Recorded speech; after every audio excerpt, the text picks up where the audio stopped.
ตอนเจ้าอีฟังของฝ่ายหินได้เลยแหละเจ้าโอ้เขาถ้าภาษาเปิดสถานีผมได้ฟังอ่ะเจ้าอ๋อที่หน้าอ๋ออ๋อเจ้าอ๋อมันตัดขืนไปเนาะอ๋อเจ้าเจ้าเจ้าโอ้ปีอย่างผู้เรียนเนาะ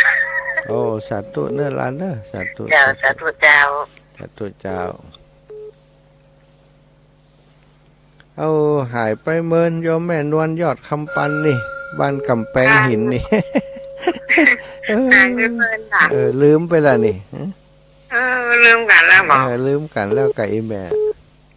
แม่ก็ยังไม่ลืมนะแม่ไม่ได้ฟังเพราะวิทยุแม่ก็รู้วิทยุรู้เจ้าแล้วอย่างไรอาจจะให้ซื้อไปส่งกะแม่ซื้อแล้วเหรอซื้อมาแม่ซื้อมาวันที่แม่ไปที่ลูกที่ลานคนที่มหาลัยนั่นละอ๋อเดี๋ยวนี้ได้ฟังมาหลายวันแล้วเนาะ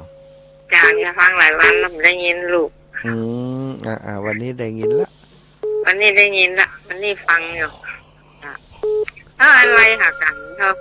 มานะมาหาโอกาสมาสักวันเนอะจ้าแม่วัดมอนฤาษีถึงวันที่22อีแม่วันที่22เจ้าสาธุนะเจ้าไม่เก็บกาแฟถึงวันนะโอ้ดูทำงานถึงวันบุญรักษาแม่เนอะเจ้ายังดิขอรักษาลูกกันเนอะบุญนะเนอะสาธุโยมแม่เพนคนสู้ชีวิตแม่เพนโทรมาได้แม่น้อยท่าโทษโทรมาก่อนละฟังชัดเจนนะรถเจ้าแม่บุญรักษาเนอะแม่ฟังเนอะเจ้าตื่นเจ้ามาฟังข้ามฟังธรรมเจ้าสาธุปะการที่ลำปางเจริญพรแม่เพนคนสู้ชีวิตแม่จ้าพระมหาเนอะเจ้าแม่เพนตื่นเจ้ารู้วันนี้เจ้าไปแอวตั้งใดวันนี้ไปค้าขายตั้งใดอันนี้จะต้องสีเตี้ยแม่ศิลพรด้วยก่ะเตี้ยมาแค่เดี๋ยวถ้าได้ปฏิทินจะเอาไปฝากไว้ที่บ้านแม่สุกแก้วเนอะเจ้าแม่สุกแก้วบ้านปอดเสอิ่งนี่ฮู้ตีก็อีแม่ฮะบ้านปอดเสอิ่งฮู้ตีแกใส่แก้วแล้วมันจ่อยไปได้กันเนาะอ๋อเจ้าคือกำลังจะเข้ามาหาชัดเจนดีเด้อเจ้าแม่สาธุบุญเนอะบุญรักษาขอบคุณแม่เนอะเจ้าสาธุหันหน้าหันตากันนึกภาพออกแล้วแม่เพนคนสู้ชีวิตเจริญพรแม่จันศรีสุขาอันนี้รับอยู่นอนอยู่เจ้าสาธุเจ้าลูกพระมหาเนี่ยเสียงไม่ได้อนุญาตก็โทรได้ก็โทรแล้วเนาะเขาลักโทรก่อนนะเอาว่ากันไปแม่ยังไม่กล้าโทรแม่นอนหมดรับแล้วเนี่ยเป็นยังไงคิดนักได้กันนะเจ็บหัวเข่าแข้งขาบ่ได้คิดนักยังนอนรับคนเดียวมันนั่นแหละธรรมดาธรรมชาติของมนุษย์รับผ่องเนาะบางวันรับกลางวันเอากลางมีไผเดียดก็รับวันก็ได้หรอกจะหยิบจะหยอกอยู่จะไม่ได้หรอกเจ้าแม่เอาไปว่ากันไปเนอะดูแลสุขภาพนะเหมือนนั้น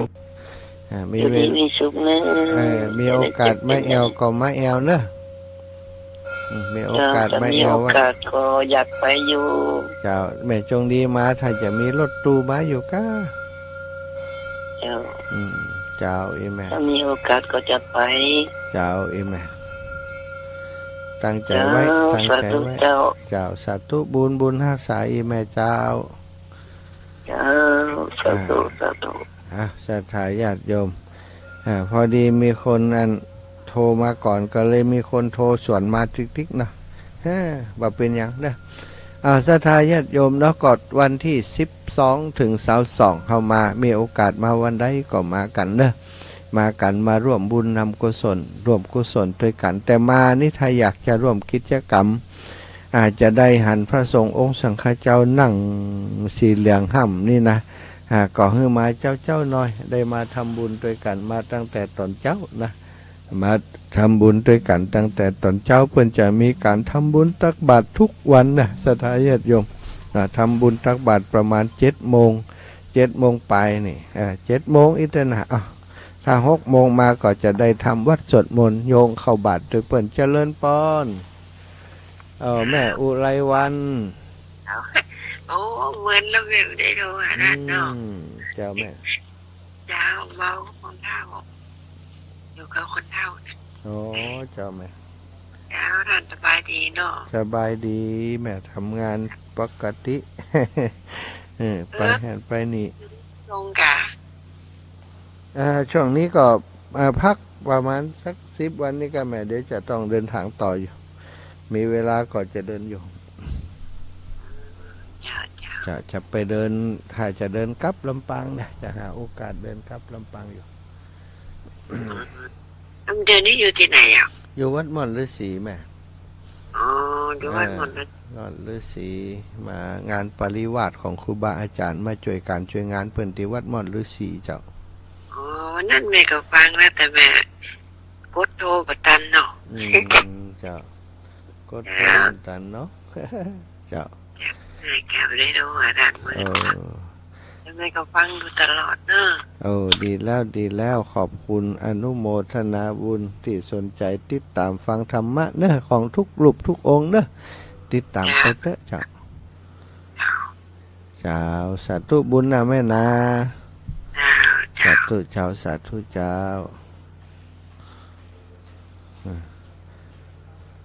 สาธญาติโยมเนอะก็แจ้งข่าวเป่าประกาศข่าวสารงานบุญที่สำคัญของเครือข่ายคลื่นสีขาวของเฮาเนาะท่านอาจารย์พระครูสุเมธธรรมเสวีก็เป็นพระนักจัดรายการเป็นครูบาอาจารย์เป็นที่ปรึกษาเป็นอาจารย์ใหญ่ฝ่ายวิปัสสนาเนาะของครอบครัวคลื่นสีขาวของเฮามีคนที่ช่วยกันดูแลสถานีดูแลผู้จัดรายการเป็นกลุ่มเป็นคณะกันก็ต้องมีเรื่องราวที่ควรจะเป็นไปแนวทางเดียวกันบัจจัยว่าคนนั้นสอนคนนั้นสอนเรื่องของการประพฤติวัดปฏิบัติธรรมที่ถูกต้องแห่มคนเอาสิ่งที่บัดดีงามบัดถูกต้องไปใส่มันก็จะเป็นปัญหาในการเผยแพร่ร่วมกันก็จะได้ครูบาอาจารย์เหล่านี้ศรัทธาที่เป็นที่ปรึกษาเป็นผู้ที่น่าเกรงขามเวลาจะแยะยั้งเขาก็ต้องดูว่าครูบาอาจารย์เพิ่นจะแลใส่อย่างใดพ้องนะก็ต้องมีพินิจพิจารณามีแนวทางที่ถูกต้อง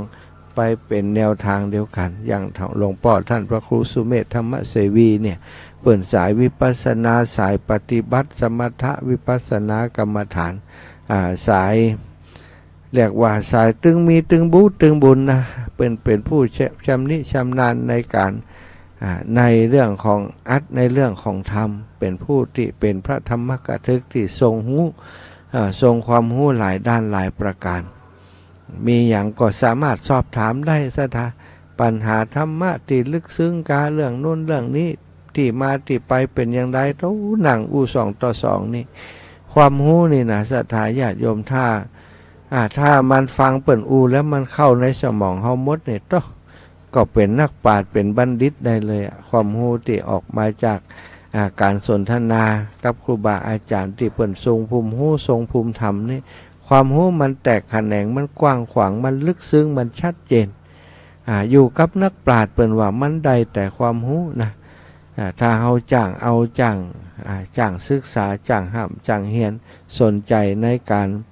สดับรับฟังในการตั้งคำถามมีความสนใจจริงนี่อยู่ไกลครูบาอาจารย์ที่มีความรู้อย่างท่านอาจารย์พระครูสุเมธธรรมเสวีนี่ตักเอาความรู้บ่หมดบ่เสี่ยงสถาซึ่งงานของท่านอาจารย์ตอนนี้เป็นงานใหญ่ระดับประเทศงานปริวาสที่มีคนถึง200-300นี่หายากนะสถาบางที่บางแห่งนี่30-40 รูปก็เสี่ยงตีแล้วเข้าปริวาสแต่ที่นี่นั้น300-500เนี่ยเป็นประจำทุกปีบางปีก็200เกือบ300บางปีก็300เกินบางปีก็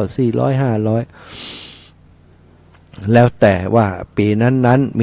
มีการจัดปริวาสใกล้กันก่อนที่ในพ้องที่เปิ้นจัดถ้าใกล้กันมันก็แยกกันไปอย่างใดก็ตามเนาะศรัทธาทั้งหลายที่ติดตามรับฟังรายการ จากตังที่ครูบาอาจารย์เปิ้นจัดทุกวันหลายช่วงหลายเวลาเปิ้นก็ได้กล่าวถึงงานปริวาสกรรมวัดม่อนฤาษีอาตมาภาพก็จะช่วยครูบาอาจารย์ไปจนแล้วจนเสร็จวันที่22แต่ในช่วงที่อยู่ที่นี่นะก็จะไปกิจกรรมไปเยี่ยมญาติโยมที่ใกล้ๆเคียงๆแถวๆนี้ติ่มปอไก่ไปในระหว่างวันตันก็จะไปแต่วันนี้จะขออนุญาตพักสัก1 คืนนะจะได้เดินทางไปเยี่ยมโยมที่บัดสบายออกจากโรงพยาบาลมาแล้วเนาะโยมแม่เสาสุดาจันทร์ออกจากโรงพยาบาลเจียงไฮ้ประชานุเคราะห์มาแล้วมาอยู่บ้านแล้วก็จะไปเยี่ยมเปิ้นวันเนี้ยนะไปที่สันซ้ายก่อนไปเยี่ยมคนป่วยเหมือนกัน ก็ญาติโยมวันก่อนนี้มาร่วมบุญอยู่นะคุณโยมมันเปิ้นจะมาร่วมบุญกับอาตมาบ่อยนะไปตีวัดบรรพตสถิตกับครั้ง2 ครั้งคุณโยมบัวขาวตอนนี้ก็ได้ทราบข่าวว่าบ่ค่อยสบายออดแอดเข้าโรงพยาบาลบ่อยก็จะไปแอวหาไปให้กำลังใจศรัทธาญาติโยมตอนที่เปิ้นมาหาเฮาเนี่ยโอ้เฮาดีใจว่ามีศรัทธาญาติโยมเปิ้นมาช่วยการช่วยงานแต่ตอนที่เปิ้นบ่สบายเนี่ยควรจะได้หันหน้าเฮาพ่องก็จะไปให้เปิ้นได้หันหน้าหันตาจะสวดลวดไปติแม่สีทอนจมฟองต้อยบ้านป่าไผ่สันทรายเนอะแม่สีทอนจมพองฟังอยู่หรือเปล่าจะไปแอวหาเจริญปอนแม่สุทัศน์เจ้าเตรียมตัวแล้วเนอะกำลังนึกเข้าอยู่จ้ะเตรียมตัวจะฟังแล้วล่ะจะมาเพกันโอ้ยแม่จะมากันเจ้ามาวันนี้เนอะดีเดี๋ยวก็ปะกันเนาะจ้าโอเคเอาพักไปตุยจะหู้จักเอาพักไปฝากเปิ้นตุยจะหู้จักกันวันนี้ฮะโอ้ก็ปะกันหลายเตื้อแล้วท่านเจ้าเนาะนั่นนะใช่จิมเนอะเจ้าโอเคถ้าหันเดินเชิกเลิกพอหน้ากันใช่เลยเนอะสาธุเจ้าแม่แม่สุทัศน์แม่วางจะมาแล้วหวานเตรียมตัวจะมาแล้วนะก็ขอบคุณเนอะศรัทธาญาติโยมมาเดี๋ยวนี้ตั้งป่าปริวาสตั้งกลุ่มที่อาจารย์ปกเปิ้นอยู่ถ้าเปิ้นฮัลโหลแฮมก็จะมอบเวรประเคนไม้ไปตั้งปุ้นเลยเนอะศรัทธาญาติโยมนะตั้งนี้ก็ลากันนะอู้กันไปรอให้ครูบาอาจารย์เปิ้นพร้อมเปิ้นเข้าที่ประจำที่แล้วเปิ้นจุเข้าสู่พิธีแล้วเขาก็จะได้รับสัญญาณจากทางครูบาอาจารย์เลยเนาะตอนนี้ทางครูบาอาจารย์เปิ้นก็เข้าเทียบที่ประจำที่แล้วทางปุ้นเนอะศรัทธาญาติโยมวัดฝ่ายหินนี่ครูบาอาจารย์ของอาตมาท่านพระครูสมุวิสุวัตรวรกิจโจก็มานั่งมอนิเตอร์ควบคุมนี่นะ ตื่นเจ้าละกว่าแต่กว่าคนทำงานอย่างอีนี่อาตมาคือไปสมัครเป็นท่านอาจารย์พระครูสมุสักวันนี่ซุ่มไว้ซะท่าตื่นก่อนนอนทีหลังนะแจ้งมาเจ้าแจ้งมืดตี2ตี3นี่ทำงานอยู่นะมีเวลานอนตอนใดมุนะอาจจะฟุบอาจจะรับไปตามที่ทำงานนะพอที่ทำงานของเปิ้นเนี่ยมีแต่ก็นอนตามข้างๆที่หนังเนี่ยการอยู่หั่นนะอันนี้คือคนทำงานจริงศรัทธาเป็นผู้อยู่เบื้องหลังที่ทำงานเพื่อพระศาสนาคนอื่นๆอาจจะมองบ่หันแต่อาตมานี่หันทุกวันโดยเฉพาะออกอากาศสดทำงานภาคสนามนี่ซ้ำให้เนาะท่านอาจารย์อยู่ปุ้นหันเมื่อไหร่หันคือมอนิเตอร์เข้ามาควบคุมเปิ่นดูจากเสียงดูจากสัญญาณที่ออกอากาศไปถ้ามันชัดเจนอย่างใดเนี่ยเปิ่นจะเข้ามาแก้ไขระบบนะเข้ามาแก้ไขในจอคอมพิวเตอร์ของเปิ่นที่เอามาตั้งอยู่ในงานนั้นนะก็ต้องขอบคุณเนอะท่านอาจารย์ใหญ่ตื่นแต่เจ้าเข้ามาช่วยกันทำงานเผยแผ่พระพุทธศาสนาเนาะหากคนจิตใจเสียสละดีงามแบบนี้มีคนความตั้งใจแบบนี้ยากเนื้อสตาถ้าเสียงจูบนี้ไปก็บอกว่าจูบหน้าจะมีก่อนหรือว่าบ่มีนะก็แล้วแต่นะอย่างศาสนาของพระพุทธองค์เนี่ย พระพุทธเจ้าก็มีองค์เดียวนะในกัปของในยุคสมัยของเฮานี่5,000 ปีนี่ก็พระองค์เดียวเนี่ยนะสาวกทั้งหลายพระสารีบุตรพระโมคคัลลานะก็องค์เดียวนะศรัทธาญาติโยมจะหาองค์อื่นมาทดแทนเป็นไปบ่ได้อย่างในกลุ่มเผยแพร่นี่ก็เหมือนกันได้อู้จากันถึงไผจะมาทดแทนครูบาอาจารย์หมู่เฮาถ้าเสี่ยงไปเห็นแล้วนี่จะมีไผก็นึกไปทางหน้ามันนึกบ่ออกจะมีก็มีจะดีกว่าเดิมหรือว่าจะบัดมีหรือว่าจะแย่กว่าเดิมนี่ก็บอกฮู้กันไหนศรัทธาเครือข่ายที่เกาะกลุ่มกันอยู่นี่ถ้าผู้นำหายไปนี่ไผจะขึ้นมาแทนไผจะมาทำหน้าที่อย่างอีก็มองหายากเด้อแต่ละคนก็มากบารมีนะอย่างท่านอาจารย์พระครูอภิวัฒนวิกรมเนี่ยไผจะมาแทนเปิ้นได้ทำงานโดยความตั้งอกตั้งใจอย่างอีมีจิตเสียสละแบบนี้เนาะเจริญปอนจากลำปางพัดเกินจัดเจ้าเจ้าตื่นตี 2ไปแล้วเจ้ามากัดเกินแต่แล้วเตี่ยแล้วครับก็มาจับได้ยินเสียงกูเขาย้ายนั่นก็เจ้าแต่ว่าวันคืนมันโทรมันทำเหมือนคืนโทรหาได้ก็ฟังหาเนาะเจ้าสบายดีเนาะสบายดีแม่หนาวเขาว่าเจ้านี่ก็หนาวอยู่แมลงก็ร้อนอยู่แต่ยังเดียวกันว่าหนาวกันเจ้าอย่างเดียวกันอากาศใกล้กันเจ้าสาธุนะแม่นะเจ้ามาเป็นห่วงเจ้าสาธุอยากบอกขวัญลูกขวัญเวลาบุญรักษาเนื้อแม่เนื้อสาธุเจริญปอนไอแม่มีอย่างตกค้างตกหล่นสาธุกับแม่ทำแล้วคุณเจ้าอะไรนะไม่จงดีเป็นลายมือพอแล้วแม่ทำอยู่หันอยู่ร้ายมาพอแล้วมาพอคนเดียวกับหันอันหนึ่งมาหันมีโอกาสกูจะไปพอคนเดียวต้องไปก็จงดีเป็นลายมือพอแล้วหันแล้วต้องมากะต้องมาสักวันถ้ามีบุญมีโอกาสก็จะไปอยู่ที่เฮาแสวงแสวงก่อมมีน่ะบุญน่ะมาเถอะอยู่บ้านใจม่วนนอนรับมาเพ่มานอนก็ไม่จงดีเพ่นเด้อเจ้าสาธุถ้ามีโอกาสก็จะไปเจ้าสาธุนะบุญรักษาเจ้าสาธุเจ้าบุญรักษาเจ้าศรัทธาญาติโยมตอนนี้เนอะครูบาอาจารย์ติปกอาจารย์กรรมเปิ้นได้เข้ามาทำหน้าที่แล้วกะเดียวก็จะได้เชื่อมสัญญาณเกาะสัญญาณตัดสัญญาณไปทางปุ้นฟังเช็คเสียงดูก่อนเนอะเสียงยังเงียบอยู่นะเดี๋ยวขอรอกรรมเราจะเช็คสัญญาณสลับสัญญาณไปทางปุ้นนะคือตังครูบาอาจารย์เพื่อนใดยังมีสายมาอยู่เจริญปอนแม่อุ้ยอินแม่สาบเสมิงเจ้าไว้สาเจ้าไปมาเสียงมันชัดเจนเนาะแหละบ่ค่อยชัดธรรมดาน่ะตื่นเจ้าน่ะเสียงมันได้วอมก็ได้กินน้ำหวานแหละได้กินน้ำผึ้ง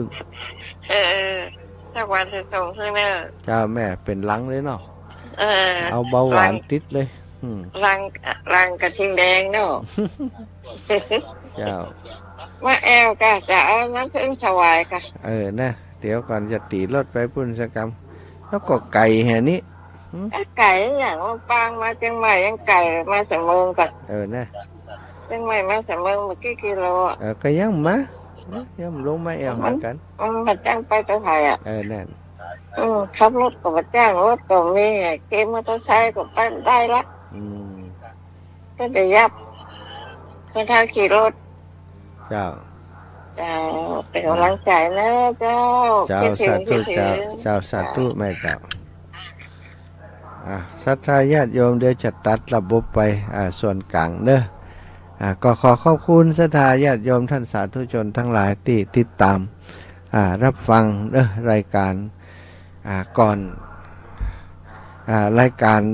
สารธรรมยามเช้าเนาะเสียงธรรมแสงอรุณก่อนที่จะมีการอบรมนะครูบาอาจารย์ที่เปิ่นมาเข้าปริวัติกรรมจะมีกิจกรรมต่อเนื่องของเปิ่นเป็นลำดับไปซึ่งในกิจกรรมแต่ละวันนั้นเปิ่นก็มี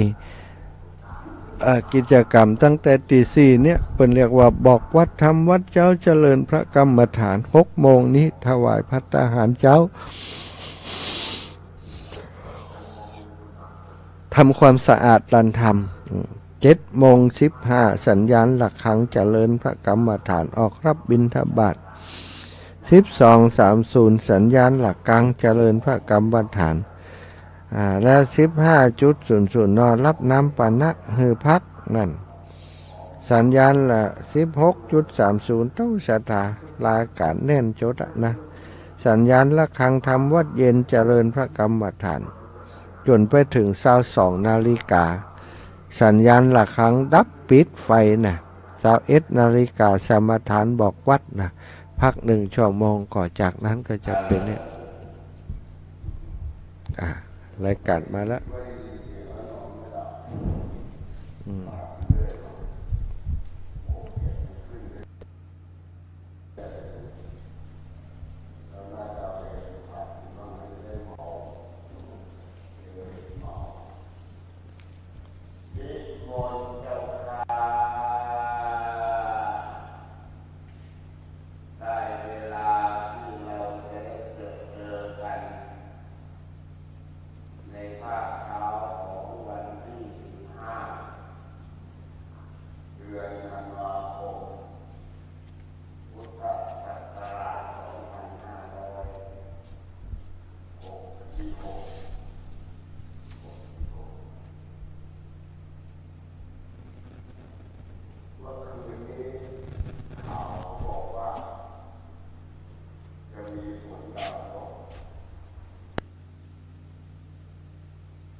นะครับนิมนต์ของผ้าคงจะไม่ลืมเนาะที่บอกไว้วิธีคล้องผ้าหยิบสมงก็อาปามัจจุปะในระหว่างที่กำลังจะนุ่งก็ดูซะก่อนว่ามันขาดไม่ขาดไม่แน่นะบางทีอาจจะขาดไอ้ตัวนั้นน่ะมันกระชอนมันชอบมันแหวกเก่งไอ้พวกนี้แหวกแล้วผ้าเป็นรูหมดอะแต่นั้นไม่ขาดก็ไม่เป็นไรแล้วเราค่อยๆขยับเดี๋ยวมันก็กลับเหมือนเก่าแต่ถ้ามันขาด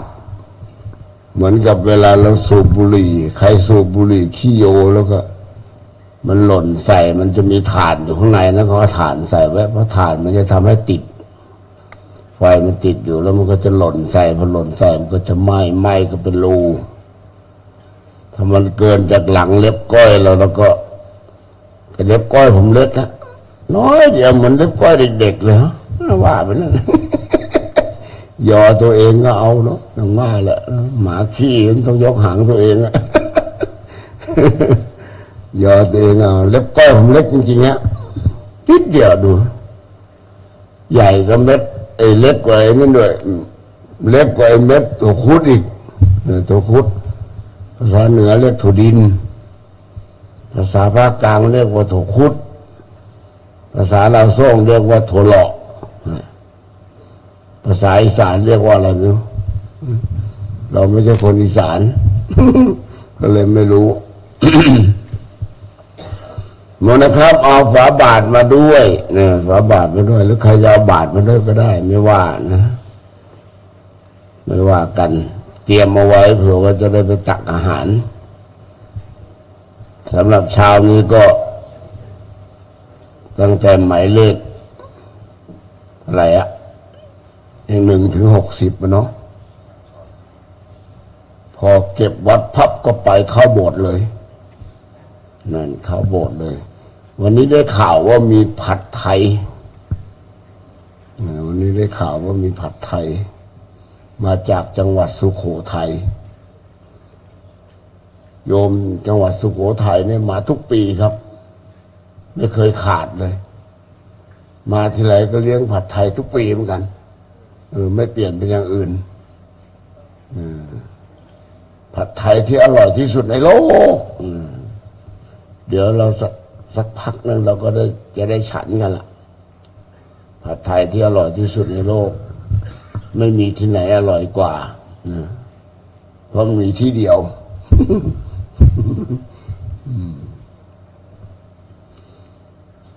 นิมนต์เจ้าข้ารอบสามัคคีเนี่ยสามัคคีไม่มีอาคันตุกะ นึกถึงอาคันตุกะเมื่อปีก่อนนู้นปีก่อนนู้นมีนึกแล้วก็ยังขำดิ มันอดขำไม่ได้ฮะบางปีก็ทำให้เจ้าอาวาสเพิ่มเงินไปอีกมื้อละ 20,000 ไปแล้วส่งตัวแทนมาขอขมาด้วยนะ ขาดหมดทั้งป่าขาดหมดทั้งป่า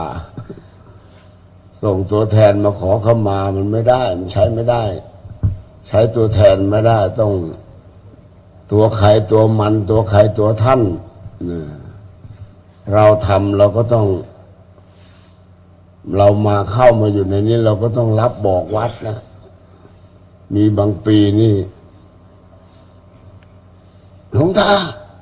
ไปบอกวัดกูก็บอกแล้วนี่นะกูก็บอกแล้วว่ากูมาจากวัดไหนจะให้กูไปบอกอะไรอีกอะชักมีดเลยมีมีดหมอชักมีดหมอใส่พระโดดกันเป็นแถวเลยไม่โดดได้ไงได้โดนแทง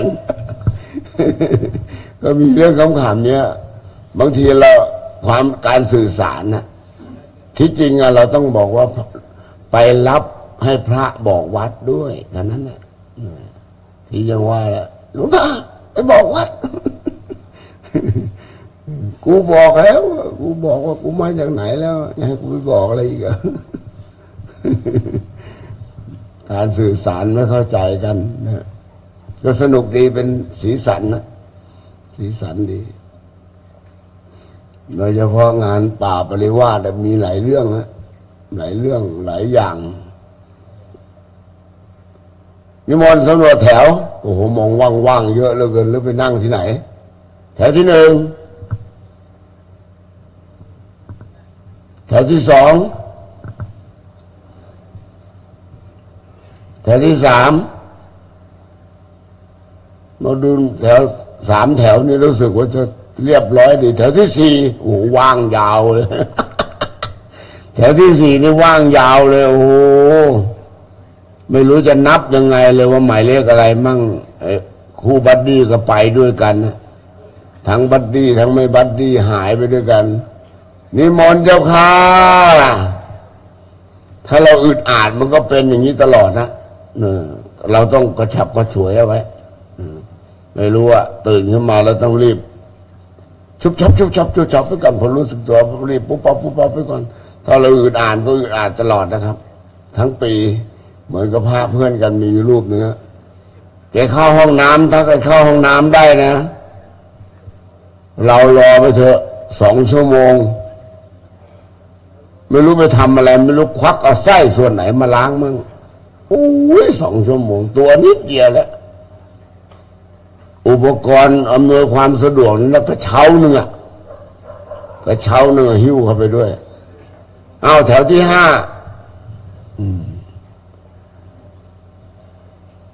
แถวที่ 6ขาดเยอะด้วยนะพอดีหม้อน้ำมนต์ก็ว่างๆด้วยแถวที่ 7แถวที่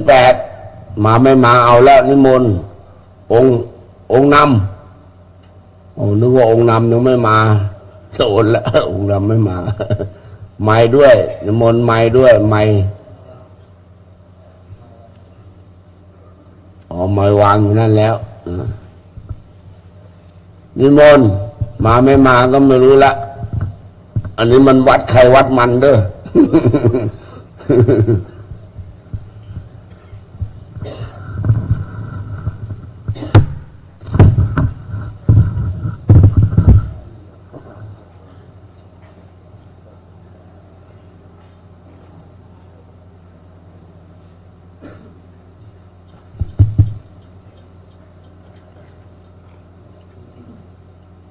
มนต์พ่อแม่ครูบาอาจารย์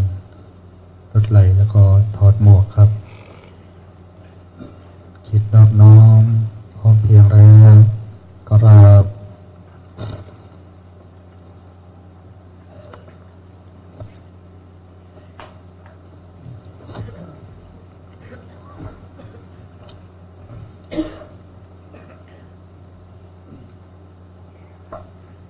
อันธรรมยังพุทธัสสะภะคะวะโตบุปผาคณมการังกโรมาเสตัสสะภะคะวะโตอะระหะโตสัมมาสัมพุทธัสสะนะโมตัสสะภะคะวะโตอะระหะโตสัมมาสัมพุทธัสสะนะโมตัสสะภะคะวะโตอะระหะโตสัมมา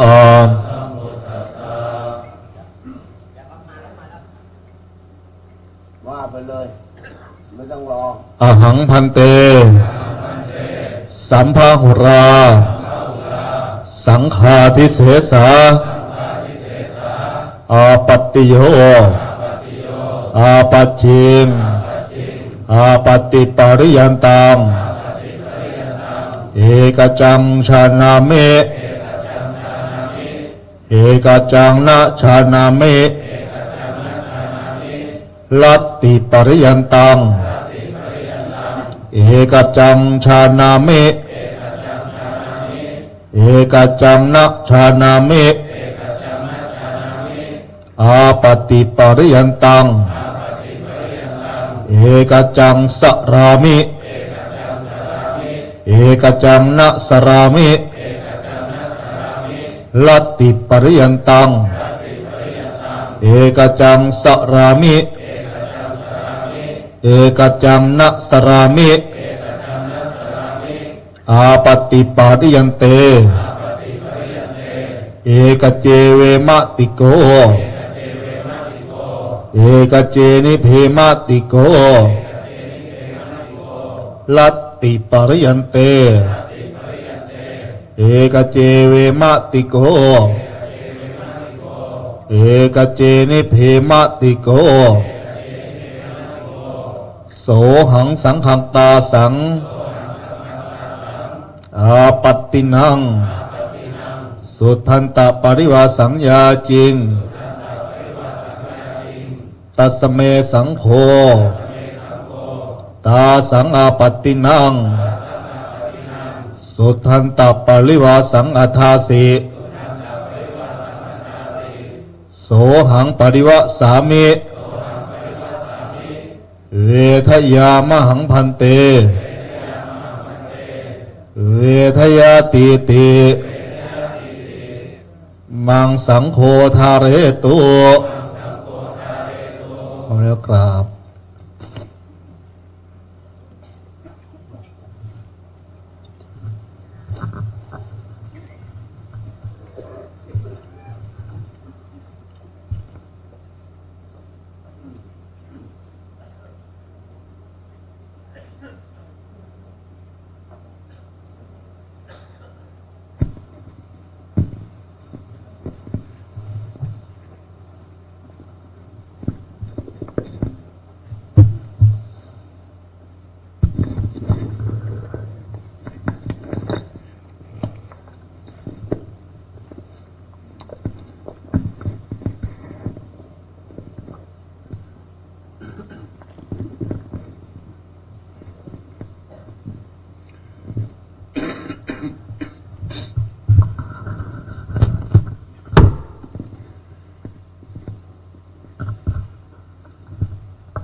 โยโสภะคะวะอะระหะสัมมาสัมพุทโธสวะคาโตเยนะภะคะวะตาธัมโมสุปฏิปันโนยะสะภะคะวะโตสาวกสังโฆธัมมยะภะคะวันตังสัทธัมมังสัสสังฆังอิเมหิสการเรหิยะตารังอารปิเตหิอภิปุชยามาสาธุโนพันเตภะคะวะตุทิระปารินิพุตโตปิปัจจิมาชนตานุกะปมานาสาอิเมสาการเรทุกตาปันนาอาระหุเตปาจิขณาโตอามาคันติการตาอิตายาสุขายาอะระหะสัมมาสัมพุทโธภะคะวะพุทธะภะคะวะตาอภิวาเทมิ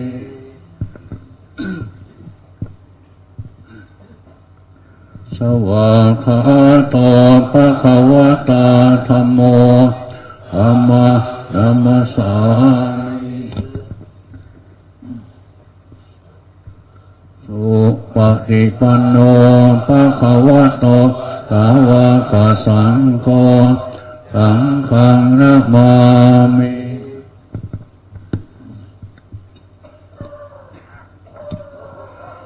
ธรรมยังพุทธัสสะภะคะวะโตปุปภาคณมการังกโรมา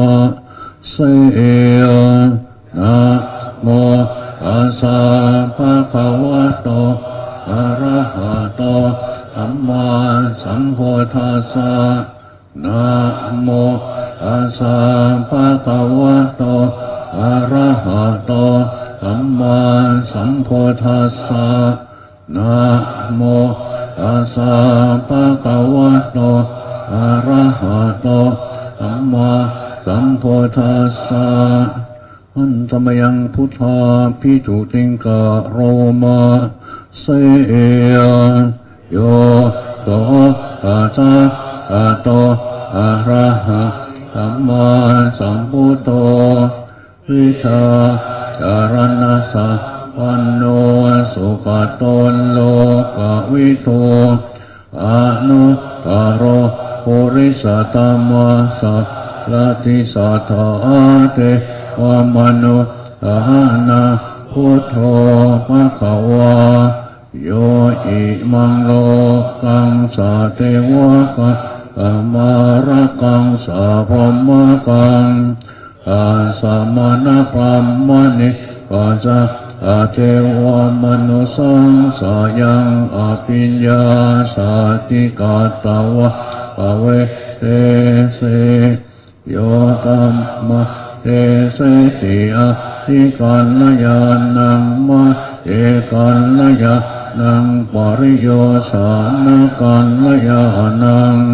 ปัทังสัพยัญชนะเกวระปริปุณาปริสุตังพรหมจาริยังปะกาเสเสตมหังภะคะวันตาอภิปุเตยามิตมะภะคะวันตังศิรสานะมามิ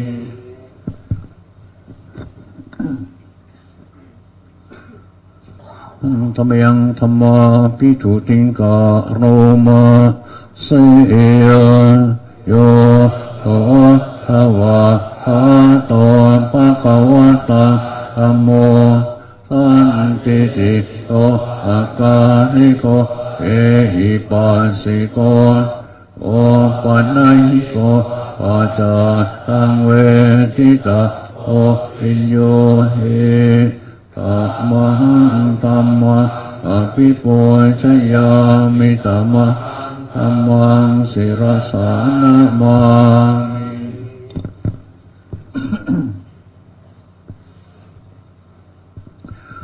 ธรรมยังสังฆาภิกขุติงกะโรมาเสยโยโต โตสุปฏิปันโนภะคะวะโตสาวกสังโฆโอสุปฏิปันโนภะคะวะโตสาวกสังโฆยายะปฏิปันโนภะคะวะโตสาวกสังโฆสามิจิปฏิปันโนภะคะวะโตสาวกสังโฆ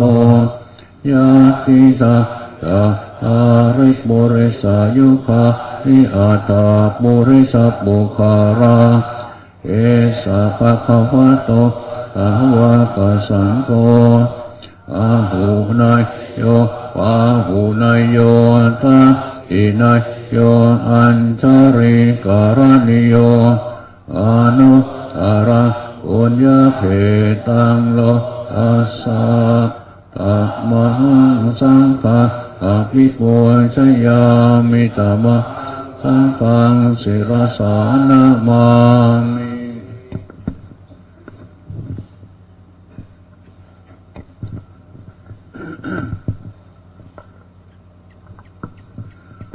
ทยังรัตนาตยปมานามาคาทายโยเจวาสังเวคาปาริกิตานาปาทันตปานามาเสียพุทธาสุสุโตอรุณามหันนะโอโยจันตสุทัพพรยานะโลจโนโลกาตปะโพปะกิเลสกาตะโควันตามิพุทธังอะหะมาทะเรนตังธัมโมปฏิโมวิยตัสสะสะตุโนโยมะปะปะกามะปะเปตะปินนะโกโลกุตโรโยจะปะทัปปะทิปะโนวันตามิตะมังอะหะมาทะเรนตัง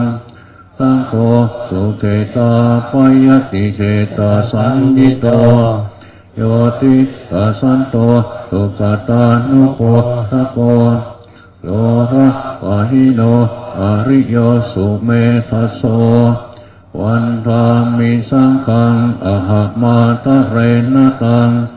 อิเจวะเมปันตาปิโมชนายกังวัตถุตยังวันตยตาปิสังฆตัง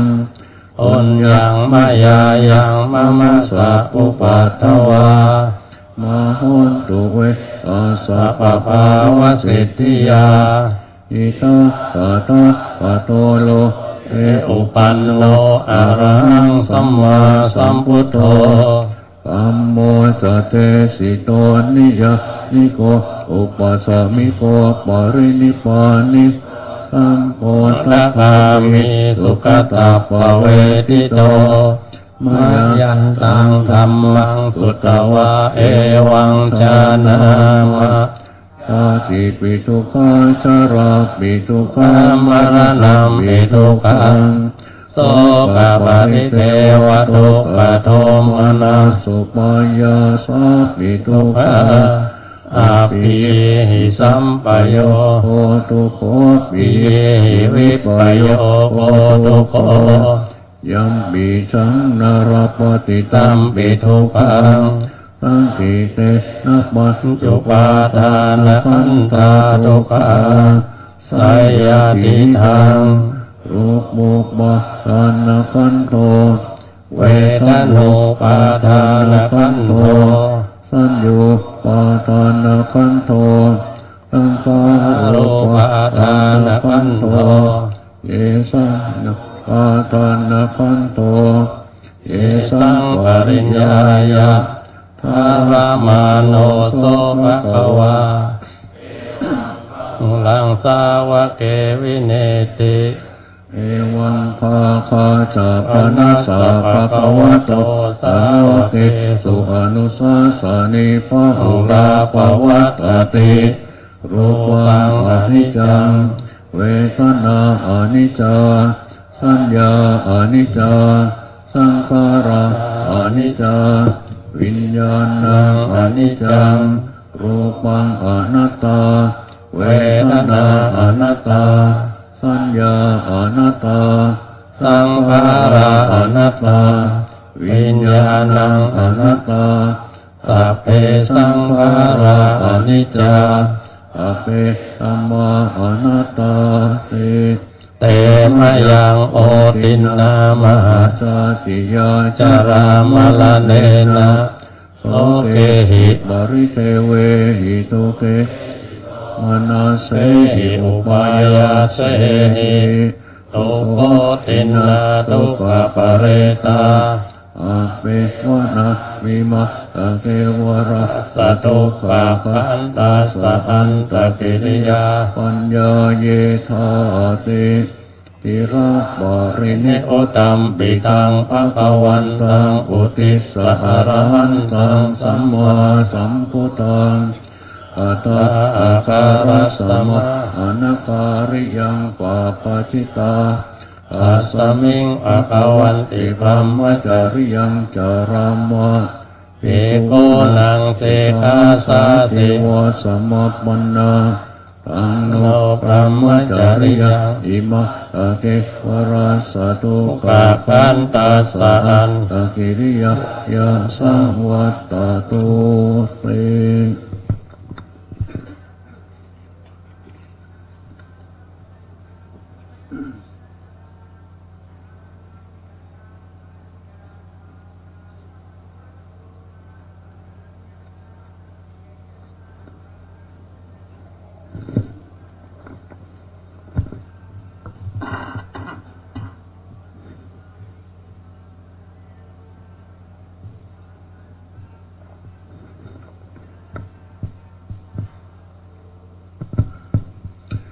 นะโมตัสสะภะคะวะโตอะระหะโตสัมมาสัมพุทธัสสะนะโมตัสสะภะคะวะโตอะระหะโตสัมมาสัมพุทธัสสะนะโมตัสสะภะคะวะโตอะระหะโตสัมมาสัมพุทธัสสะเอวเมสุตังเอกังสมัยะภะคะวะสาวะติยังวิหารติเชตวันเนอนาตปินติกาสาระเมตราระโคภะคะวะภิกขุอามันเตสิภิกขวติปตันเตติเตภิกขุภะคะวะโตปัญจโสสุภะคะวะเอตตะโอจาเมตตายาภิกขเวเตโตวิมุตติยาอาเสวิตายาภาวิตายาภะอุริกตายะยะเนกตายะวะตุกตายะอนุตติตายะปริติตายะสุสมาราทายะเอตัสสะนิสัตตะปาติกังคะกตเมเอกาทัสสะสุขังสุปฏิสุขังปฏิปุญจตินะมาปะกะสุปินะอาสติมนุสานังปิโยโหติอมนุสานังปิโยโหติเทวตาราคันตินะตาคิวะวิสังวาสัตตังวะปะมติตุวตังอิตังสมาธิยติโมขขาวะโนวิปัสสิตติอาสัมมุนโลกาลังกโรติอุตตริงอัปปติวิจันโตพรหมโลกุปโคติเมตตายาภิกขเวเจโตวิมุตติยาอาเสวิตายะภาวิตายะภาหุริกตายะญาณิกตายะวัตถุกตายะอนุตติตายะปริจิตายะสุสัมมารัตตายะอิเมเอกาทัสสานิสังสัพมาติอาติอิธรรมโวจะปะ อัตตมนาเต ภิกขุ ภะคะวะโตอาสิตังอภินันโทนติ ภาสิตมิตังเตนะภะคะวะตาอานัตตาปัสสตาอะระหะตาอัมมาสัมพุทเตนะสั สั ม มปันนสีลาภิกขเววิหารส ปัน น นะ ปาติโมกขปาติโมกขสังวรสัง พุทธาวิ วิ หา หาร ริ อาจา อาร ร โคจารสัมมัน อนุมัตเตสุวัตเจสุปายา ทั ทั ส ส สะวิส ส มา มาตายา สิ สิ กขาสิกขาปะเตโส โสติตัสสมาติหัมเหหิสิกขิตับ อังสั สั ม มปันนสี วิหาริสามาสัมปันนาปาติโมกขปะติโมกขสังวรสังวุตตาวิหาริสามาอาจารโคจารสัมปันอนุมัตเตสุวัจเจสุปยทัสสะวิตมะตายสิกขิสามาสิกขาปะเทติเอวันหิโนสิกขิตัพพังสินทโสตังวรกรรมกาเมปโนตปัมมนานัปปะหายมุนิกาเมเนกาตปุปปัจจติกริยาอริยเทนะตันหเมนังปรักขเมสิติโรปิปริภาโชพิโยอาคิระเตระชังอากตังตุกตังไสยโยปัจจ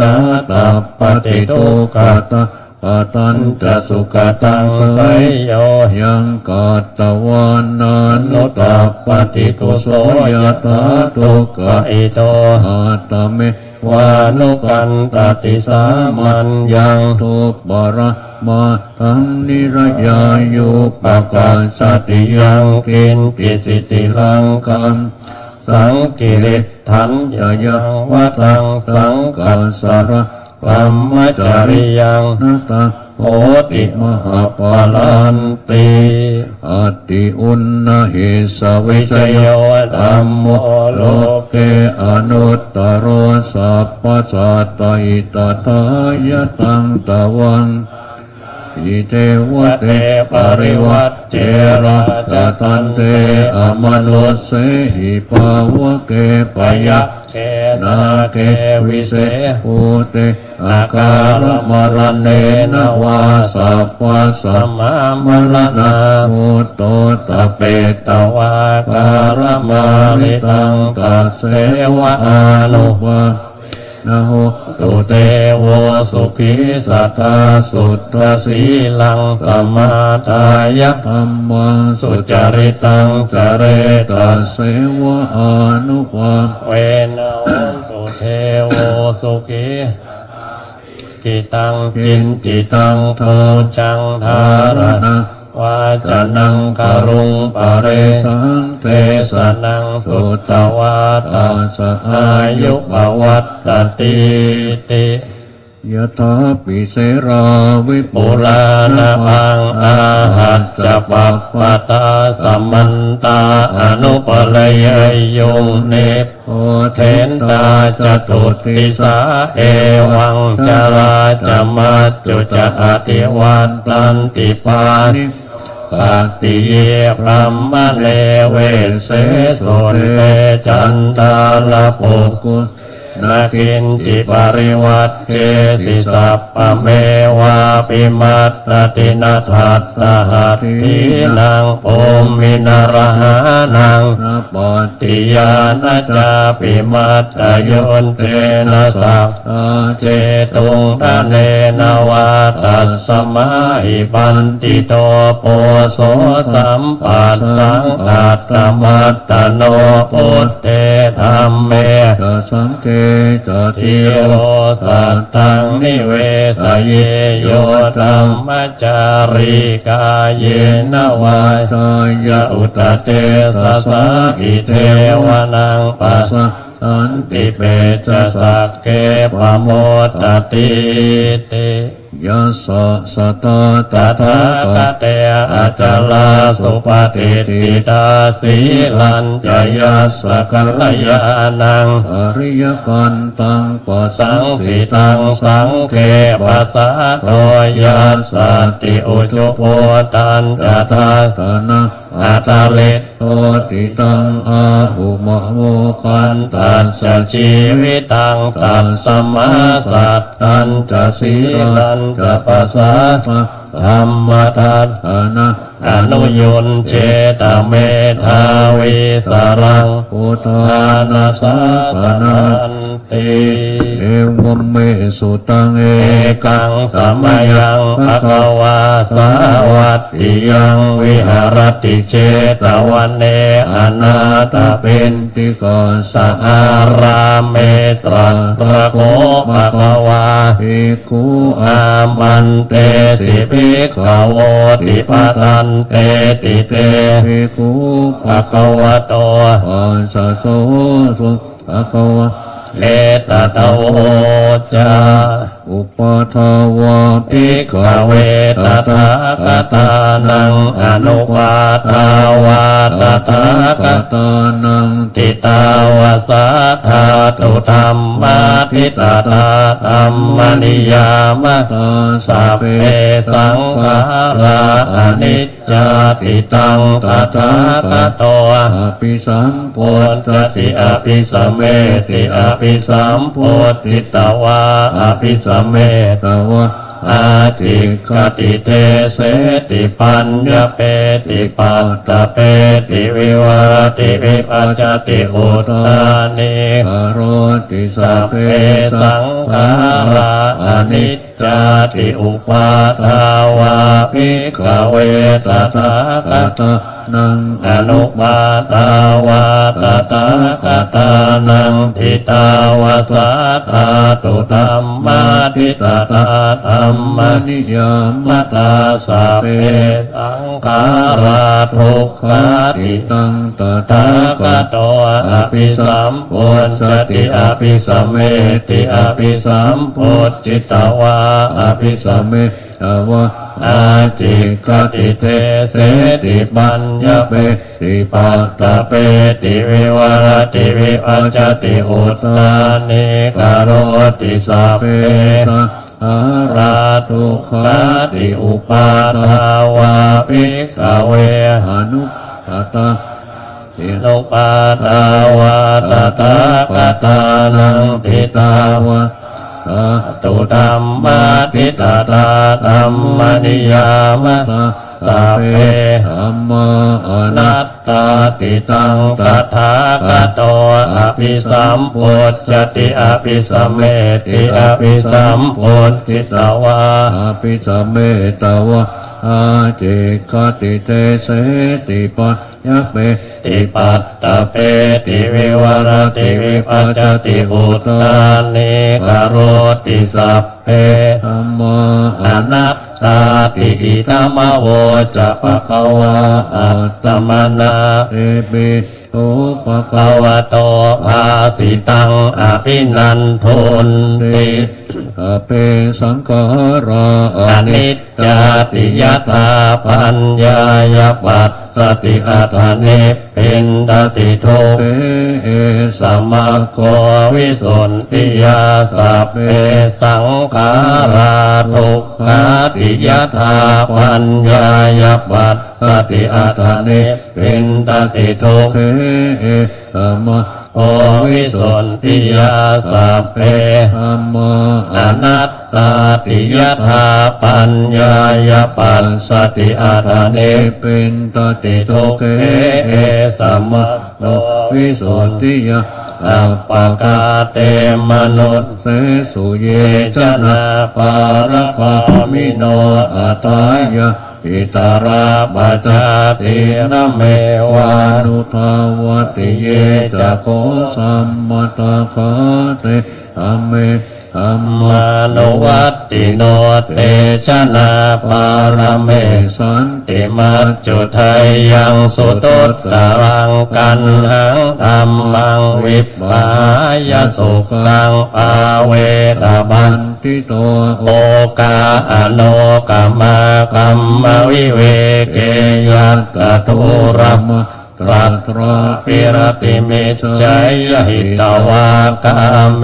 อากินจโนปริโยนปัยยะอัตตานังจิตตะกะเลเสหิปันติโตเยสังสัมโพธิเอสุสัมมาจิตตังสุปาวิตาอาทานปฏินิสสังเกอนุปาตายะเยระตากินาสวาชุติมันโตเทโรเกปรินิพพุตติอวิชชาปัจจยาสังขาราสังขาราปัจจยาวิญญาณังวิญญาณปัจจยานามรูปังนามรูปปัจจยาสรายตนังสรายตนะปัจจยาปัสโสปัสสะปัจจเวทนาเวทนาปัจจยาตัณหาตัณหาปัจจยาอุปาทานังอุปาทานปัจจยาภวภวปัจจยาชาติชาติปัจจยาชรามาลานังโสกปริเทวทุกขโทมนาตุปยาสาสัมภวันติเอวเมตัสสะเกวะ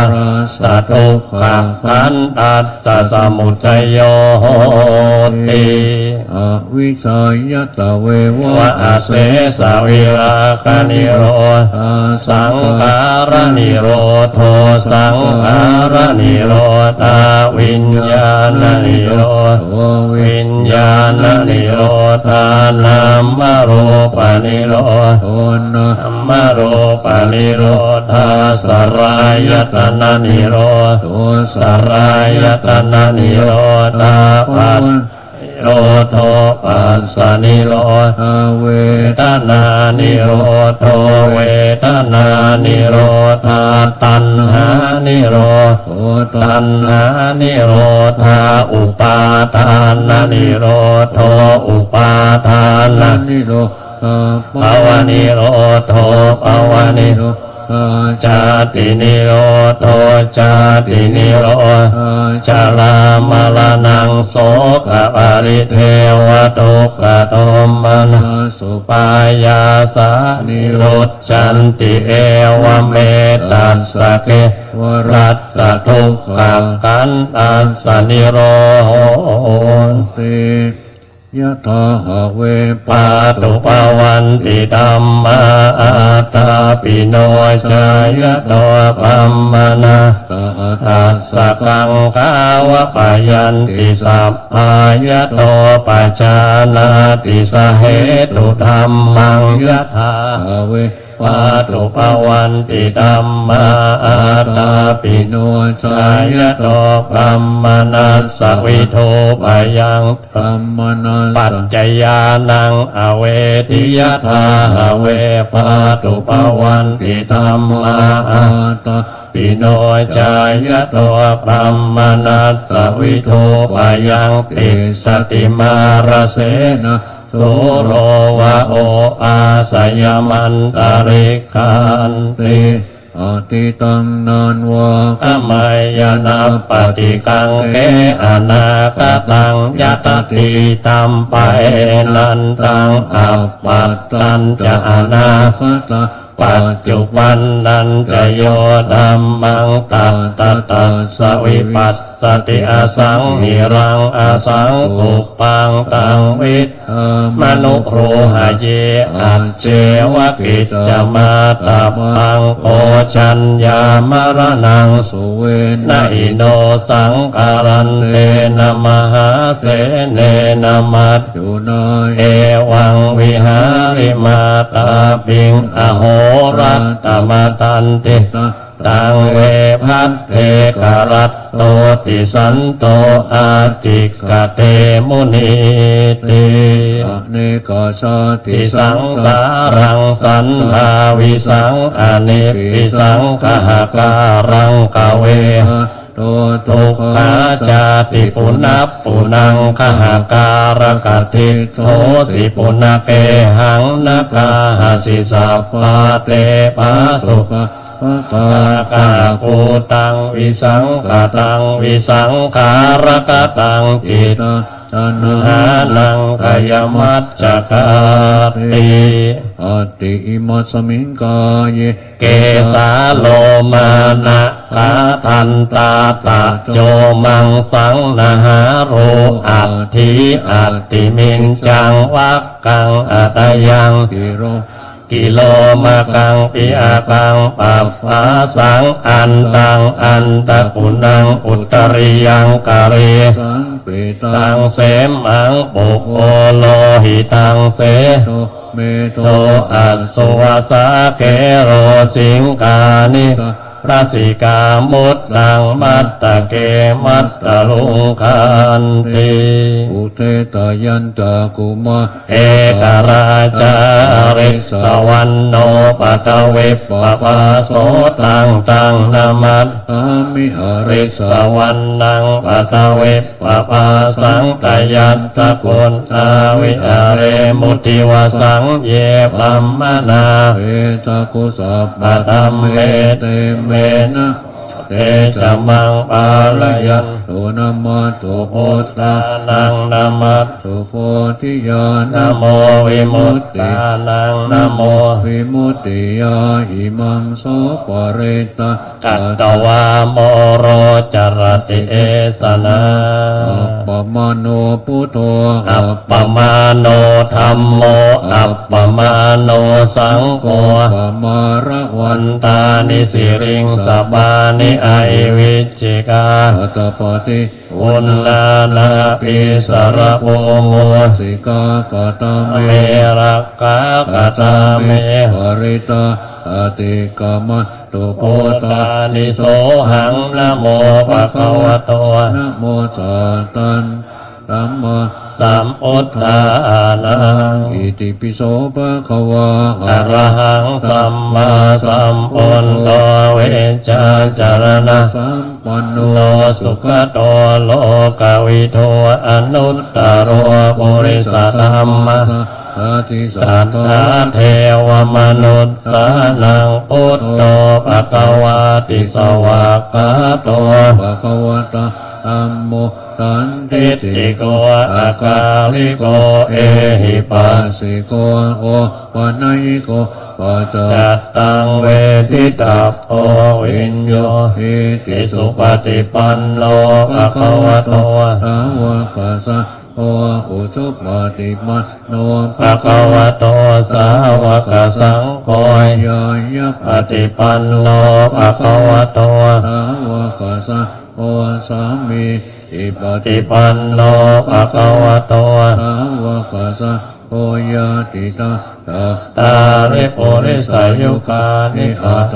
ปุริสปุคคลาเอสะภะคะวะโตสาวกสังโฆหะอุนายโยปาอุนายโยทักขินายโยอัญจาริกาลนิโยอนุตระปุญญเขตังโลกัสสติอันธรรมยังปฏิทานคาทายโยปนามาเสยยาเทวตาสันติวิหารวาสินีทุเปคะเรโพธิคะเรตาหิงตาหิงอาตัมมตาเนนะปวันตุปูชิตาโพธิกโรเตตวิหารมันตะเลเทลาธรรมจานาวกาจะภิกขโวสารมิกาทานะปฏิอุปาสกาปามะตะเตสะนิคมาจะอิสราอาปะนะพุทธะตุกิตาปวันตุเตชาระพุทธาเยปิตาอันตสัมภวา สังเกตสัตตาอัตวุปปาติกานิยานิกังธัมมวรังปฏิจเตอาเปปิทุกขัสสะการนตุสังขยังอาตุติระธัมโมธัมมัตตาราจะปุคาราสังโฆโหตุสัมมาโควะอัตตายะจาหิตายะจาอัมเมราคตุสัตตังอาเปปิธัมมจาริโนอุทิตัมปะปุณายะมะตเมอริยบาเวทิเตปัสสนาโอนตุสัพเพปิปานิโนปุตตะสาสเนอัมมาอาระปะเวจันโตอาเรเตโวปวัสสโตอุทิปาวายสัตตานังสามิเนตุเมตานิงมาตาปิตาจะอัตตาตังนิจาราคันติปุตตะกังเอวะตัมเมนะราชาโนปัสสังรันตุสัพพะทาชาใจของใสได้ฟังธรรมจากหลวงพ่อธงชัยฟังเพื่อเรียนรู้ฟังเพื่อเรียนก็มีเอาใบประกาศเรียนฟังเพื่อจำฟังเพื่อคิดฟังเพื่อเอามาประพฤติปฏิบัติอย่างใดก็ได้หมดเป็นประโยชน์ตนประโยชน์ท่านหมดตั้งอกตั้งใจฟังกันเนาะ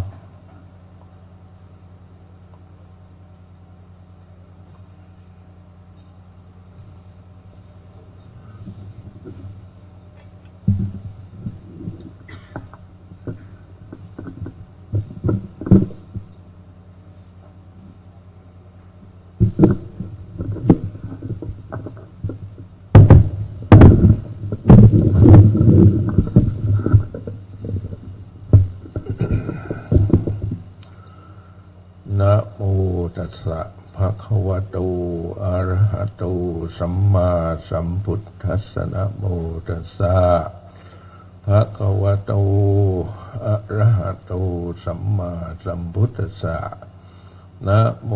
ตัสสะภะคะวะโตอะระหะโตสัมมาสัมพุทธัสสะขอความสวัสดีจงมีแก่เราผู้เพียรเพ่งในการประพฤติปฏิบัติธรรมนะครับนั่งตามสบาย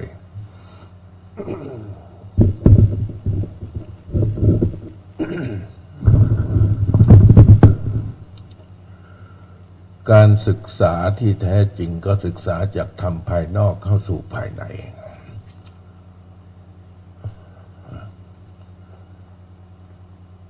ในพระธรรมคำสอนของพระสัมมาสัมพุทธเจ้าและพระอริยสาวกอริยครูทั้งหลาย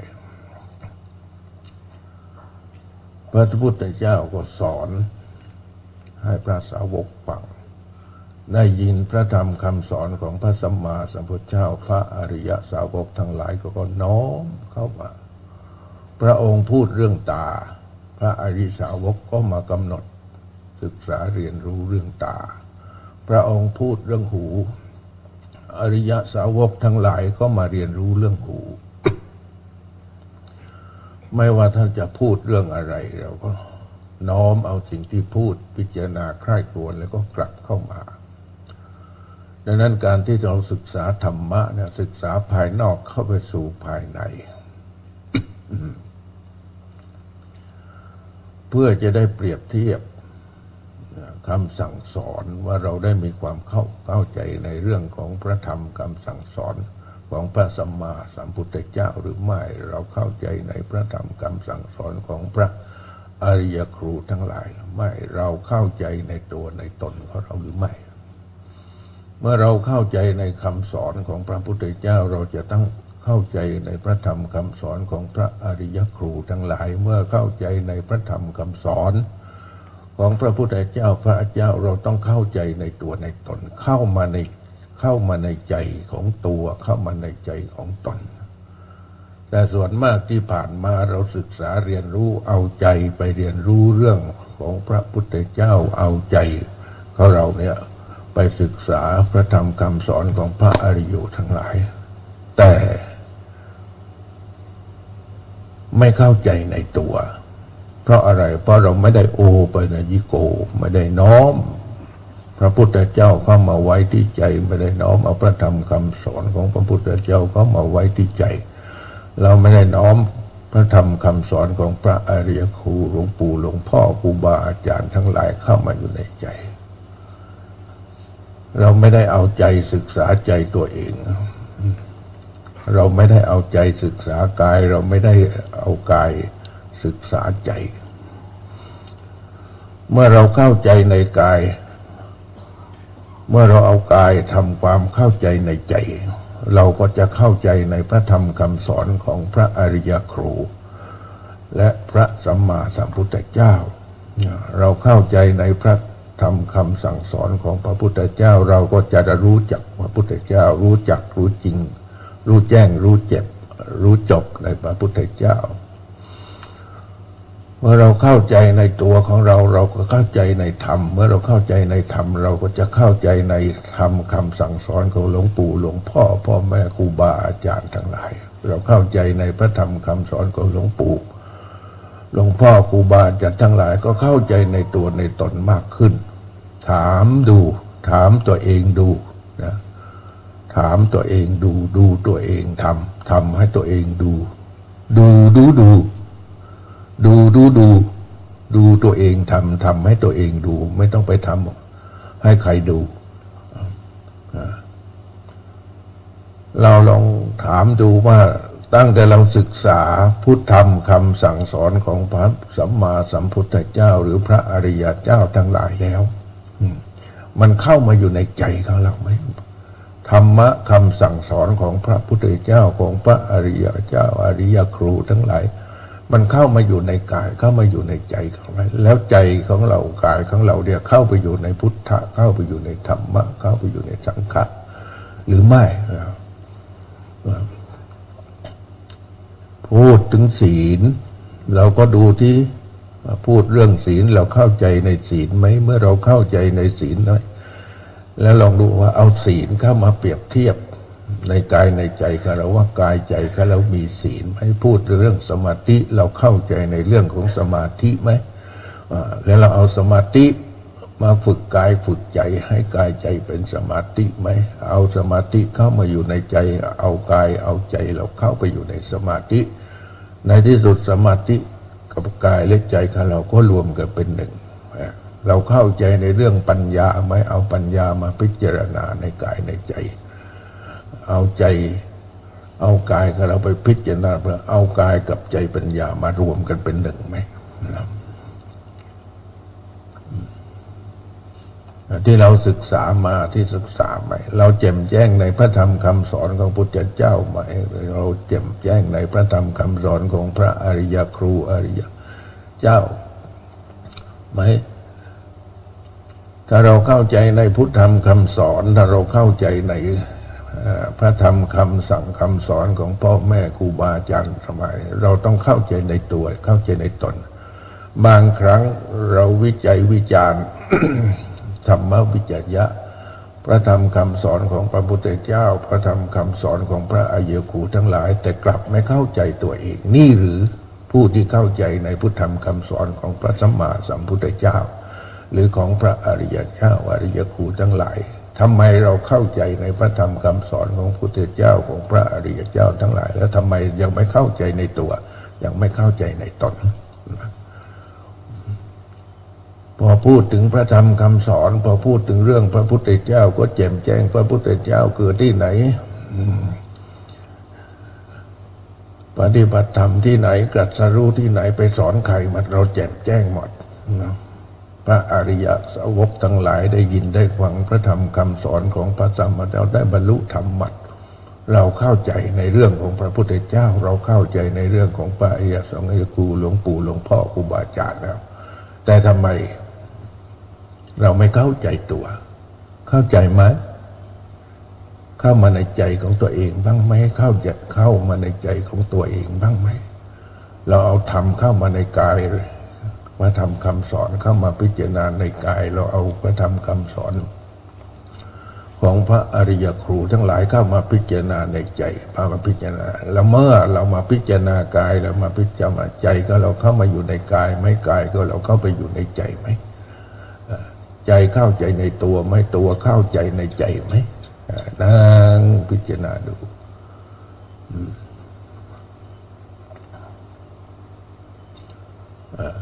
ศึกษาพระธรรมคำสอนมานานเข้าใจในพระธรรมคำสอนของพระพุทธเจ้าแต่ทำไมยังไม่เข้าใจในตัวในตนนี่หรือคือผู้ที่เข้าใจในพระธรรมคำสั่งสอนของพระสัมมาสัมพุทธเจ้าที่ตรัสกล่าวไว้ดีแล้วเข้าใจในคัมภีร์ตำรับตำราแต่ไม่ได้เอาคัมภีร์ตำราเข้ามาในกายเข้ามาในใจเพราะเราเอากายเอาใจไปศึกษาแต่ตำราคัมภีร์ไปศึกษาเรื่องราวของพระพุทธเจ้าไปศึกษาเรื่องราวของพระอริยเจ้าส่งใจส่งกายไปศึกษาเรียนรู้แต่ทำภายนอกแต่ไม่ได้เอาทำภายนอกที่พระพุทธเจ้ากรัสกล่าวไว้ดีแล้วกลับมาศึกษาเรียนรู้ในกายในใจของตัวของตนเหมือนกับเราเอาไฟฉายที่มันส่องออกไปข้างนอกแต่ตัวมันเองไม่มีแสงสว่างแสงสว่างมันออกไปข้างนอกแต่ตัวของมันเองมืดตะลึกตื้ออยู่เพราะอะไรเพราะมันไม่ได้โอปัญญโกน้อมเอาแสงน้อมเอาแสงสว่างที่ไปศึกษาแล้วกลับเข้ามาในใจเราสังเกตดูแสงสว่างที่ออกจากไฟฉายมันจะพุ่งไปกว้างสว่างอยู่180 องศาสู้เทียนก็ไม่ได้นะพอเราจุดเทียนเทียนมันจะสว่างทั้งหน้าทั้งหลังทั้งซ้ายทั้งขวาแต่เทียนนั้นมันไม่สว่างในตัวเทียนสู้แสงอาทิตย์ไม่ได้แสงอาทิตย์มีแสงรอบทั้ง10 ทิศแสงของพระอาทิตย์สู้จิตที่เป็นพุทธะไม่ได้เพราะดวงอาทิตย์มีแสงสว่างทั้ง10 ทิศแล้วก็จริงแหละ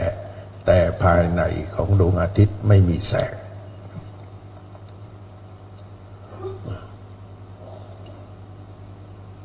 แสงของพระอาทิตย์ลองนึกดูคิดดูนึกดูทำความรู้สึกดูคิดถึงพระอาทิตย์คิดถึงแสงพระอาทิตย์นึกถึงพระอาทิตย์นึกถึงแสงสว่างทำความรู้สึก เป็นดวงอาทิตย์ที่มีแสงสว่างออกไปข้างหน้าออกไปข้างหลังออกไปข้างซ้ายออกไปข้างขวาออกไปขวางทั้ง4ออกไปข้างบนออกไปข้างล่างแสงมันจะออกไปข้างนอกแต่ภายในดวงอาทิตย์ไม่มีแสงไม่เหมือนแสงสว่างแห่งพุทธะแสงสว่างของจิตแสงสว่างของใจแสงสว่างของจิตแสงสว่างของใจไม่มีที่มืดเลยแสงของพระพุทธเจ้าไม่มีที่มืดเลยแสงของพระธรรมคำสั่งสอนของพระสัมมาสัมพุทธเจ้าไม่มีที่มืดเลยแสงสว่างของพระอริยสงฆ์อริยสาวกอริยธรรมไม่มีที่มืดเลยแสงของจิตแสงของใจเมื่อเราพิจารณาเห็นอย่างนี้แล้วน้อมเอาแสงแห่งพุทธะน้อมเอาแสงสว่างแห่งธรรมะน้อมเอาแสงสว่างแห่งสังฆะมาสอดส่องเข้ามาในกายมาสอดส่องเข้ามาในใจดูที่ในกายของเรายังมืดไหมในจิตในใจของเรายังมืดไหมมืดด้วยความโลภมืดด้วยความโกรธมืดด้วยความหลงเมื่อมันมืดมันก็ไม่รู้เมื่อไม่รู้มันก็ไม่มีพุทธะไม่มีพุทโธไม่มีผู้รู้ไม่มีผู้ตื่นไม่มีผู้เบิกบานเรารู้ เรารู้ในกายไหมเราตื่นในกายไหมเราเบิกบานในกายไหมเรารู้ในใจไหมเราตื่นในใจไหมเราเบิกบานในใจไหมนั่งพิจารณาดูตัวเองทำให้ตัวเองดูตัวเองทำให้ตัวเองดู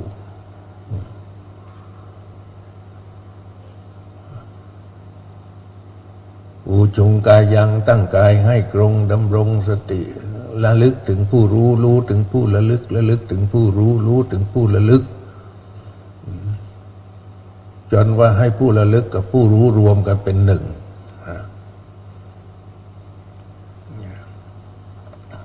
ถ้าเมื่อใดระลึกถึงผู้รู้ถึงผู้ระลึกถึงผู้รู้ถึงผู้ระลึกถึงผู้รู้ถึงผู้ระลึกถึงผู้ระลึกกับผู้รู้รวมกันเหมือนพุทธไม่ใช่โทไม่ใช่พุทธ พุทธไม่ใช่โทไม่ใช่พุทธพอรวมกันเป็นพุทธโธไม่ใช่พุทธและไม่ใช่โธอุชุงกายังทรงตัวขึ้นทรงตัวขึ้นทรงตัวขึ้นทรงตัวขึ้นนะอย่าสุดนะอย่าสุดตัวทรงตัวขึ้นทรงตัวทรงถ้าไม่ทรงนะมันจะหดมันไม่เบิกมันไม่บานการทรงตัวมันทำให้มันจะค่อยๆเบิกค่อยๆบานออกแต่พอถ้าเราไม่ทรงตัวมันไม่เบิกมันไม่บานเหมือนกลีบดอกไม้เวลานั้นมันจะค่อยทรงขึ้นเบิกบานขึ้นรับแสงแห่งพุทธะรับแสงแห่งตะวันนะแต่ถ้าพอหมดแสงมาตะวันมันค่อยหดมันค่อยหูมันค่อยเหี่ยวมันค่อยง่วงมันค่อยหาวมันค่อยนอนแล้วมันค่อยหลับแล้วมันก็ค่อยไหลแล้วค่อยหลง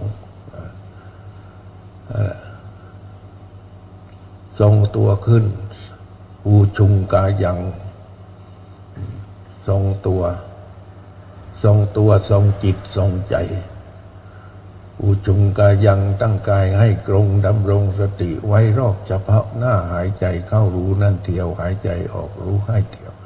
หายใจเข้ายาวก็ระลึกก็รู้ได้ชัดหายใจออกยาวก็รู้ได้ชัดหายใจเข้าสั้นก็รู้ได้ชัดหายใจออกสั้นก็รู้ได้ชัดเมื่อรู้ชัดแล้วก็ตั้งจิตตั้งใจว่าเราจะไประงับลมแต่ไม่ใช่บังคับลมนะความดูจนลมหายใจเข้ายาวหายใจออกยาวหายใจเข้าสั้นหายใจออกสั้นจนมันระงับหยุดเรียกว่าไม่เข้าไม่ออกเมื่อไม่เข้าไม่ออกต่อไปเราจะเข้าไประงับกายสังขารกายสังขารก็คือลมหายใจเราจะไประงับความคิดเราจะไประงับความนึกเราจะไประงับความรู้สึกเราจะไประงับความเห็นเราจะไประงับความรู้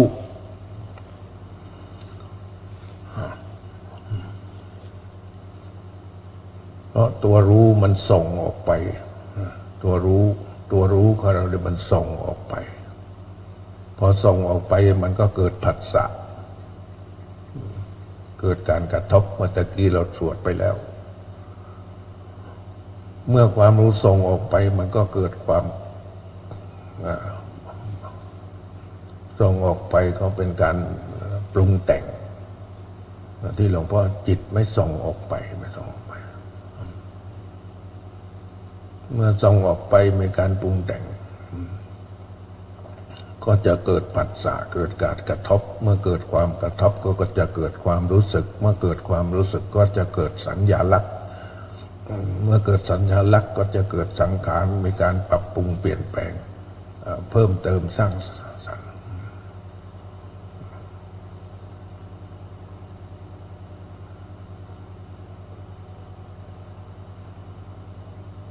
จมูกกงกระสะดือหูกงกระไหล่สังของหัวตรงคอตรงหลังตรงเอวตรงหายใจเข้ารู้สึกว่าเย็นหายใจออกเบาสบายผ่อนคลายวางเรื่องราวทั้งหลายในโลกออกเสียหมดในโลกนี้ไม่ติดกายไม่ติดใจกายใจของเราไม่ติดอะไรในโลกนี้แต่กายใจของเราตั้งอยู่นั่งอยู่ยืนอยู่เดินอยู่นอนอยู่บนโลก เราไม่อยู่ในโลกเราไม่ได้อยู่ในโลกโลกไม่ได้อยู่ในเรา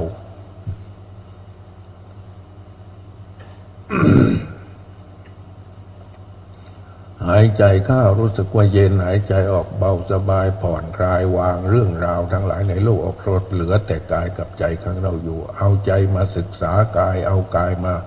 พิจารณาใจเอาใจมาพิจารณากายเอากายมาศึกษาใจลักษณะอย่างนี้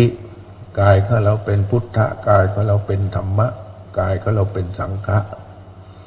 พุทธะก็คือกายนี้ธรรมะก็คือกายนี้สังฆะก็คือใจนี้มาพิจารณาดูนะว่าเข้าใจไหมเข้าใจในตัวในตนไหมเอาใจของเรามาเข้ามาในใจของเราไหมเอาจิตเข้ามาในจิตเข้ามาในใจของเราไหมเอาจิตใจเข้ามาในกายไหมเอากายของเราเข้าไปในใจไหม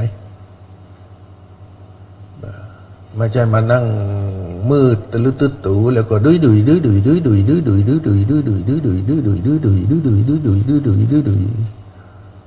หายใจเข้ารู้สึกว่าเย็นหายใจออกรู้สึกว่าเบาสบายผ่อนคลายวางเรื่องราวทั้งหลายในโลกออกเสียหมดตอนนี้เมื่อวางเรื่องราวทั้งหลายในโลกออกหมดก็เหลือแต่กายกับใจก็เอาใจมาศึกษากายเอากายมาศึกษาใจ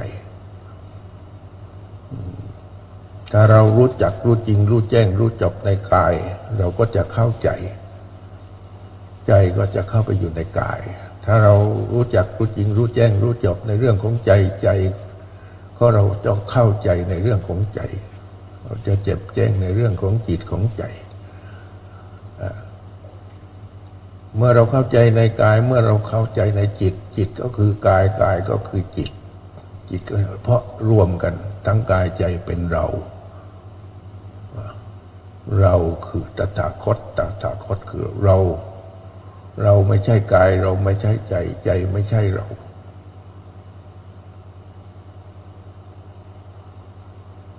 าไม่ใช่กายกายไม่ใช่เ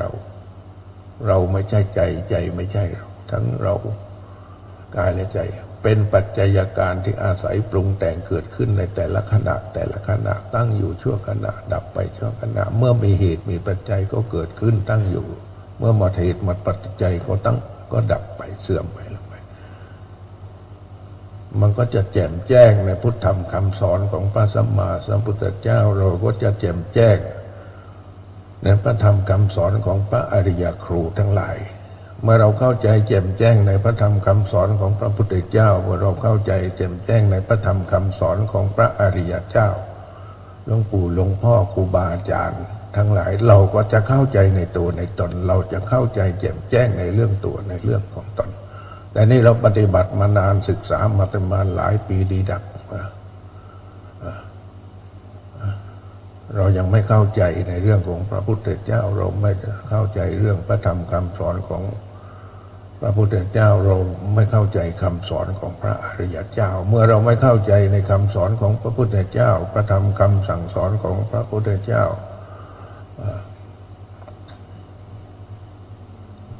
เราไม่เข้าใจในพระธรรมคำสอนของหลวงปู่หลวงพ่อครูบาอาจารย์ของพระอริยเจ้าเราก็กลับไม่เข้าใจในตัวในตนนี่หรือคือสงฆ์สาวกของพระผู้มีพระภาคเจ้าปฏิบัติดีแล้วนี่หรือคือสงฆ์ของพระผู้มีพระภาคเจ้าปฏิบัติตรงแล้วนี่หรือคือสงฆ์ของพระอริยเจ้าปฏิบัติเพื่อรู้ออกจากทุกข์แล้วนี่หรือคือพระอริยสงฆ์ของพระสัมมาสัมพุทธเจ้าปฏิบัติตามสมควรแก่ธรรมแล้วอุชุงกายังทรงตัวให้ตรงหัวตรงคอตรงหลังตรงเอวตรง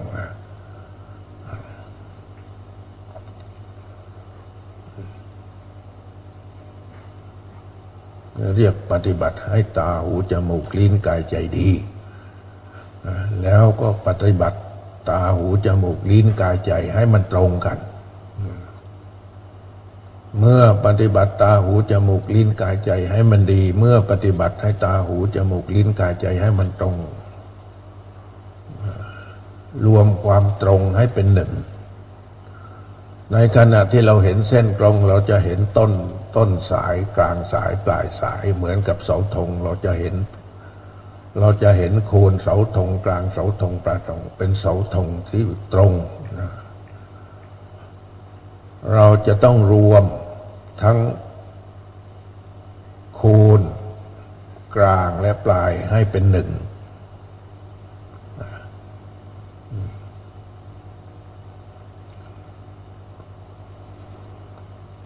โคนเสาธงกลางเสาธงปลายเสาธงเราจะรวมยังไงเรามองอย่างนี้เราก็จะเห็นเสาธงเห็นที่ตรงที่ข้างล่างก็เป็นโคนที่ตรงกลางก็เป็นตรงกลางที่ปลายก็เป็นเราจะรวมยังไงให้เสาธงไม่มีโคนไม่มีกลางไม่มีเบื้องต้นไม่มีท่ามกลางไม่มีที่สุดเนี่ยลองพิจารณาดูเราจะมองยังไงให้เสาธงไม่มีโคนไม่มีตรงกลางไม่มีปลายเสาธงเราจะพิจารณายังไง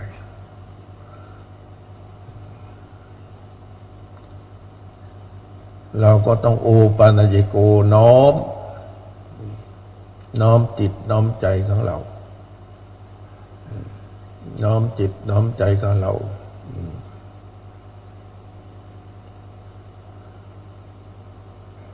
โคนเสาธงก็เปรียบเหมือนกับก้อนของเรานะกลางเสาธงก็เหมือนกับท้องเอวหน้าอกของเราปลายของเสาธงก็เหมือนกับยอดกระหม่อมของเรานี่เราจะมองยังไงให้บนกลางล่างเป็นหนึ่งเดียว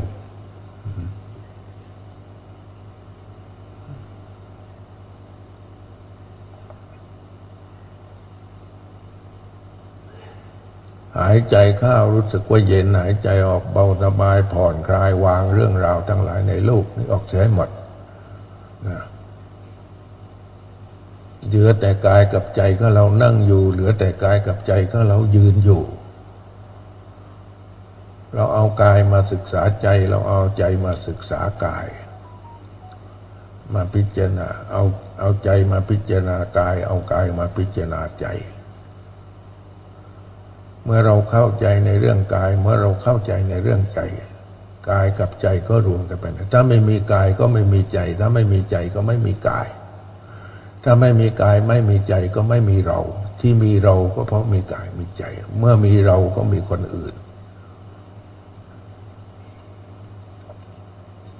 หายใจเข้ารู้สึกว่าเย็นหายใจออกรู้สึกว่าเบาสบายผ่อนคลายวางเรื่องราวทั้งหลายในโลกออกใช้หมดเหลือแต่กายกับใจของเราอยู่ไม่ต้องเอากายไปศึกษาเรื่องอื่นไม่ต้องเอาใจไปศึกษาเรื่องอื่นเอากายมาศึกษาใจเอาใจมาศึกษากายให้กายรู้จักใจให้ใจรู้จักกายนี่กายไม่รู้จักใจใจของเราก็ไม่รู้จักกายเราจึงทำให้กายเป็นทุกข์เราจึงทำให้ใจเป็นทุกข์นี่หรือสงสาวกของพระผู้มีพระภาคเจ้าปฏิบัติดีแล้วนี่คือสงสาวกของพระผู้มีพระภาคเจ้าปฏิบัติตรงแล้วนี่หรือคือสงฆ์ของพระผู้มีพระภาคเจ้าปฏิบัติรู้ออกจากทุกข์แล้ว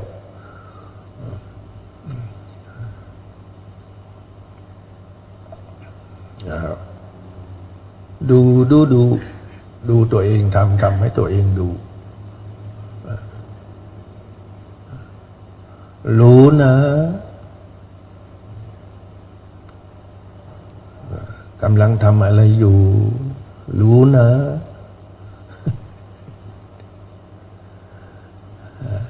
รู้นะกำลังปฏิบัติแบบไหนรู้นะไม่ต้องเข้าฌานญาณสมาบัติหรอกนั่งดูด้วยตาเปล่าเนี่ยก็รู้หายใจเข้ารู้สึกว่าเย็นหายใจออกเบาสบายผ่อนคลายวางเรื่องราวทั้งหลายเลยโลกไม่ใช่เราไม่ใช่โลกแต่โลกอาศัยเราเกิดขึ้นเรานี่อาศัยอยู่ในโลกโลกไม่ใช่ตัวเราไม่ใช่โลกแต่เราอาศัยโลกเพื่อจะดำรง ทรงกายนี้ไว้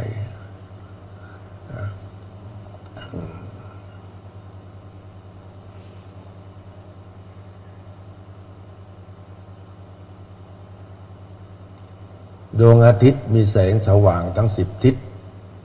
แต่ภายในดวงอาทิตย์ไม่มีแสงไม่เหมือนแสงสว่างแห่งพุทธะไม่มีที่ไหนที่จะมืดเลยดวงอาทิตย์มีแสงสว่างทั้ง10 ทิศ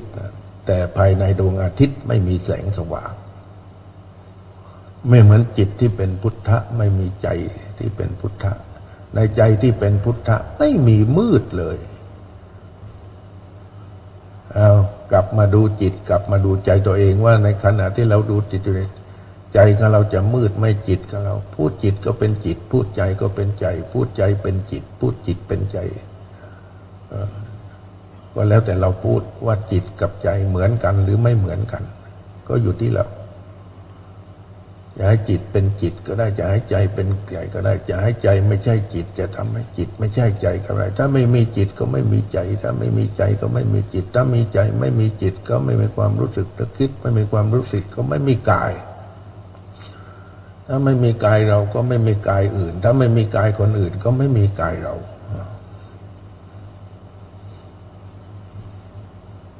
ง่ายนิดเดียวในการพิจารณาแต่นอกนั้นยากหมดไอ้ที่ง่ายมีอยู่แค่นิดเดียวเท่านั้นเองถ้าเข้าใจนิดเดียวนี้เท่านั้นแหละเราก็จะเข้าใจทั้งหมด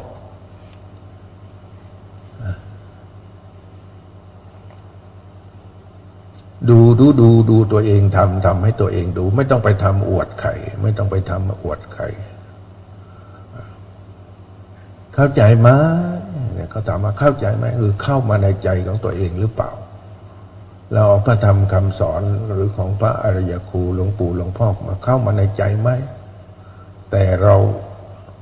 เอาใจของเราไปฟังไปดูไปพิจารณาพระธรรมคำสอนของพระสัมมาสัมพุทธเจ้าพระธรรมคำสอนของพระอริยสาวกอริยครูทั้งหลายแต่ไม่ได้น้อมเอาพระธรรมคำสอนของพระพุทธเจ้าของพระเจ้ากลับมาศึกษาเรียนรู้เข้าใจในธรรมะแต่ไม่ได้เอาธรรมะเข้ามาในใจเอาใจไปเรียนรู้ธรรมะของพระพุทธเจ้าธรรมะของพระอริยสงฆ์อริยโกแต่ไม่ได้เอาธรรมะเข้ามาเรียนรู้ในใจของตัวเองก็เหมือนแสงสว่างของไฟฉายที่มันส่องออกไปข้างหน้าแต่ว่ามันไม่ได้แสงไม่ได้ส่องกลับเข้ามาในตัวของมันเองเข้าใจไหมปฏิบัติให้ตาหูจมูกลิ้นกายใจดีแล้วหรือยังดีมันเป็นยังไงดีมันก็ต้องมีความสุขกายสุขใจดีมันเป็นยังไงดีมันต้องมีความเบากายเบาใจกายเบาไหมใจเบาไหมดีมันเป็นยังไงดีมันต้องทุกข์ในกายในใจมันระงับเรียกว่ากายดีใจดีแต่นี่เรา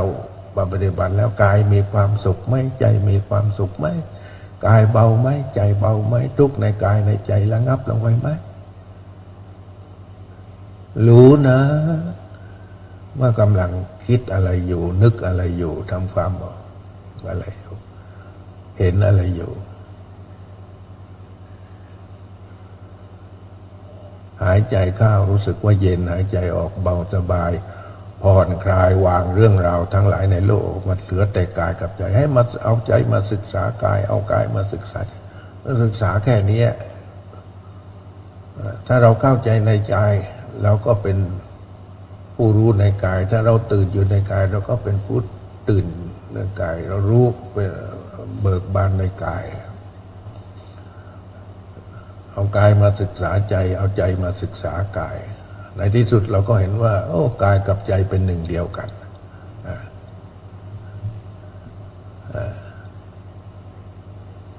หายใจเข้ารู้สึกว่าเย็นหายใจออกเบาสบายผ่อนคลายวางเรื่องราวเหลือแต่กายไก่คู่กางเข้ามาอุชุงกายังตั้งกายดำให้ตรงดำรงสติไว้รอบเฉพาะหน้าหายใจเข้ารู้นั่นเดียวหายใจออกรู้นั่นเดียวหายใจเข้ายาวก็รู้ชัดหายใจออกยาวก็รู้ชัด หายใจเข้าสั้นก็รู้ชัดหายใจออกชัดไม่หายใจเข้าไม่หายใจออกก็รู้ชัดกองลมทั้งปวงทำความศึกษากองลมทั้งปวงเมื่อศึกษาลมกองปวงทั้งหกได้แล้วต่อไปเราก็จะระงับกายสังขาร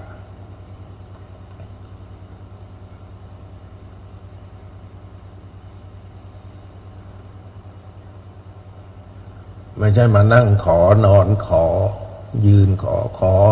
ให้ข้าพเจ้าจงมีความสุขขอให้ข้าพเจ้าปราศจากความทุกข์ นั่งขออยู่นั่นแหละขอแล้วขออีกนั่งขอแต่ไม่ลงมือทำ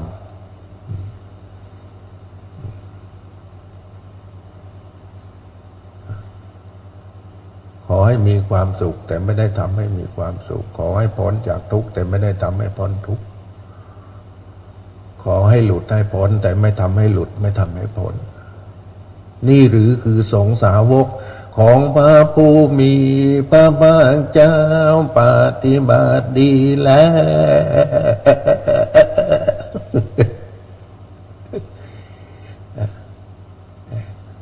ปฏิบัติดีเบื้องต้นยังไม่ได้เลยสงฆ์สาวกของพระผู้มีพระภาคเจ้าปฏิบัติตรงแล้วดูดิตรงแล้วหรือยังหัวตรงคอตรงหลังตรงเอวตรงตาหูจมูกลิ้นกายใจกันตามีหูตามีจมูกตามีลิ้นตามีกายมีใจตามีหูมีตาหูมีจมูกหูมีลิ้นหูมีกายใจมีตาใจมีหูใจมีจมูกนะมันตรงกันเห็นรูปได้ยินรูปได้กลิ่นรูปได้รสรูปได้สัมผัสรูปได้รู้รูป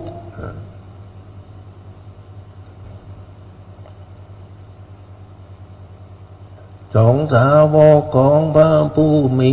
พระภาคเจ้าปฏิบัติตรงแล้วทำความเห็นให้ตรงทำจิตให้ตรงตั้งทรงกายให้ตรงตรงไหมตรงไหมไม่ต้องไปดูคนอื่นดูตัวเองนี่ดูไหมตรงไหมตรงไหมตรงไหมตรงไหมดูตัวเองดูตัวเองตรงไหมตรงไหมนี่ยัง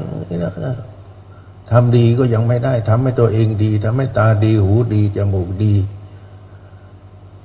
กายดีใจดีดีด้วยนะโมพุทธายะนะดีโมดี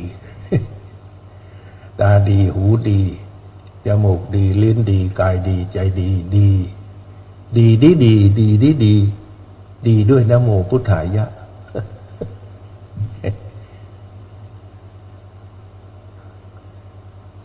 ตรงไหมตรงไหมดูที่ขนาดตัวเองยังไม่รู้เลยว่าไม่น่าปฏิบัติฟังธรรมคำสอนของพระพุทธเจ้าว่าทำให้ดีก็ยังไม่ได้ทำให้ดีฟังพระธรรมคำสอนของพระสัมมาสัมพุทธเจ้าพระอริยกุลปฏิบัติให้ตรงก็ยังไม่ได้ทำให้ตรงแต่ว่าอยากดีอยากตรงฟังพระธรรมคำสอนของพระสัมมาสัมพุทธเจ้าฟังพระธรรมคำสอนของพระเจ้าว่าปฏิบัติรู้ออกจากทุกข์ก็ยังไม่ได้ทำตัวเองออกจากทุกข์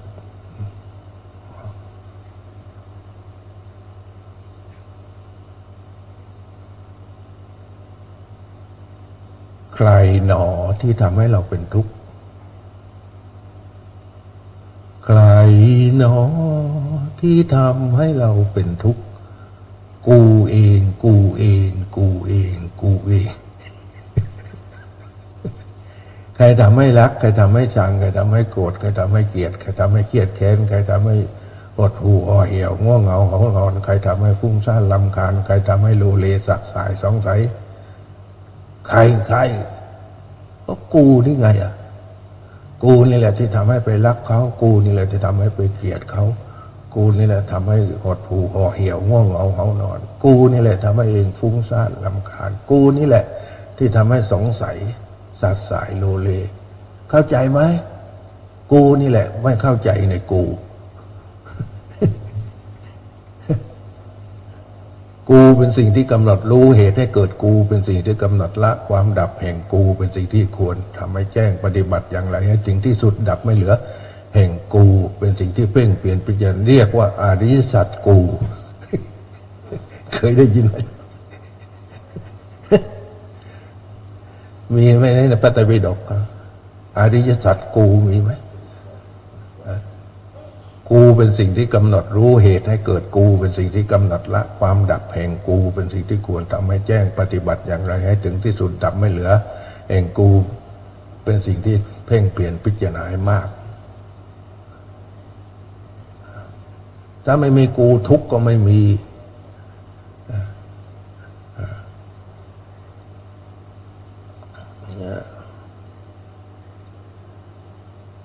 มันไม่มีในพระไตรปิฎกอริยสัจกูเนี่ย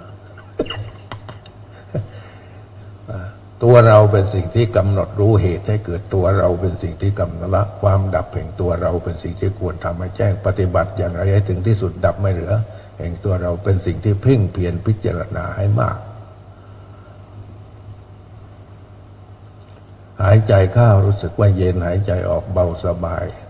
เราไม่เกี่ยวกับโลกนี้แล้วโลกนี้มันอยู่ใต้ก้นเราเราไม่ได้อยู่ในโลกโลกเราอยู่เหนือโลกโลกมันอยู่ใต้ก้นเราเราวางเราไม่ได้ยึดไม่ถือโลกเราไม่ต้องไปวางโลกไม่ต้องไปยึดถือมาพิจารณาตัวเราเราก็คือกายกับใจ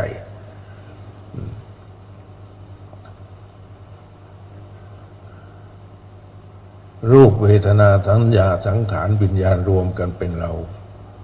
กายเวทนาจิตธรรมสติรวมกันเป็นเราตาหูจมูกลิ้นกายใจรวมกันเป็นเรารูปเสียงกลิ่นรสนั่นที่เรานั่นนะรวมกันเป็นเราถ้าไม่มีตาถ้าไม่มีตาก็ไม่มีเรา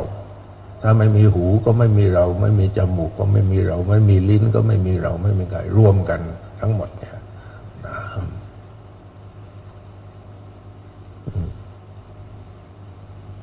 หายใจเข้ารู้สึกว่าเย็นหายใจออกเบาสบายผ่อนคลายวางเรื่องราวทั้งไม่ต้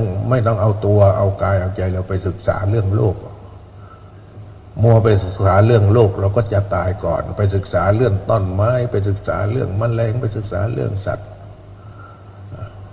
มันมีฝรั่งคนหนึ่งไปศึกษาเรื่องช้างตั้งแต่สาวๆจนแก่เดี๋ยวนี้ตายแล้วมั้งอีกคนหนึ่งก็ไปศึกษาเรื่องลิงก็อดซิลล่าเลี้ยงลิงศึกษาลิงเรื่องลิงจนแก่เท่าแต่ไม่ได้ศึกษาตัวไม่ได้ศึกษาตน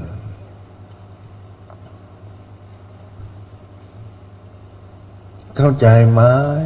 เข้ามาในใจของเราเองไหมเราได้เห็นแล้วเอาสิ่งที่เห็นเข้ามาพิจารณาที่ในใจไหมเราได้ยินแล้วเราเอาสิ่งที่เราได้ยินเสียงแล้วมาเอาพิจารณาในใจไหมเราได้กลิ่นแล้วเอากลิ่นมาพิจารณาในใจไหมเราได้รสแล้วเอารสมาพิจารณาเราได้สัมผัสเอามาพิจารณาในใจไหมอารมณ์อันใดที่เกิดขึ้นที่เป็นราคะโทสะโมหะฟุ้งซ่านรำคาญ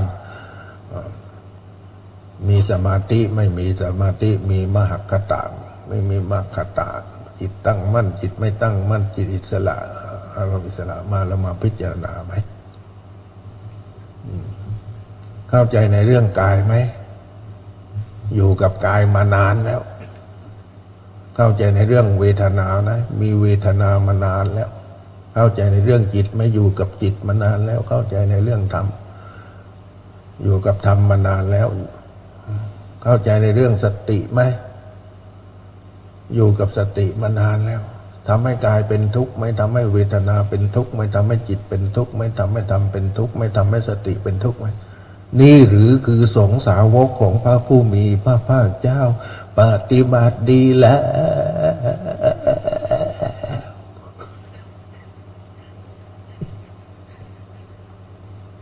หายใจเข้ารู้สึกว่าเย็นหายใจออกเบาสบาย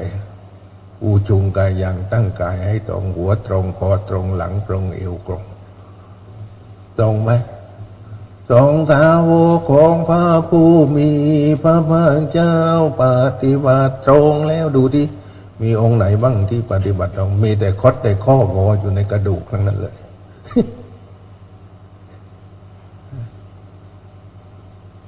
ชอบไหมชอบไหมชอบไหมความดีชอบไหมชอบแล้วทำไมไม่ทำตรงความตรงชอบไหมชอบไหมชอบไหมแล้วไม่ทำไมไม่ทำให้ตรงรู้ออกจากทุกข์ก็ชอบไหมชอบไหมชอบไหมชอบไหมฮะ ชอบไหมรู้ออกจากทุกข์ก็ชอบไหมชอบแล้วทำไมไม่ทำให้รู้ออกจากทุกข์ไม่เอาทุกข์ออกจากความรู้ไม่จะเอาความรู้ออกจากทุกข์ก็ชอบไหมปฏิบัติตามสมควรแก่ธรรม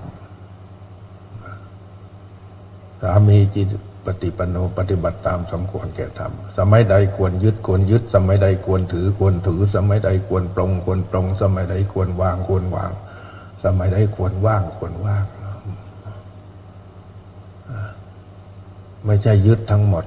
ไม่ใช่ถือทั้งหมดไม่ใช่ปรงทั้งหมดไม่ใช่วางทั้งหมดไม่ใช่ว่างทั้งหมด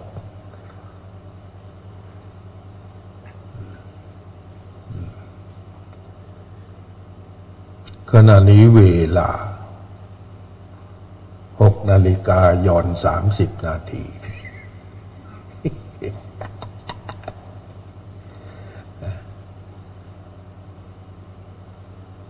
ทำไมเราไม่ศึกษาในกายของเราทำไมไม่ศึกษาในใจแต่เอากายก็เราไปศึกษาอะไรอยู่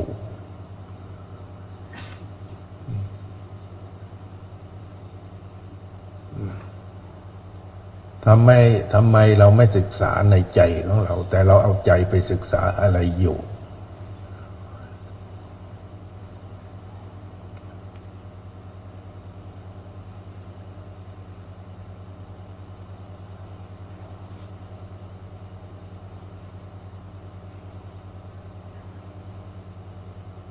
มีสักกี่องค์ที่ปฏิบัติให้ตัวเองดี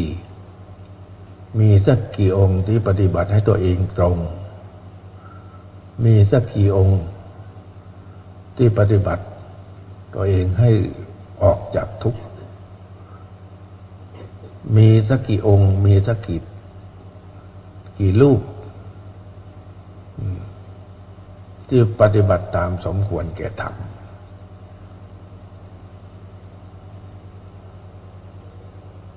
หายใจเข้าเย็นไหมหายใจออกเบาสบายไหมทำได้แล้วจะทำได้ไหมทำได้หรือเปล่าที่สอนเขาไว้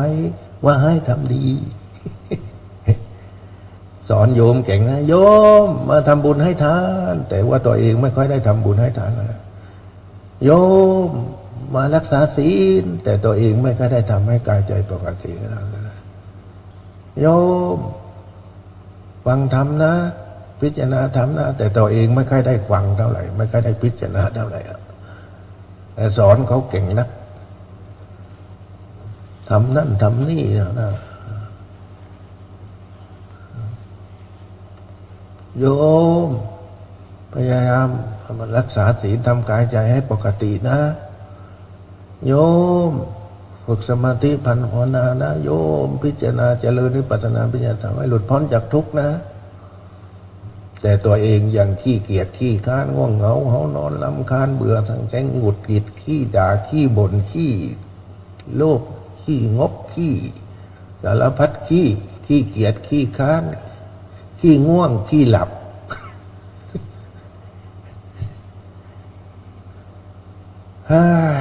อนิจจังทุกขังอนัตตา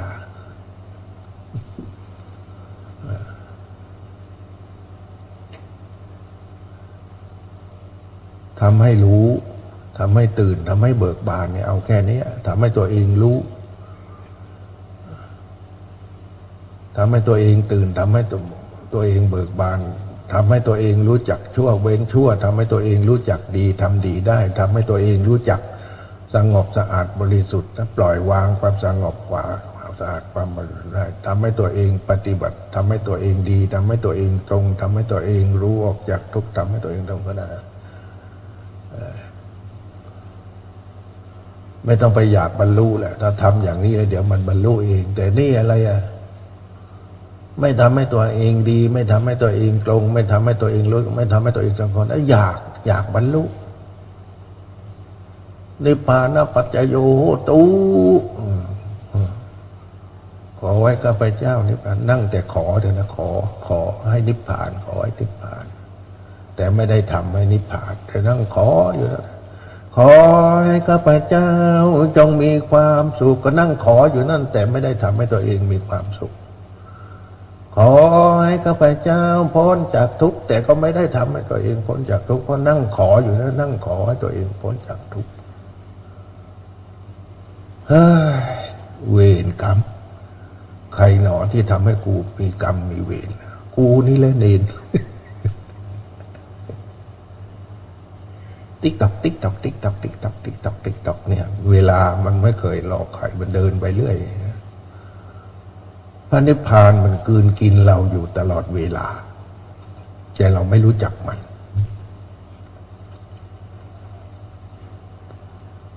หายใจเข้ารู้สึกว่าเย็นหายใจออกเบาสบายผ่อนคลายวางเรื่องราวในโลกนี้ออกได้หมดเหลือแต่กายเหลือแต่ใจนั่งอยู่กายไม่ใช่เราใจไม่ใช่เราเราไม่ใช่กายเราไม่ใช่ใจแต่เพราะอาศัยกายก็มีใจเพราะอาศัยใจก็มีกายเมื่อมีกายมีใจก็มีเราเพราะมีเราจึงมีกายมีใจเห็นไหมมันเป็นอัญญมัญญะมันอาศัยซึ่งกันและกันถ้าไม่มีตัวเราคนอื่นก็ไม่มีถ้าไม่มีคนอื่นตัวเราก็ไม่มีถ้าไม่มีโลกก็ไม่มีเราถ้าไม่มีเราโลกก็ไม่มีแต่เพราะมีโลกจึงมีเรา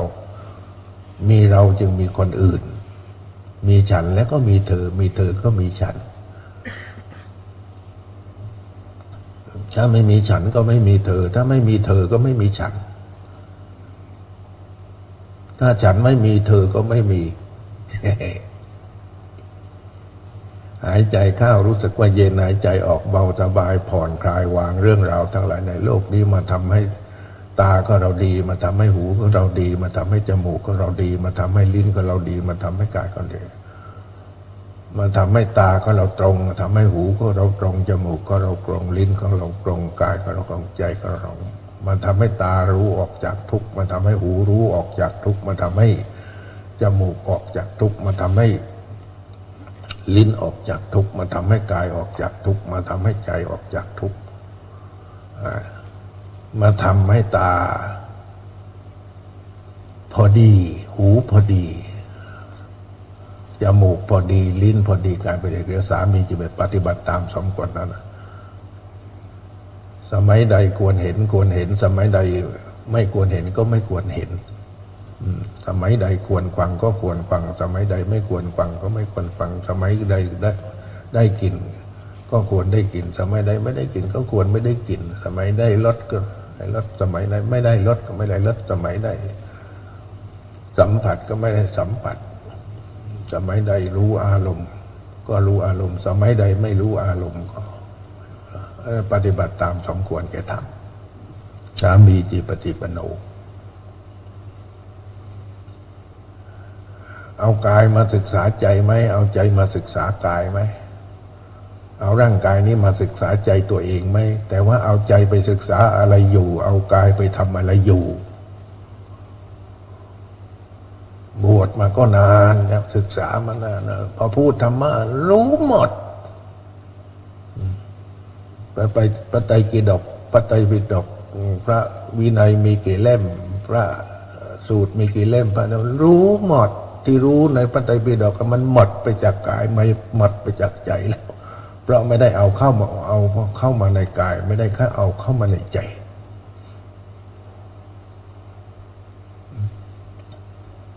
เข้าใจในพระไตรปิฎกแต่ไม่เข้าใจในกายไม่เข้าใจในใจนี่หรือถ้าเข้าใจในกายถ้าเข้าใจในกายถ้าเข้าใจในใจเนี่ยทำไมเราทำให้กายเป็นทุกข์เราทำไมเราให้ใจเป็นทุกข์ถ้าเราเข้าใจในเรื่องกายทำไมเราทำกายให้เป็นทุกข์ถ้าเราเข้าใจในเรื่องใจทำไมเรายังทำใจให้เป็นทุกข์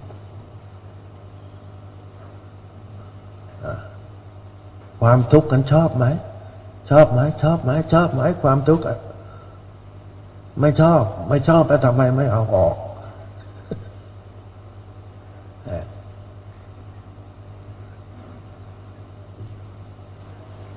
ไม่เคยได้ยินนะธรรมะแบบนี้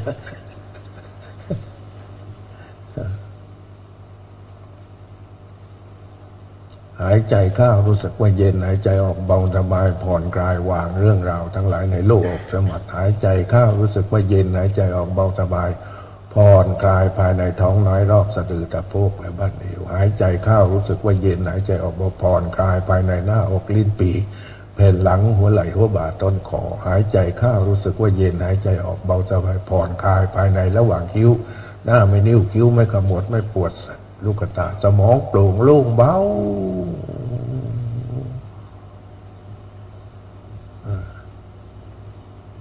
ใครหนอที่ทำให้กายของเราเป็นทุกข์ใครหนอที่ทำให้ใจของเราเป็นทุกข์ใครหนอที่ทำให้เราเจ็บปวดรวดร้าวทุกข์ทรมานไม่สบายกายไม่สบายใจหาใครคนนั้นให้เจอใครหนอที่ทำให้เราเป็นทุกข์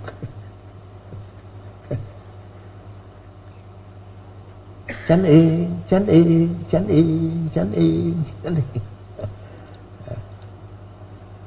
ใครทำให้เจ็บปวดรวดร้าวทุกข์ทรมานใครทำให้ไม่สบายกายไม่สบายใจมัวแต่ไปโทษคนอื่นทำให้รำคาญบ้างไปโทษคนอื่นนะทำให้เรารักไปโทษคนอื่นแล้วทำให้เราเกลียดไปโทษคนอื่นแล้วที่ทำให้เราหลงแต่ไม่โทษตัวเองว่าเราไปรักเขาเอง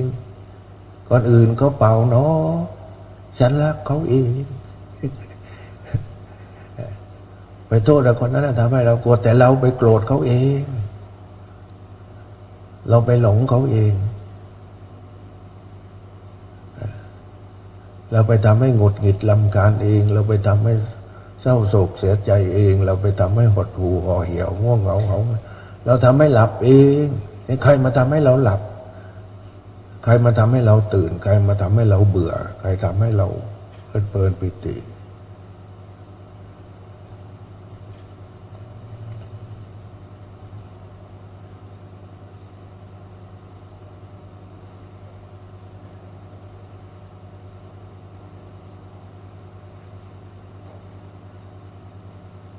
ขณะนี้เวลา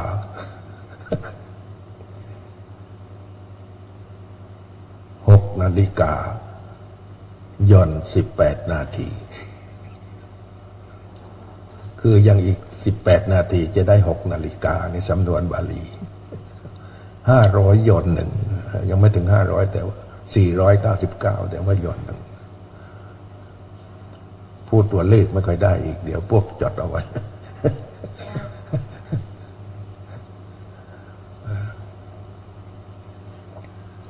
หายใจเข้ารู้สึกว่าเย็นหายใจออกกายก็อยู่ตรงนี้ใจก็อยู่ตรงนี้อารมณ์ก็อยู่ตรงนี้เกิดอยู่ตรงนี้แล้วลม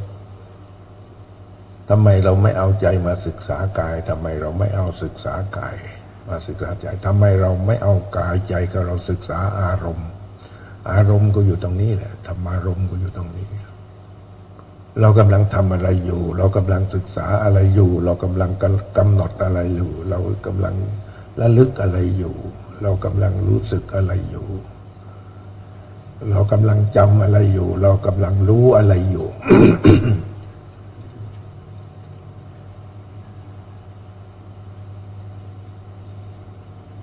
บวชมาก็นานบวชจนจำพรรษาตัวเองไม่ได้ว่ากูกี่พรรษาแล้วนี่มันต้องนับใหม่ทุกทีศึกษาคัมภีร์ตำราไม่รู้ทั้งเท่าไหร่แล้วหนังสือคัมภีร์ตำราของหลวงพ่อพุทธทาสมากกว่าพระไตรปิฎกพระไตรปิฎกนี่มีแค่อย่างมากสูงสุดก็91 เล่ม100 เล่ม80 เล่ม45 เล่มแล้วก็ย่อนลงมาเหลือเล่มเดียวฉบับย่อ ย่นลงมาเหลือ18 เล่มย่นลงมาเหลือเล่มเดียวของอาจารย์สุชีพ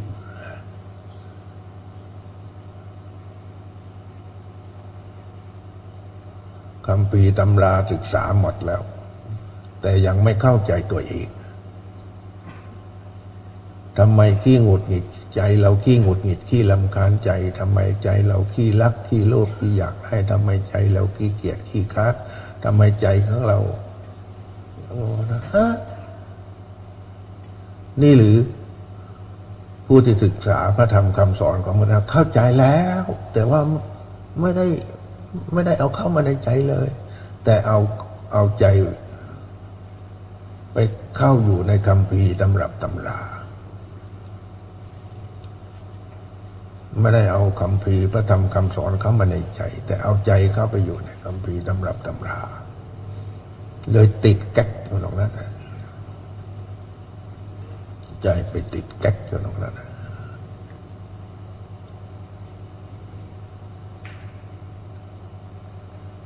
ถ้าเราเข้าใจในตัวในตนแล้วทำไมเราจึงทำตัวทำตนให้เป็นทุกข์ถ้าเราเข้าใจในใจแล้วทำไมเราทำใจของเราให้เป็นทุกข์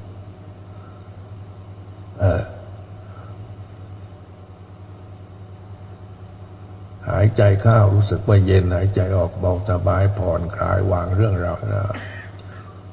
คู่ขาเข้ามาอูจุงกายังตั้งกายตั้งกายตรงดำรงสติไว้มั่นไว้รอบเฉพาะหน้าหายใจเข้ารู้นั่นแจ๋วหายใจออกรู้นั่นเตียวหายใจเข้ายาวก็รู้ชัดหายใจออกยาวก็รู้ชัดหายใจเข้าสั้นก็รู้ชัดหายใจออกสั้น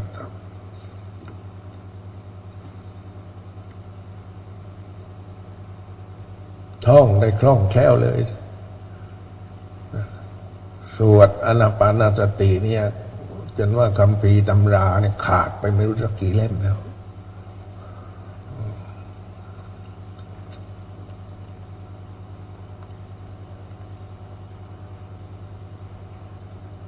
ทำให้กายรู้ทำให้กายตื่นทำให้กายเบิกบานทำให้ใจรู้ทำให้ใจตื่นทำให้ใจเบิกบานเนี่ยมาทำอะไรอยู่เนี่ยทำให้กายรู้ทำให้กายตื่นทำให้กายเบิกบานทำให้ใจรู้ทำให้ใจตื่นทำให้ใจเบิกบานเนี่ยแล้วเรากำลังมาทำอะไรอยู่เนี่ย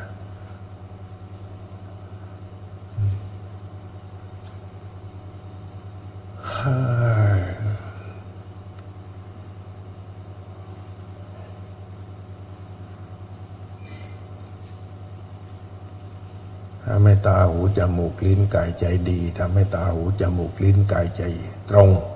ทำให้ตาหูจมูกลิ้นกายใจออกจากทุกข์ทำให้ตาหูจมูกลิ้นกายใจประพฤติปฏิบัติสมควรแก่ธรรมจะทำได้ไหมที่สอนเขาไว้ว่าให้ทำดี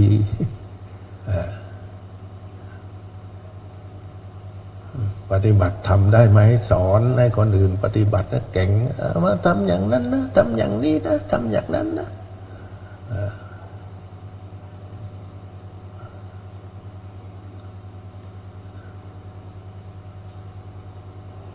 สอนให้คนอื่นตื่นรู้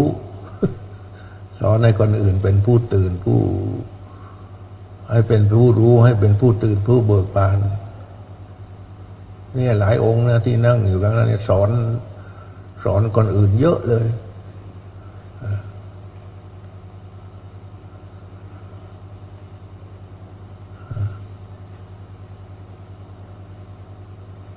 แต่ยังทำให้ตัวเองเป็นทุกข์ทำให้ใจตัวเองเป็นทุกข์ทำให้กายเป็นทุกข์ทำให้ใจเป็นทุกข์ทุกข์กับเรื่องนั้นเรื่องนี้วุ่นสับสนวุ่นวาย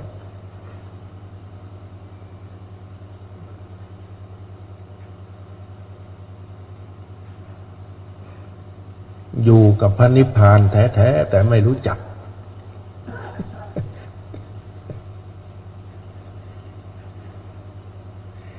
เกิดอยู่ตั้งอยู่ดับอยู่ในพระนิพพานแต่ไม่รู้จัก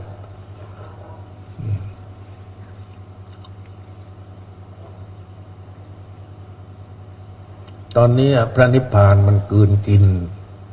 ตาหูจมูกลิ้นกายใจกันแล้วติ๊กติ๊กติ๊กตอกติ๊กตอกติ๊กตอกติ๊กตอกติ๊กตอกติ๊กตอกติ๊กตอกติ๊กตอกติ๊กตอกติ๊กตอกนิพพานมันกลืนกินลูกตานิพพานมันกลืนกินหูนิพพานมันกลืนกินจมูกนิพพานมันกลืนกินลิ้นนิพพานมันกลืนกินกายนิพพานมันกลืนกินใจแม่กำลังกลืนกินให้กับไปสู่ภาวะแห่งความดับไม่เหลือแห่งทุกข์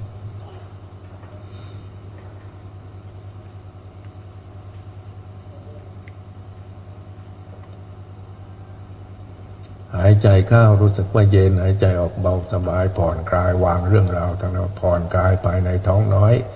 รอบสะดือตะโพกและบั้นเอวหายใจเข้ารู้สึกว่าเย็นหายใจออกผ่อนคลายภายในหน้าอกลิ้นปี่แผ่นหลังหัวไหล่บ่า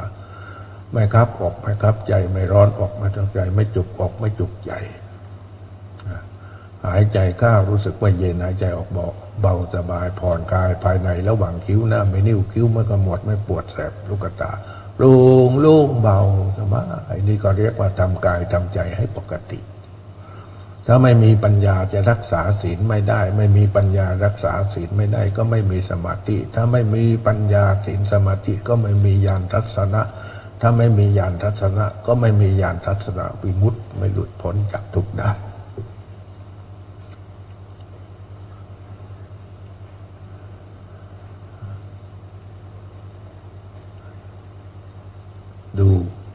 ดูตัวเองคดในข้องออยู่ในกระดูกไหมดูตัวเองทำให้ตัวเองดีแล้วหรือยังทำให้ตาดีหูดีจมูกดีลิ้นดีกายดีใจดีด้วยนะโมพุทธายะ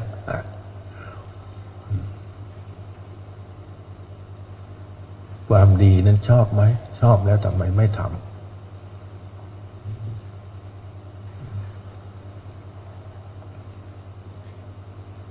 ขณะนี้เวลา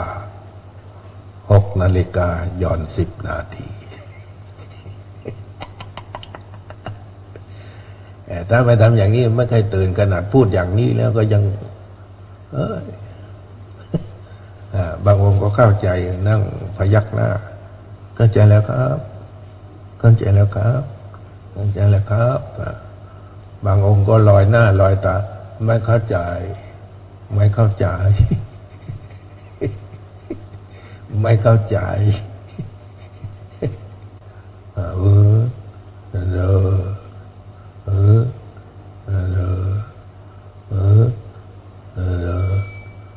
เดี๋ยวก็ปล่อยวางปล่อยพุทธปล่อยโทวางพุทธวางโทเข้าไปสู่สมถะ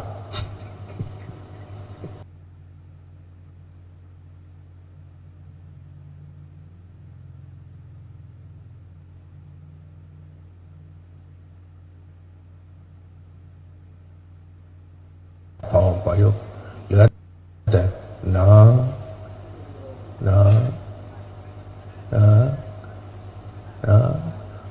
ล้วเดี๋ยวก็ปล่อยหนอ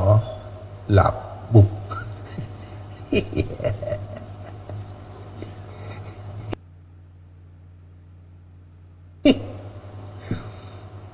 โอ้ย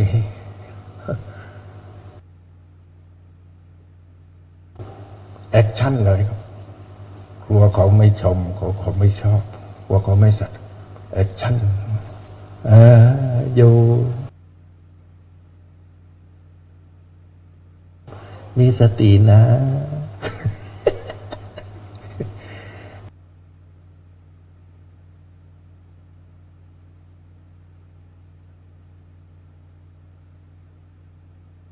ใครหนอที่ทำให้เราเป็นคนอย่างนี้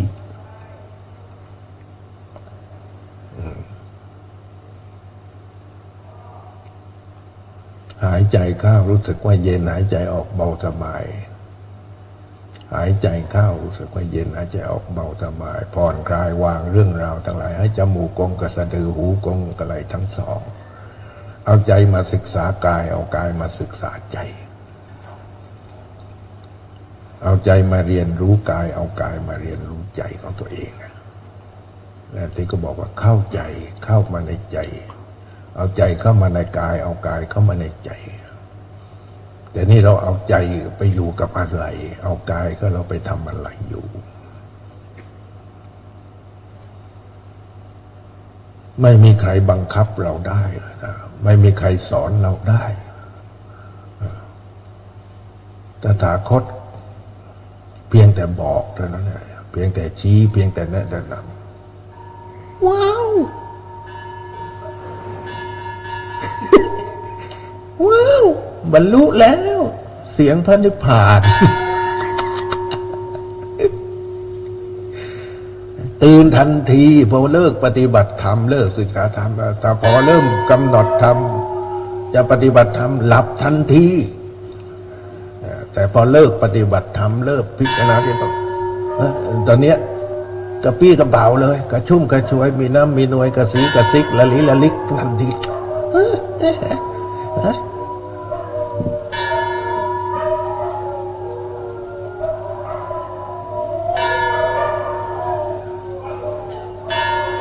หมามันอนุโมทนาสาธุกะ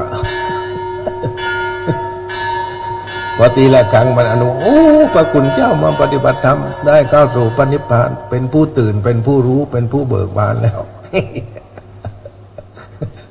แต่พอเงียบสงบเจริญสติพิจารณา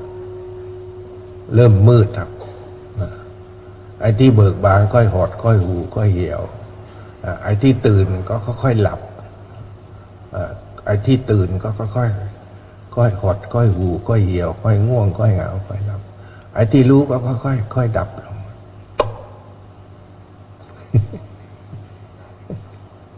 ขณะนี้เวลา6 นาฬิกาหย่อน5 นาทีขอราตนานิมนต์นะครับพระปกตาอาจารย์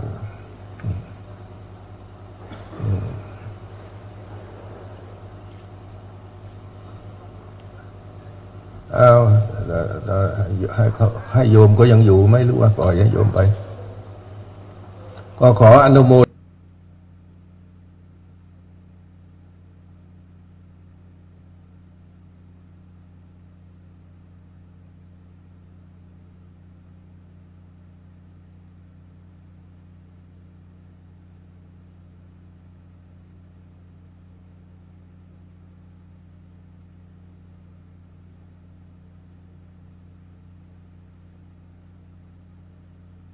ทนาบุญนะกับท่านทั้งหลายที่ตั้งใจอุตส่าห์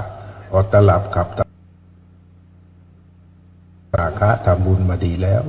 ศีลอันใดที่เราสำรวมระวังจนกายใจเป็นปกติขอพระนิสงส์ผลแห่งศีลจงดลบันดาลให้พวกเราทั้งหลายจงประสบพบแต่ความสุขความเจริญรุ่งเรืองในโภคทรัพย์ปัญหาอันนับประการที่บังเกิดมีขึ้นมาแล้วก็พลันมาลายหายไปด้วยพระนิสงส์ผลแห่งศีลแถมยังเป็นผู้ที่งามสมวัยสมฐานะสมหน้าที่สมาธิอันใดที่เราตั้งใจบริกรรมภาวนาฟังธรรมด้วยดีจนจิตใจสงบแน่วแน่นิ่งดิ่งลงไปในขณะหนึ่งจิตนั้นขออำนาจจิตอันตั้งมั่นไม่หวั่นไหวอันเกิดจากพลังแห่งสมาธิในขณะหนึ่งจิตนั้นจงดลบันดาลให้พวกเราทั้งหลายแม้ว่าจะคิดทำสิ่งหนึ่งสิ่งใดก็สำเร็จความมุ่งมั่นปรารถนาด้วยอำนาจใจอันตั้งมั่นนั้นเกิดจากพลังแห่งสมาธิในขณะหนึ่งจิตนั้นธรรมะอันใดได้ยินได้ฟังแล้วในรุ่งอรุณของวันนี้ก็ขอให้เป็นข้อคิดสะกิดเตือนใจขอให้เกิดดวงปัญญาสว่างไสวขึ้นมาในดวงจิตสามารถพิจารณาตัวเองเห็นตัวเองรู้จักตัวเองเข้าใจตัวเองรู้จักฝึกหัดตัวเองรู้จักปรับปรุงเปลี่ยนแปลงตัวเองให้พ้นภาวะแห่งความเป็นทุกข์อันเกิดจากธรรมะอันเกิดจากปัญญาที่ได้ยินได้ฟังและในรุ่งอรุณของวันนี้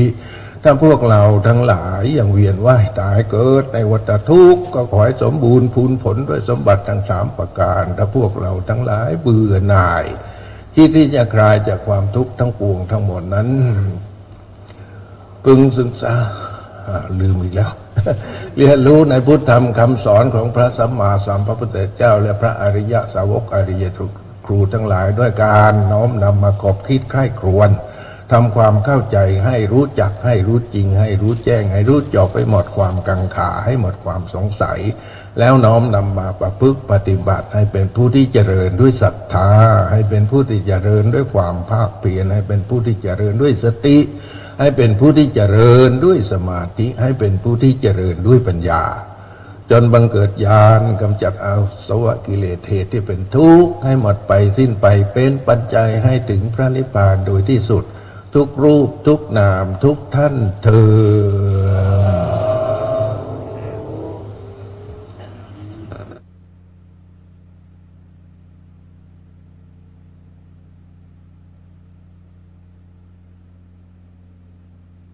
เราสรรเสริญ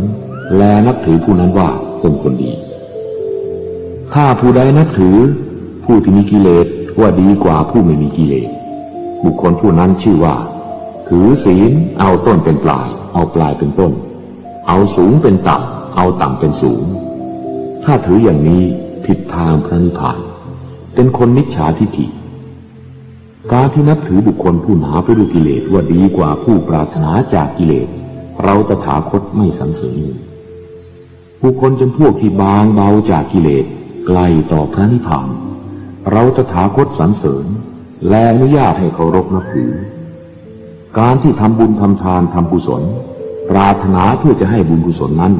พาตนเข้าสู่พระนิพพานถ้าไม่รู้ว่าบำเพ็ญบุญกุศล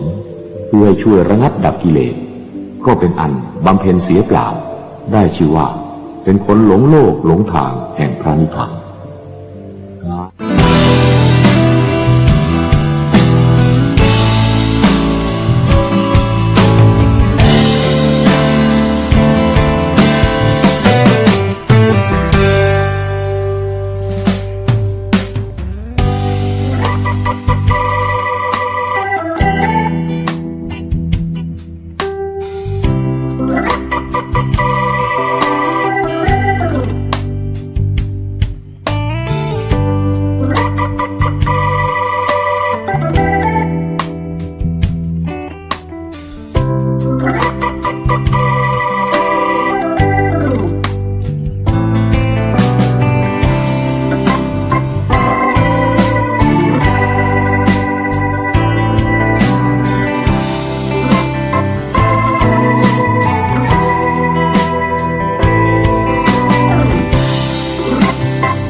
อ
โอนทาปัจจายโน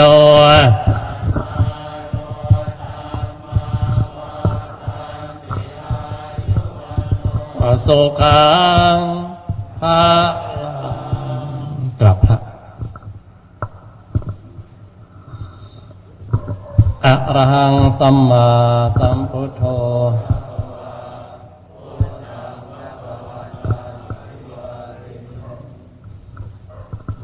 สวากขาโต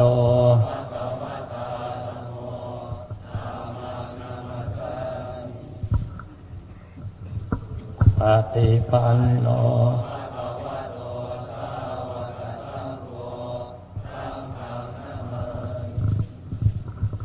กราบหลวงพ่อธงชัยนะครับ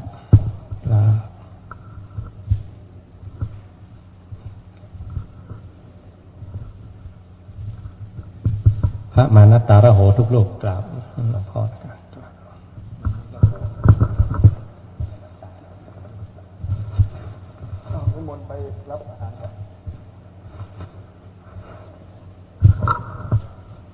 นิมนต์พระปกตะตาจารย์ไปรับพระทหารนะครับ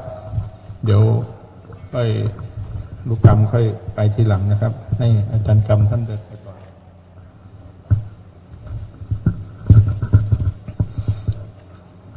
วันนี้ก็พอดีนะครับแถวที่4 1 2แถว3ไปเลยเดี๋ยวเดินตามเดินอาจารย์นำไปองค์นึงนะเดี๋ยวท่านลัดสนามหญ้าไปเดี๋ยวท่านไม่รู้ไปเดี๋ยวเดินอ้อมไปเหมือนเดินบิณฑบาตอ้อมตอนเหมือนเดินบิณฑบาตแล้วก็เลี้ยวขวานะครับวันนี้แถว4ใช่ไหม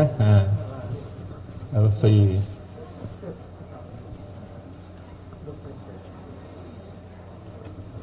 เดินอ้อมวิหารหลวงพ่อทันใจเล็กๆแล้วก็ไป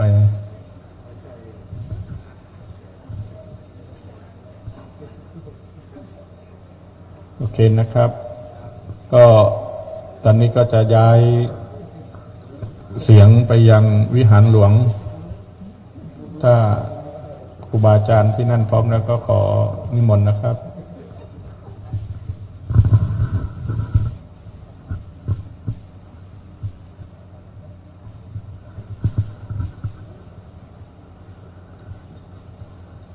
วันนี้ก็มีเช้านี้นะครับก็มีโยมมาทำภัตตาหารถวายโยมมาจากจังหวัดสุโขทัยนะครับทำก๋วยเตี๋ยวถวายครูบาอาจารย์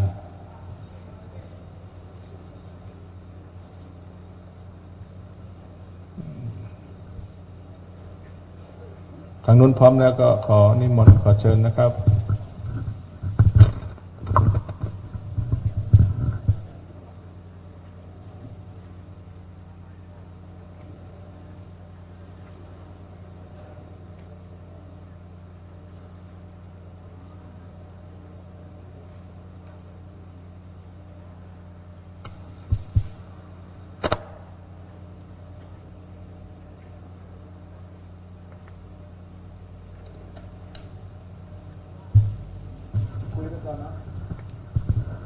ครับผม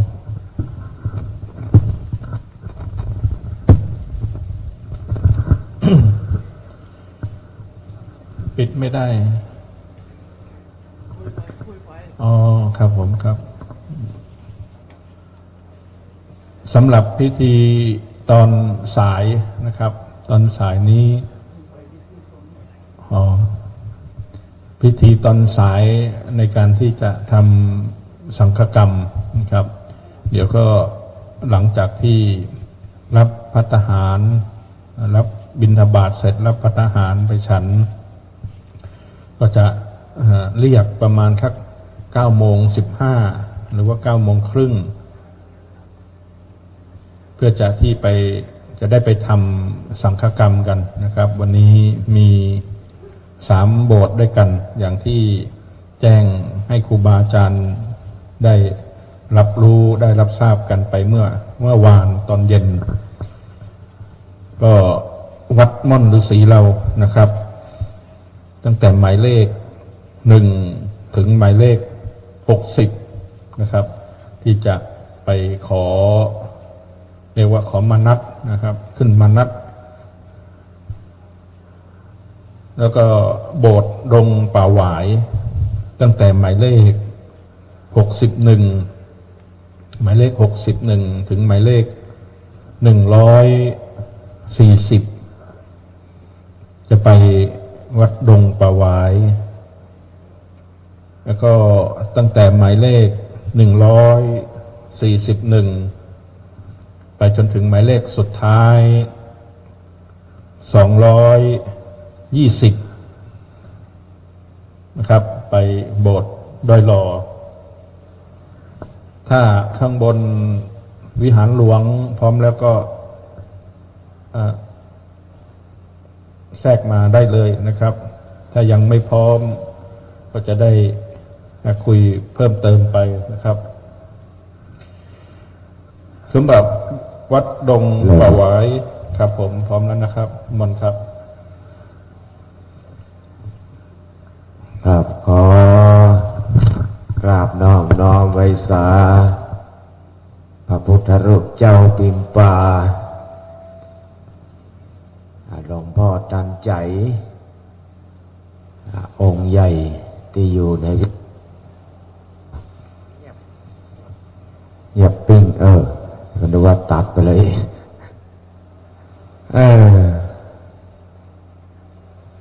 ขอกราบคารวะไว้สาพ่อแม่ครูบาอาจารย์พระมหาเถระพระเถรานุเถระเจ้าคณะพระสังฆาธิการพระภิกษุสงฆ์องค์สามเณรจุตนเจ้าองค์เจริญพรมายังคณะสัทธาผู้ใฝ่ศีลใฝ่ธรรมผู้ใคร่ในศีลในธรรมทุกท่านผู้ใคร่ในบุญในกุศลเจ้านี้ก็เป็นเจ้าที่15ธันวาคมพุทธศักราช2516วันนี้เป็นวันที่4ของการทำบุญแต่เป็นวันที่3ของการเข้าปริวาสเกี่ยวกับการทำสังฆกรรมของพระเจ้าพระสงฆ์แต่เราทำบุญเป็นวันที่4แล้วเป็นวันที่4แล้วดังนั้นตอนนี้ก็ช่วงนี้ก็เอากระจายเสีย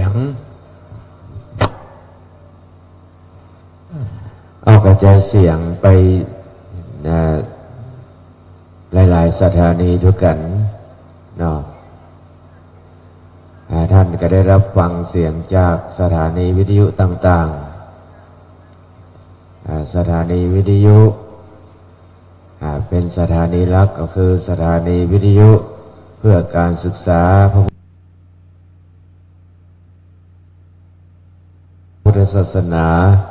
และวัฒนธรรมวัดไผ่หินถ่ายทอดสดเสียงแล้วก็ถ่ายทอดสดเฟซบุ๊กไลฟ์ในเฟซของวัดไผ่หินตำบลสุเทพอำเภอเมืองจังหวัดเชียงใหม่แล้วก็ลิงก์สัญญาณสถานีไปยังสถานีต่างๆที่รับสัญญาณก็ขอขอบคุณทุกสถานีตอนนี้ก็รอมาว่าวันนี้ตุลุงยองตุลุงชัยวัฒน์นาคเสโนจะมาหรือยังก็นานอาจารย์นันเลิมมกนายกไปฮับมาหรือยังเพื่อมาเป็นโฆษกะเป็นโฆษกประกาศข่าวบุญข่าวกุศลบรรดาคณะสัทธาผู้ฟังคณะสัทธาที่เดินทางมาถึงขวงแก้วอาราม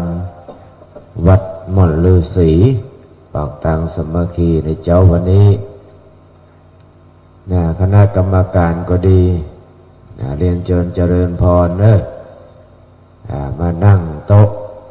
เพื่อจดอะไรหมายเอาชื่อของคณะศรัทธาผู้ที่จะมาร่วมทำบุญกันเมื่อเจ้านี้ก็อนุโมทนากับคณะญาติโยมซึ่งเดินทางมาจากจังหวัดสุโขทัยมาทำผัดไทยเลี้ยงอาหารเจ้าพัดอาหารเจ้าพัดอาหารว่างในเจ้าวันนี้เดินทางมาจากสุโขทัยเนอะเดินทางมาตั้งแต่ตะวาตอนนี้พระเจ้าประสงค์เพิ่นก็รับภัตตาหารเจ้าไปฉันกันละแล้วก็ทางด้านหน้าธรรมาภาพนี้หรือว่าทางด้านท้ายของธรรมศาลา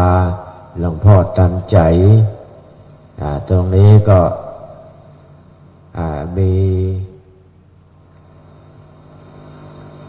กล้วยใบสีเนาะแม่ทิศเนาะแม่ทิศเป็นประธานมาเป็นเก้า ถ้าเป็นเก้าเป็นเรื่องแม่ทิศเป็นประธานในการทำใบสีเมื่อใครจะท่านใดต้องการจะไปไหว้ไปบูชาหลวงพ่อตันใจหรือว่าบูชาหลวงปู่ฤาษีในวัดม่อนฤาษีนี้ก็เรียนเชิญเจริญพรเนอะคณะศรัทธามาทางนี้เดี๋ยวจะได้ประกาศรายนามไม่มีตอนนี้โอ้โยมแม่สุทัศน์อันนี้เนี่ยก็ป้นแน่กันกัน อันนี้ป้นต้องโทรกับเซลตมาภาพแม่สุทัศน์นะอันนี้แม่ติ๋มเนาะสาธุสาธุปะปิดแน่ใส่แน่แกะให้เราแต่ว่าจะอันคือว่าต้องลงจับได้ก่อนเนาะเขาก็ว่าอันนี้ไผ่เนี่ยเนาะ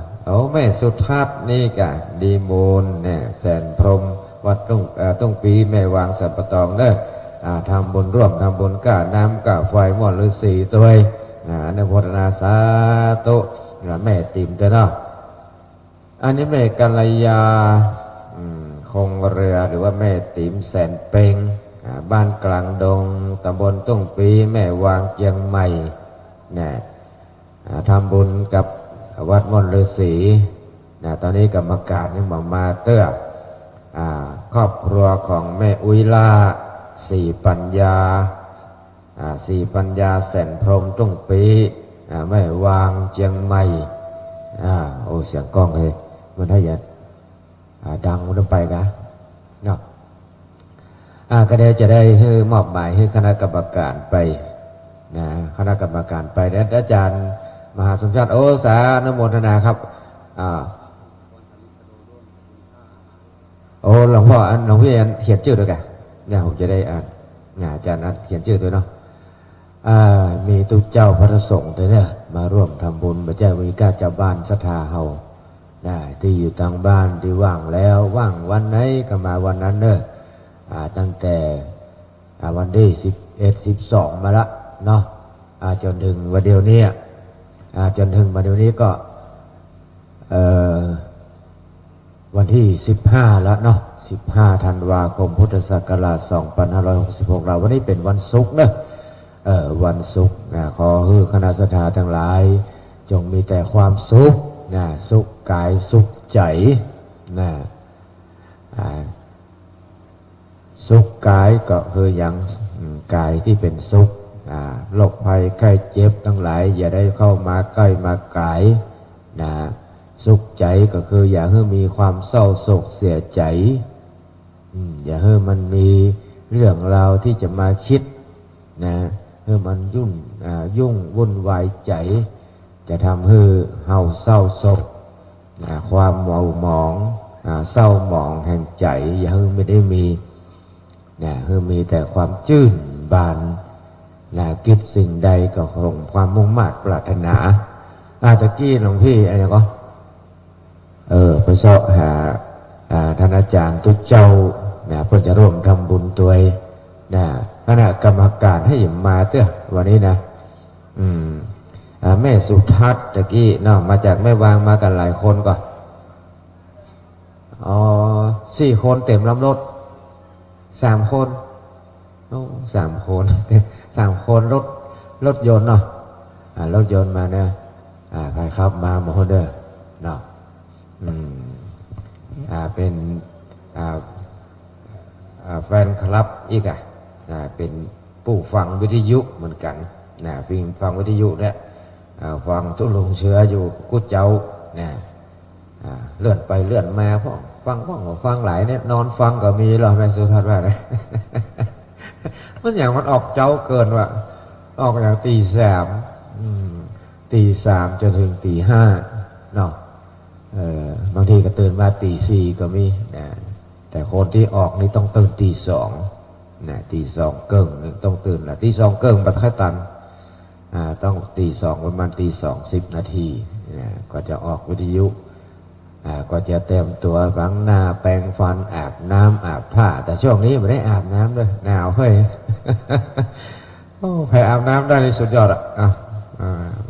ถ้ามีน้ำอุ่นนี่ก็ยังแข็งเนาะอันนี้เนอะบรรดาคณะศรัทธาผู้ฟังที่อยู่ทางบ้านเมื่อทราบข่าวรับรู้ข่าวบุญข่าวกุศลว่าม่อนฤาษีเฮานี่มีการเข้ากับหลวงก็เดินทางมาใส่บาตรได้กุศเจ้าเนอะทำบุญกุศเจ้าได้มีกิจกรรมกิจการเกี่ยวกับพิธีพุทธศาสนานี่ตลอดทั้งวันไม่ใช่ว่ามาวันมีกรรมเจ้ามาวันเงียบปิ้งไม่ใช่มีทั้งวันทั้งคืนตั้งแต่ตี 3เป็นต้นไปตี 3เป็นต้นไปก็จนถึงพุทธ3 ทุ่ม3 ทุ่มถึงได้ยั้งกันอายุช่วงเวลาประมาณสักชั่วโมงบ่ายสักชั่วโมงแล้วก็แมลงสักชั่วโมงตอนนั้นนอกนั้นก็มีกิจกรรมทำตลอดไหว้พระสวดมนต์นั่งสมาธิภาวนาปฏิบัติกรรมฐานฟังเทศน์ฟังธรรมกันเป็นประจำตั้งแต่เจ้าอย่างที่คณะศรัทธาทั้งหลายได้หันอยู่เนี่ยแต่ว่ากลางวันนี่เขามาถ่ายทอดสดมาถ่ายทอดเสียงมาถ่ายทอดเสียงเตี้ยงเกิงสัญญาณระฆังสัญญาณระฆังแล้วก็พระเจ้าประสงค์เมื่อพร้อมแล้วก็ไหว้พระสมาทานกรรมฐานกันปฏิบัติ2 ชั่วโมงเลิก3 โมงฉันน้ำปะนะเสร็จเรียบร้อยปุณะเลิก3 โมงเกิง4 โมงเกิงตีระฆังมะให้เวลาไปพัก1 ชั่วโมง5 โมงพร้อมถ่ายทอดสดถ่ายทอดเสียงตลอดจนถึงปุณะ3 ทุ่มคือได้หยุดในยั้งได้หยุดในยั้งหยุดยั้งกันเนี่ยทุกวันเป็นประจำแต่ว่าวันนี้ก็กลางวันคงบ่มีกิจกรรมภาคกลางวันเพราะว่าพระเจ้าประสงค์พระปริวาสกรรมวันนี้เป็นวันขึ้นมานัดการเข้าปริวาสกรรมนี้มันเข้าด้วยกัน3 วาระด้วยกัน3 วาระตัวไม่ใช่ว่าเข้าแล้วเข้าเลยก็ไม่ใช่ขั้นแรกบนห้องเข้าปริวาสกรรมเป็นพระปริวาสิกะไวยสาครูบาอาจารย์ฐานิสโลพระพงศกรชื่อเดียวกันเหรอวะ อาจารย์พงศกรฐานิสโลแต่คนละฉายาเนอะขอกราบเมตตาในปารมีธรรมของท่านอาจารย์พระพงศกรฐานิสโลร่วมกับโยมทิพภริยาของจำกัดจังหวัดพิษณุโลก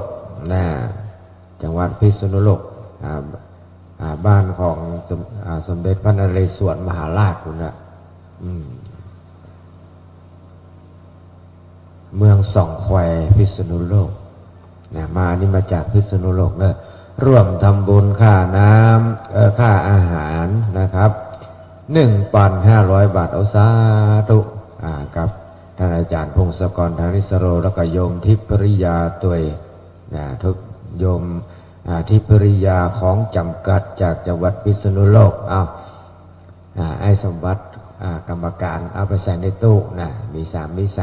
ซองตัวกันให้แซฟไปไหนหมดฮะท่านนั้นอาจารย์มหาสมชาติไปฉันข้าวเจ้าก็เด้อฉันข้าวเจ้าเสร็จเรียบร้อยแล้วก็มาเปลี่ยนกันเป็นโฆษกเนอะแต่เจ้าเพิ่นก็ออกวิทยุเนาะน่าจะออกเปิดหัวก่อนเปิดวิทยุตั้งแต่ตี 3เป็นต้นไปจนถึงตี 4ตี 3เกือบตี 4ก็เข้าสู่พิธีการไหว้พระไหว้ทำบัตรเจ้ากันแล้วก็ไหว้พระเจริญพุทธมนต์วันนี้ก็สวดตั้งแต่วันนี้สวดอะไรอย่างกันเนี่ยตะกี้ธรรมนิยามเนาะศีลสุทธปาฐะอย่างนี้เป็นต้นธรรมนิยามกล่าวถึงไตรลักษณ์อนิจจังทุกขังอนัตตานิยามคือความเรื่องความเป็นจริง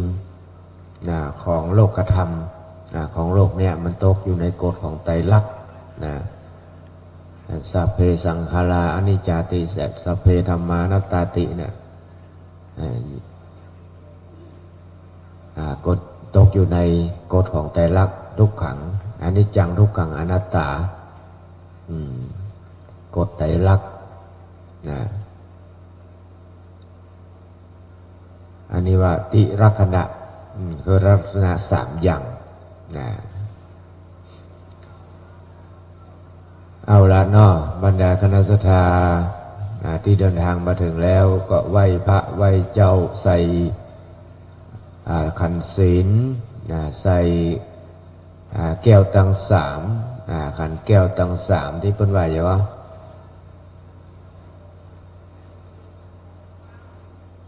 ใส่ขันแก้วตัง3คือพระพุทธพระธรรมพระสงฆ์ละลืมไปแล้วจะว่าจะอู้อย่างตะกี้ลืมไปนั่นแหละบางทีเราจะอู้อย่างก็ลืมไป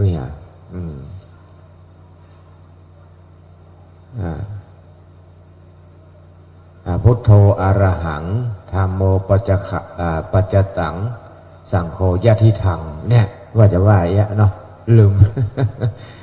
กรรมที่ใส่บาตรเนอะกรรมที่ใส่แก้วตัง3นะไม่ใช่ว่าใส่ไปเลยนะต้องว่าตัวนะทำปากมุ้มมิบมุ้มมิบมุ้มมิบว่าน้องว่าใส่เนี่ยใส่ขันแก้วพุทโธอรหังเนี่ยคือพุทธเจ้าเป็นพระอรหันต์ธัมโมปัจจตัง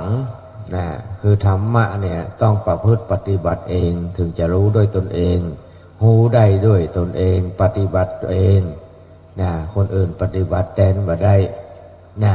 ธัมโมปัจจตังสังโฆยะทิทังยะทิทังคืออย่างเป็นตัวย่อของยะทิทังได้แก่สิ่งเหล่านี้คือบุคคล4บุคคล4คู่อริยบุคคล8อันนี้เป็นของยะทิทังเป็นตัวย่ออริยบุคคล4คู่คืออย่างโสดาปฏิมรรคโสดาปฏิผล1คู่สกทาคามีมรรคสกทาคามีผล1คู่อนาคามีมรรคอนาคามีผล1คู่อรหันตมรรคอรหันตผล1คู่เป็น4คู่เป็น8จำพวกพุทโธอรหังธัมโมปัจจตังสังโฆยะทิทังเนอะว่าอีเนอะวันนี้พระหลวงศิลป์มาแล้วยังญาติโยมทั้งหลายอันนี้บอกคือการกำใส่ขันแก้วทั้ง3เนอะแล้วก็มีขันขอสุมาก็มีขันสุมาขันศีลขันขอศีลขอสุมาแล้วก็มีตั้งต้นต้นข้าน้ำก้าวไฟต้นชำระหนี้สงฆ์ท่านอาจารย์มหาสมชาติฉันข้าวต้มยัง ตุลุงยองได้มาในวันนี้เนี่ยเอาไปฉันข้าวก่อนก็ได้มาเปลี่ยนกัน ตุลุงเชื้อโอ้ไปก่อนขัดรายการโคโซกับพัดเปลี่ยนกันเนาะองค์ใดว่างองค์ใดที่มีธุระจำเป็นก็ไปนะวันนี้สงสัยท่านพระครูอภิวัฒนวิกรมเพิ่นไลน์มาหานี่วันนี้ถ้าจะมาได้มาอีหรอกพุ่นติดที่งานด้วยดอยสปันยูพุ่นติดงานที่ดอยสปันยูงานของต้องเอาผลงานไปโชว์เรื่องขององค์เรื่องของอะไรอย่างก็อบจไม่ใช่อบตนะอบตอบตอบรมหน่วยอบรมประชาชนประจำตำบลไปปุณดอยสปันยูจังหวัดเชียงใหม่นี่มารวมกันนั้นหมดนะ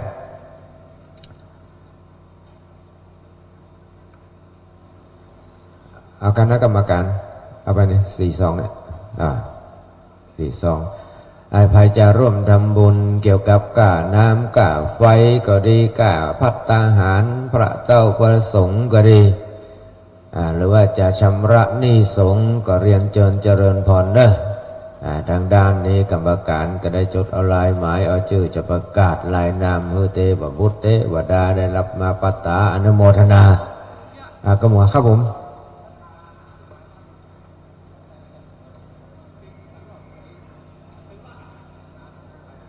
เอาครับผมด้วยความห่วงใยจากพระเดชพระคุณหลวงพ่อพระครูสุเมธธรรมเสวีเนอร์ตอนนี้พระเจ้าประสงค์เพิ่นตักพระทหารไปฉันเรียบร้อยแล้วตอนนี้ไปเป็นเวลาของหมู่เฮาแล้วเด้อคณะศรัทธาไปฉันไปฉันวะไปกิน พระเจ้าก็ตักเรียบร้อยแล้วคณะนี้ตอนคณะศรัทธาเนอทุกคนเลยที่อยู่ในวัดเนาะที่อยู่ในวัดเนอะเพราะว่าเวลาเราจะได้พิธีการเนี่ยการทำบุญตักบาตรพระเจ้าเนี่ยมันเมินก็แล้ว9 โมงวะแล้ว9 โมงก่อนเนอะ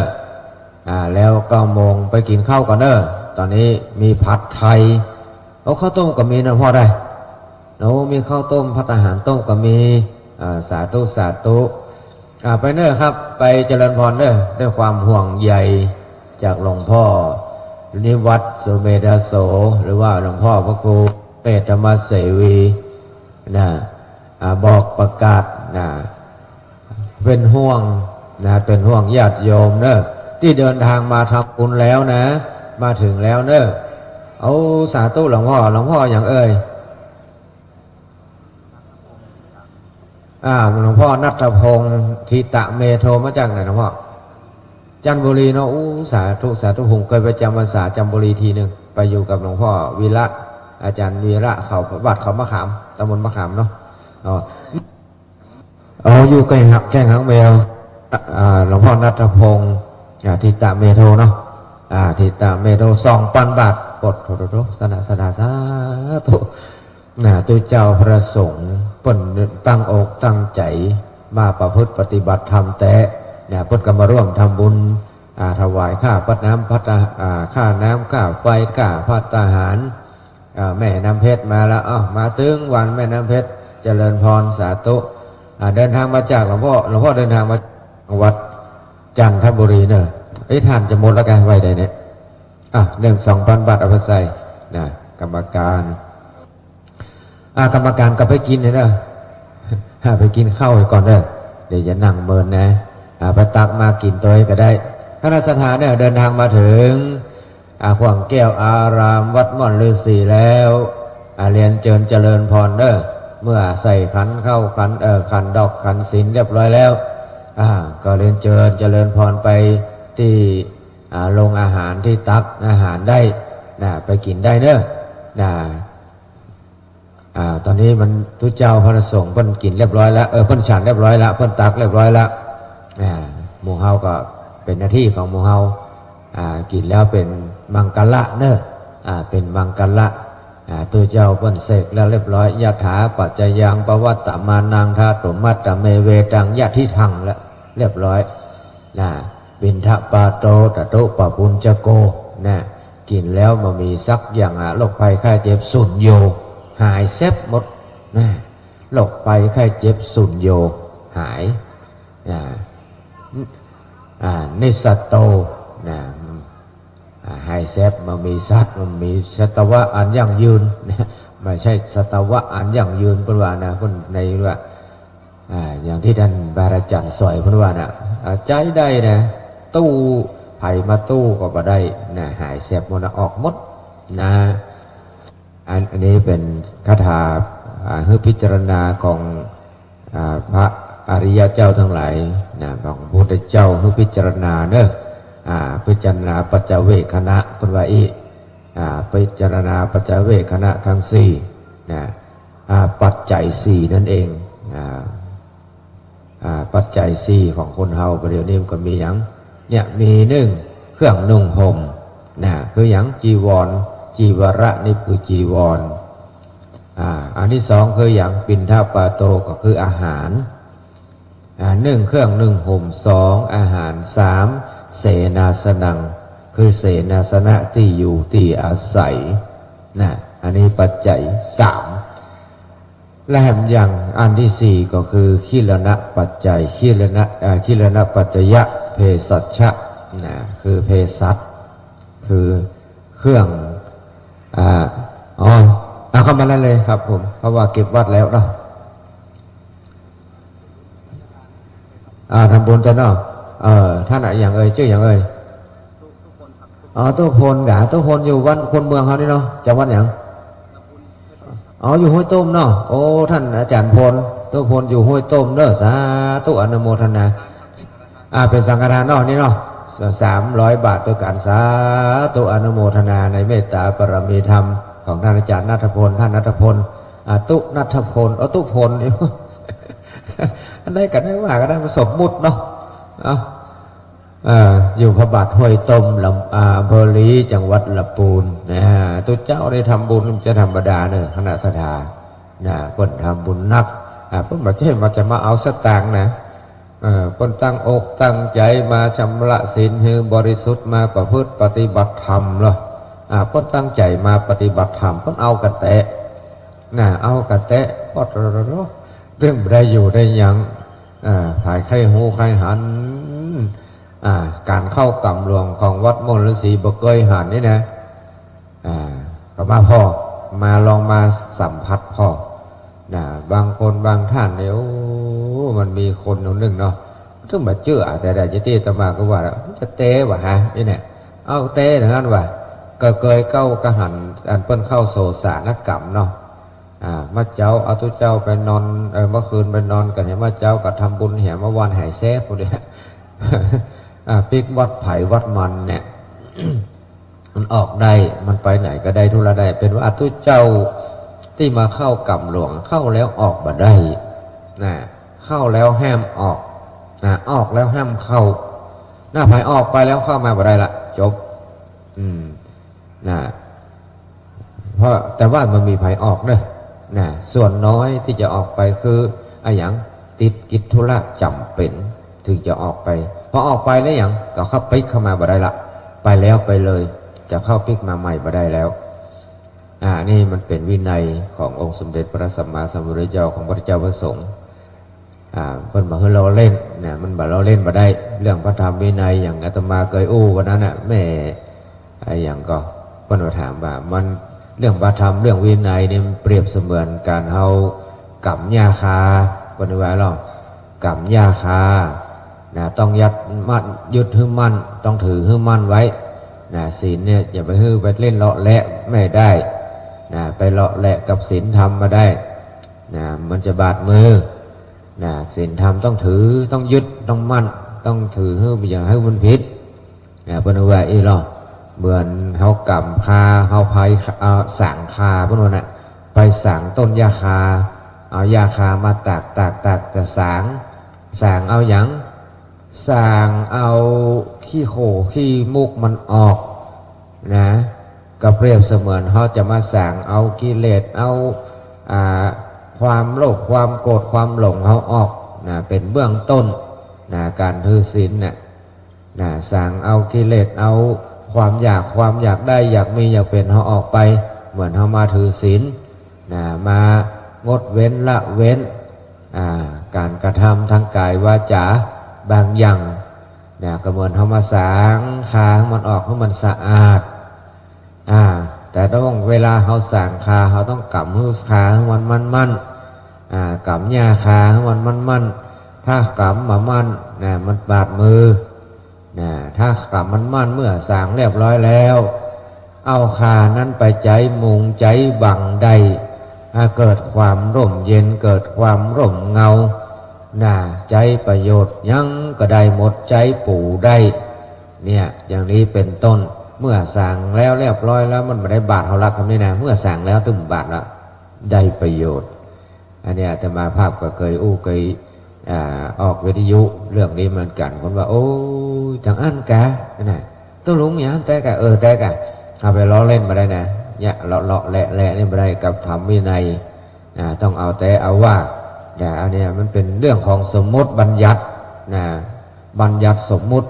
ก็ต้องเอาแต่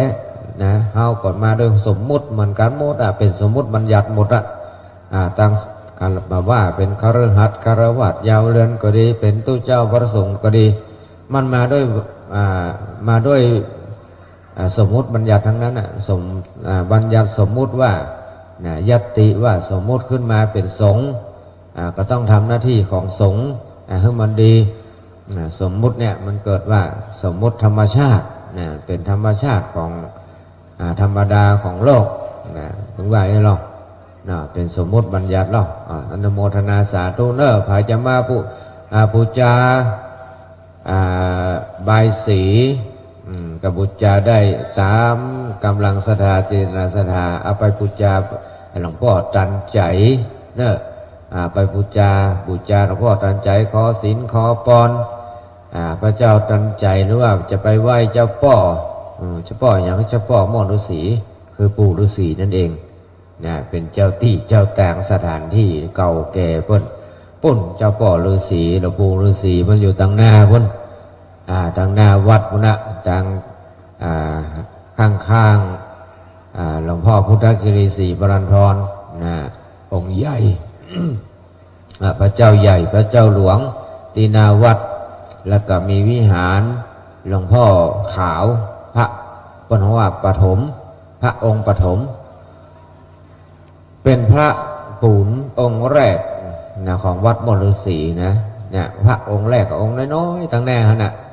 แป่งศาลาน้อยๆที่หน้าต้นไม้โพสลีมหาโพ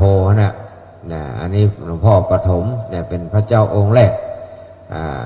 เนี่ยอัญเชิญมาเป็นองค์แรกของวัดมฤษีก็ได้อัญเชิญไปอยู่ทางหน้าวัดหน้าวาบนพระหลวงเอกลินมาละพระหลวงเอกลินใช้สิทธิ์ว่าใดประกาศอย่างห้อง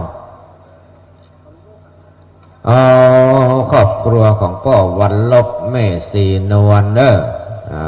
ครอบครัวของพ่อวันลบแม่สีนวลใจพระทองพร้อมโดยลูกหลานกูผู้กูคนบ้านปากตังสามัคคีทำบุญอุทิศไว้ไปตักภาคหน้า200 บาทอุทิศไปยังพ่อเฮือนแม่ฟองใจพระทองและคุณพ่อยวงแม่เตี้ยงแสนปัญญา200 บาทรวมแล้วเป็น300 บาทเนาะอนุโมทนาสาธุด้วยบุญด้วยกุศลนี้กุศลผลบุญนี้มีมากไปแผ่ถึงแก่พ่อเฮือนแม่ฟองใจพระทองและพ่อยองแม่เตี้ยงแสนปัญญาขอให้ไปจูจอดหลอดถึงยังดวงวิญญาณของเขาเจ้าทั้งหลายแม้นว่าเขาเจ้าทั้งหลายได้ไปเป็นพีตุกะลีลำบากกันเขาอยากอาหารฮ้อนบ่ได้อาบอยากบ่ได้กินอันก็ดีขอให้บุญกุศลนี้ประจุจอดหลอดถึงยังดวงวิญญาณของเขาเจ้าทั้งหลายแม้นว่าจะถวายอุทิศถวายไว้ไปภาคหน้าแม้นว่าบุญบารมีหมู่ของหมู่เฮาเจ้าทั้งหลาย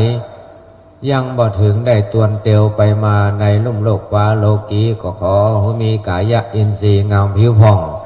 ปนจากห้องเหล่าปายาอาพาธาหลายยิ่งพยาธิมากสิ่งหลายประการอย่าในมาปานแวดเข้าเพื่ออยู่เตียงเตาพอคาโปริกะมีโจเยี่ยงโบคาเครื่องกับตนก็เมื่อเป็นญาณมงคลอันประเสริฐตามนังพุทธคาถาว่าอายุวันโนสุขขังปะลัง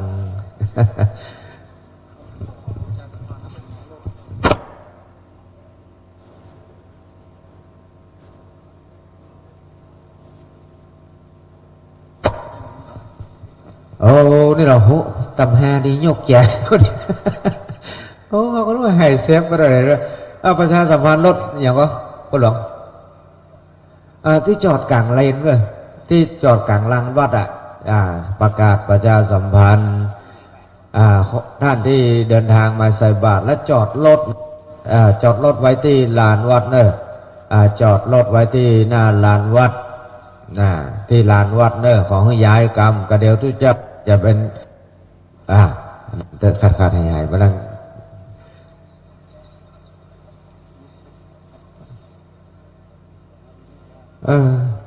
มันจะมาขาดหายล่ะเอ้าประชาสัมพันธ์กรรม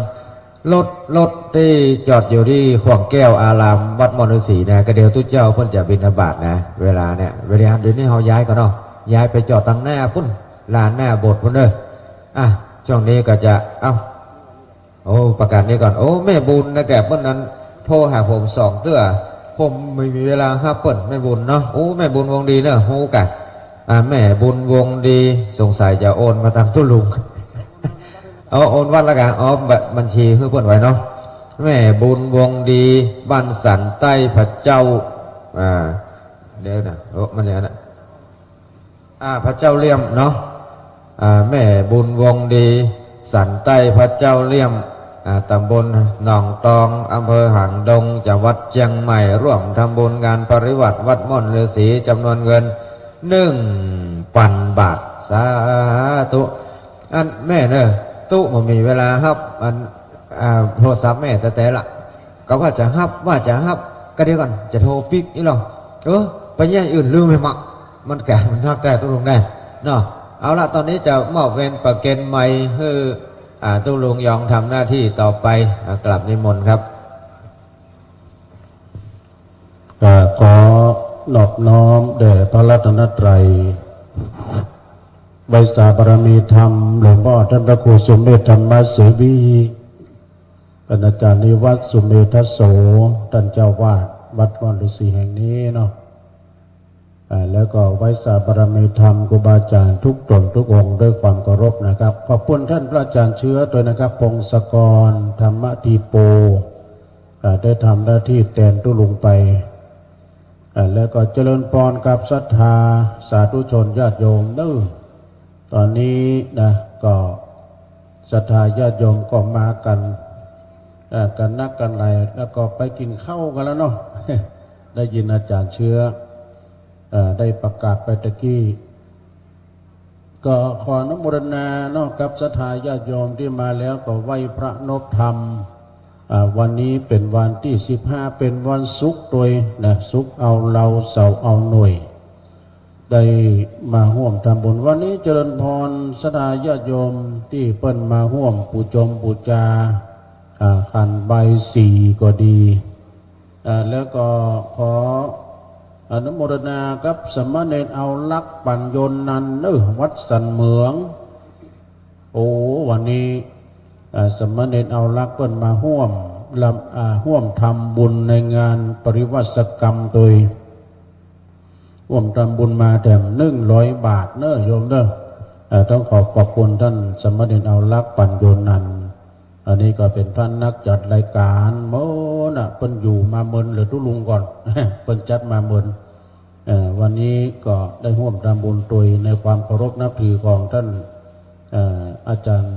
สุเมธหรือว่าท่านพระครูสุเมธธรรมเสวีท่านอาจารย์เด่นรักในเพื่อก็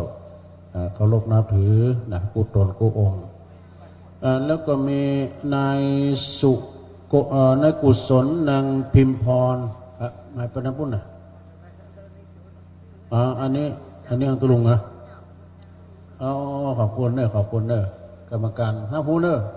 อันนี้เพิ่นเป็นกันเตี้ยทุลุงเนอะแม่สุทัศน์เขาเนาะก็มีนายกุศลนางพิมพรเตอะสกุลพี่น้องบ้านสันเมืองมาตัวยสัมมาเนรลักเด้อไปตานอันนี้ตานให้อุทิศบุญไปหาบิดามารดาพ่อแม่ที่ล่วงลับไปแถม300 บาทเด้อแล้วก็มีพ่อบุญส่งแม่ใบเมฆโพธิบ้านดอยหล่อตานไว้ไปปักหน้าแถม100 บาทอุทิศบุญกุศลตานไปหาจิตดวงวิญญาณของพ่ออุ้ยทานแม่อุ้ยทาก็ว่าป่าเนาะเมฆโพธิแถม100 บาทเนาะเป็น200 บาทเด้อ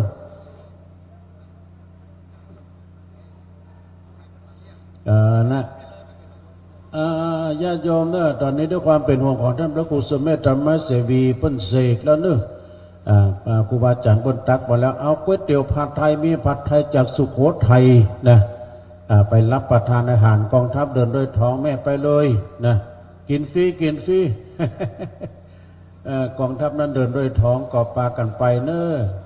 ผัดไทยจากสุโขทัยเปิ้นทำสุดฝีมือเนอะมีจังผู้น่ะนะที่ศาลาที่โฮงฉันพุทธนิยมเนอะไปรับประทานอาหารได้เลยโอ้วันนี้พี่นันเวทเขานำมัคคนายกเปิ้นเอาโฮงตาลไก่เนาะข้าวมันไก่200 กล่องเนอะน้ำดำ50 แพ็คเนี่ยเนาะโอ้มาจากวัดป่าอัมพวันโดยเมตตาบารมีธรรมอาจารย์พระอธิการรัตภพนรินโทท่านเจ้าวาดโดยท่านอาจารย์เลิ่มแล้วก็พี่นานเวทด้วยเนอะพ่อนิเวศโอดบางนะฮะมัคคนายกของวัดอัมพวันโทกเสือเปิ้นทำบุญตันไปหาพ่อกุ้ยตาแม่กุ้ยดีแม่ชีวันนิสาวันนิดาด้วยเนอะโอดบางเนาะเจ้ากรรมในเวรตัวนะจำนวน1 2อันนี้มีในด้วย2มีในอันนั้นมีอันนี้อ่านแล้วนะตะกี้ท่านอาจารย์เชื้อได้ประกาศไปว่าแม่บุญวงดีบ้านสันกลางพระเจ้าเลื่อมเปิ้นอยู่ตำบลหนองตองอำเภอหางดงจังหวัดเชียงใหม่เปิ้นโอนเข้ามาบัญชีวัดม่อนฤาษีเนอะโอนเข้ามาแล้วนะอันนี้มีก็รายชื่อนะกรรมการว่าเปิดโอนมาแล้วจำนวนปัจจัย1,000 บาทเนอะมีแม่เทพแสนปุกเนอะแม่เทพแสนปุกนี่ก็ร่วมทำบุญตันไปหาพ่อจุ่มแม่ซิวใจสัตว์จำนวน40 บาทเนาะแล้วก็มีเพิ่มเติมแม่เทพแสนปุกการหาเจ้ากรรมในเวร20 บาทเนอะสาธุสาธุอนุโมทนาขอบคุณแม่เอาหอมกันเนาะโอ้ขอบคุณเนอะอันนี้การเทศตุลุงเนาะปอดเทาแม่สายวังใหม่เนาะปักตังสามัคคีอันนี้เป็นถวายส่วนตัวตุลุงเนาะการเทศการทำพวกเนาะจะได้เทศให้ศรัทธาได้ฟังแล้วก็มีแม่สุทัศน์แสนพรมโดยเป็นเจ้าภาพการเทศแม่ติ่มแม่กัลยาโดยเนาะแสนพรมทุ่งปีอนุโมทนาเนอะอันนี้จะหอมการเทศการทำนี่เนาะขอบคุณนะโอ้อันนี้พี่น้องศรัทธาทั้งหลายมาเป็นโอ้อันนี้ประเสริฐก็ดูสิริมังคลาจารย์แล้วก็เรามนทาทิพย์โดยแม่เขาเจิญเข้ามาทางในป้าน้อยตันแม่ไลกุยแก้วทำบุญในงานปริวัติกรรมจำนวน200 บาทเด้อสาธุสาธุอนุโมทนาเนาะในสายบุญสายกุศลกับพี่น้องศรัทธาสาธุชนญาติโยมทั้งหลายญาติโยมจะปูจาเนออันนี้เป็นก้าน้ำก้าไฟตังวัดม่อนฤาษีตุยอีหลงแม่ทิศนี้เป็นเก้า อันนี้เป็นขันใบสีนะผู้ชมบูชาไปไหว้หลวงพ่อทันใจนะ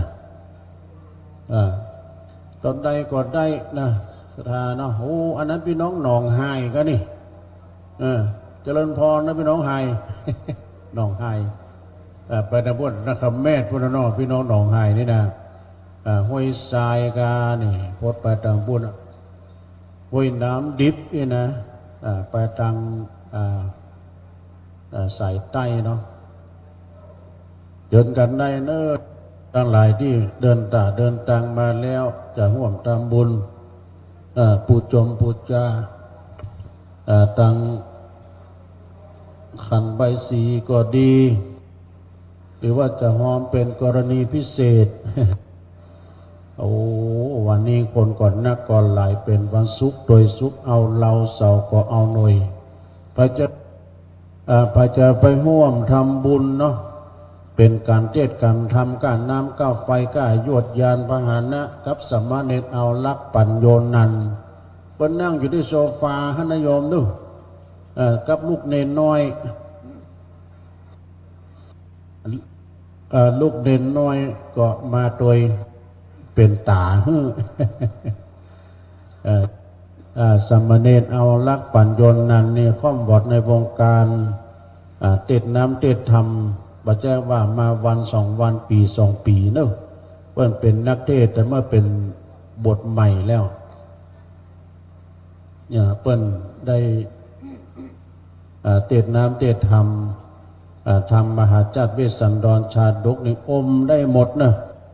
แต่ทัศปรกันเก้าจนถึงนครกันเป็นพระนักเทศแล้วก็เผยแผ่ธรรมต่างขึ้นวิทยุหอตุยทุกวันอังคารของวันกลางวันเนื่อบ่าย3 โมงแรงก็ฟังกันได้แม่แม่เนาะแม่สุมาเนาะโอ้พี่น้องไตบ่ต้องชื่อเหี้ยดอกแม่แม่พร้อมลูกหลานพี่น้องไตกันน้ำก้าวไฟวัดม่อนฤาษีจำนวนแบบ100 บาทเด้อสาธุอนุโมทนาบางคนกำลังมาวันนี้นะมาตั้งเพนะโยมเด้อไปจะปูจาปูจมปูจาผ้าขันใบสีงามเปิ้นแปลงงามก็มาปูจาได้แม่ทิศว่าตามเจตนาตั้ง20 บาทขึ้นนี่วะเป็นก้าน้ำก้าไฟฮะเพิ่นเป็นมาแต่แล้วพี่น้องห้อยทางแม่แสงวันเก่านี่พ่อประสิทธิ์ก็นี่คือได้ลูกเนอะพ่อประสิทธิ์เนอะคือมาถึงวัน10 วัน10 คืนนี่นะพี่น้องดังห้อยทางสันไขยอมเนาะก็ญาติโยมไผ่ยักกินข้าวนะไปกินข้าวไอ้ลื้อไปกินข้าวกับอันขันใบสีหัวบ่ใจสุมาเด้อมันกั้งไปนะขัน แม่ทิศมากินข้าวก็ขันไป มันกั้งเหรอสุมาเด้อคนเท่า ไอ้ทิศประตูยำเท่าแล้วดูอันเท่านี่มันเท่านะแม่ทิศมันเกิดเมิน อันนี้พี่น้องสุโขทัยระทมเพลงเปิ้นม่วนสุโขทัยระทมสุโขทัยเปิ้นมาทำผัดไทยลำเนอะศรัทธาไปกินเนอะกินฟรีเนี่ยนะวันนี้เขาซื้อว่าพี่น้องหลายเนอะวันพุธตั้มจันนักเนอะวันนี้หลายเพราะอย่างไรวันนี้วันที่15นี่วันพุธนี้วันที่16มีหั่นอย่าง อนุโมทนาเนอะพาธนาเอาเนอะโยมเนอะเอามาแล้วพี่น้องดังมนทาทิพย์เราพี่ที่น้องนะครับเดี๋ยวจดชื่อน้องครับพระคุณเจ้าก็ร่วมทำบุญด้วยอันนี้มันนิมนต์พระเศษเขาเนาะตามปัญญาสายพระเศษเมื่อกี้เข้าวันเนอะพระเศษนี้ก็เป็นผู้ก่อตั้งวัดเหล่ามนทาทิพย์เหมือนกันเนอะแม่นวลเขานี่เอาละศรัทธาญาติโยมอันนี้เป็นซองกะเป็นซองแม่ก็เขียนชื่อบ้านด้วยเนอะเหล่ามนทาทิพย์เนาะพ่อทาแม่นงนุชขันแก้วร่วมทำบุญกับงานปริวัติกรรมจำนวน100 บาทขอบคุณแม่นงนุชเนาะพ่อทาแม่นงนุชแม่ครับแม่อัมพรใจยาเสาแม่อัมพรใจยาเสามนทาทิพย์เหมือนกันเนาะคุณหน้าคุณตาดีเดี๋ยวจดแม่อัมพรกันอันนี้แหละ ไปจำมุกกันขอบคุณแม่อภรหม้อกล่องแก้วแม่เกียงคำแก้วสาวเหล่ามนทาทิพย์ซองเนาะขอบคุณอภรจดชื่อนะแม่อภรขอบคุณท่านหลวงพี่อุดรนะครับเนาะท่านหลวงพี่พระอุดรสุขาวัสโพนะจากแม่ห้องสอนนะเมืองในหมอกนะครับขอบคุณหลวงพี่นะครับหลวงพี่ตนานะมีเจตนาร่วมทำบุญงานปริวัติกรรมชำระนิสงฆ์จำนวนปัจจัย500 บาทจ้าสาธุสาธุอนุโมทนาครับหลวงพี่อุดรนะครับเนอะหลวงพ่อทางโน้นนะครับหลวงพ่อกรรมการจดมาหลายคนบ้างกันว่ามันกึนเป็นหานะนั่งไก่กันน้อยกันนั่งไก่กันน้อยขอบคุณอนุโมทนาเนอะเนี่ยพระคุณเจ้านี่เหมือนโอ้เมนล่าอินเขาก็มาดูพี่น้องทั้งหลายปิงพวกป่าฮกฟ้าเมนล่าเขานี่ อันนี้นักล่าบุญอันหนึ่งเนอะเพื่อไปนอนวัดพระบาทบุกันนะ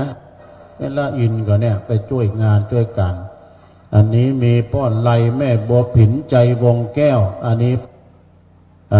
เพิ่นเป็นวัยยาวัจกรวัดม่อนฤาษีเฮาป้อนไลพร้อมครอบครัวนี่เพิ่นตันหลายอย่างตันไปหาป้อกองขัน100 บาทตันไปหาป้ออุยติ๊บแม่อุยยงใจวงแก้ว100 บาทตันไปหาลุงหนานช่วยแม่ทำนายเชิดชายนะนายเชิดชายใจวงแก้ว100 บาทตันไปหาป้อคำปันแม่พ่อคำปันทองทิพย์50 บาทตันไปหาป้ออุ้ยเปงประพันนาครับแถม50 บาทเจ้ากรรมในเวียนเทวบุตรเทวดาแถม50 บาทตันไปหาแม่แล้วก็แม่อุ้ยกาบเด้อแม่อุ้ยกาบเนี่ยเนาะประภัยวันเด้อประภัยวันสุมาเด้อแม่อุ้ยกาบประภัยวันนี่ตันไปหน้าแถม50 บาทนายทวัชชัยนางพิกุลใจวงแก้วพร้อมครอบครัวตันไปหาบอกกองขันแต่100 บาทเจ้ากรรมในเวร100 บาทรวมเป็น700 บาท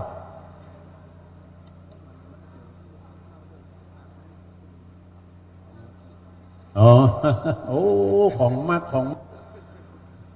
มากเนี่ยขอบคุณพี่นานเหลิมเนี่ยเพราะว่าใจไม่ออกนามเพราะน้ำบัดโหดินต้มนี่มาถวายตุลุงนี่ผมเอาตำน้ำพริกลำนี่โหดินต้มนี่นะเหมาะ ขอบคุณเนี่ยของโปรดขอบคุณเนี่ยทางป้อนไลแม่บัวผินใจวงแก้วตานหาคนเรื่องก่อยังคนเรื่องโกเอาลู่กัน เลยแบ่งสรรปันส่วนเป็นพุ่นรวม700 บาทด้วยป้อนไลนี่เป็นนั้นมัคคณายกมาถึงวันก็เสี่ยงถึงวัน เอานะตักตวงเอาตอนนี้เนาะนางฟองแก้วใจวงแก้วใจวงแก้วพร้อมลูกหลานทำบุญตานไปหาพ่ออุ้ยสาวแม่แก้วอินถา50 บาทตันไปหาเจ้ากรรมในเวร3 บาทตันไปหน้าแต้ม100 บาทนะขอบคุณเนอะแล้วก็มีนะอันนี้พ่อเศษแม่นวลหยุกแก้วบ้านสิริมังคลาจารย์ร่วมทำบุญตันไปหาพ่ออุ้ยวันแม่อุ้ยตองนะอินตาเปี้ยนะจำนวน1 นะพ่อเศษแม่นวลหยุกแก้วบ้านสิริมังคลาจารย์อุทิศบุญกุศลไปหาพ่ออุ้ยสีมูลแม่อุ้ยตุ้ยเนาะหยุกแก้วแถม1 เนอะขอบคุณนะฮะอนุโมทนา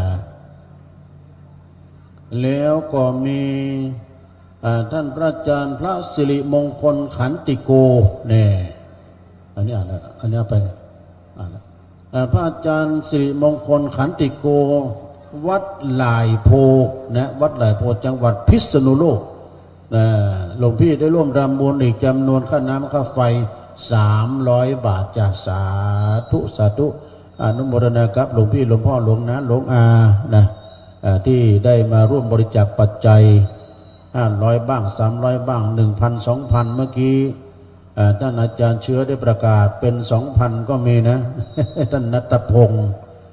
ก่อนนี้แล้วแต่เนาะเปิ้นมีนักก็หอมนักเขามีนักก็ตามบาตามแห้งเนาะสะดาเนาะตามบาตามแห้งไปแล้วแต่จิตเจตนาสะดาของไผ่มันเนาะจะมีวันนี้วันเดียวจะเป็นวันออกกรรมพุ่นนะวันนี้เดี๋ยวพี่นันเริ่มจะได้จิกมาเนาะวันนี้ไผ่จะเป็นเจ้าภาพการเทศนี่นะการเทศการทำค่ำในวันนี้ก่อนที่พระจะบิณฑบาตพระจะมีเทศก่อนบิณฑบาต1 กันไผ่บุตรเนี่ยพี่นันเริ่มพระจะจดมา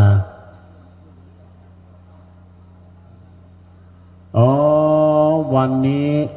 พี่นานเปิ้นมากระซิบกับลุงว่า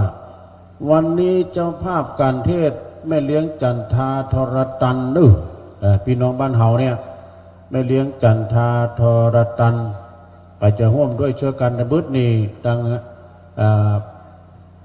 กรรมการว่าจะได้เอาขันห้อนหนึ่งกำเนาะการเทศวันนี้ขอบคุณแม่จันทาเนื่องจากว่าวันซืนพี่น้ำเพชรก่อน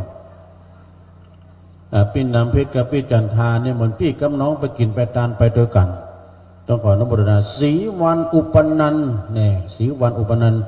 อันนี้ตานหาเจ้ากรรมในเวรแด่100 บาทเนอะสาธุสาธุอีแม่มาวันวาก็ว่าตุ๊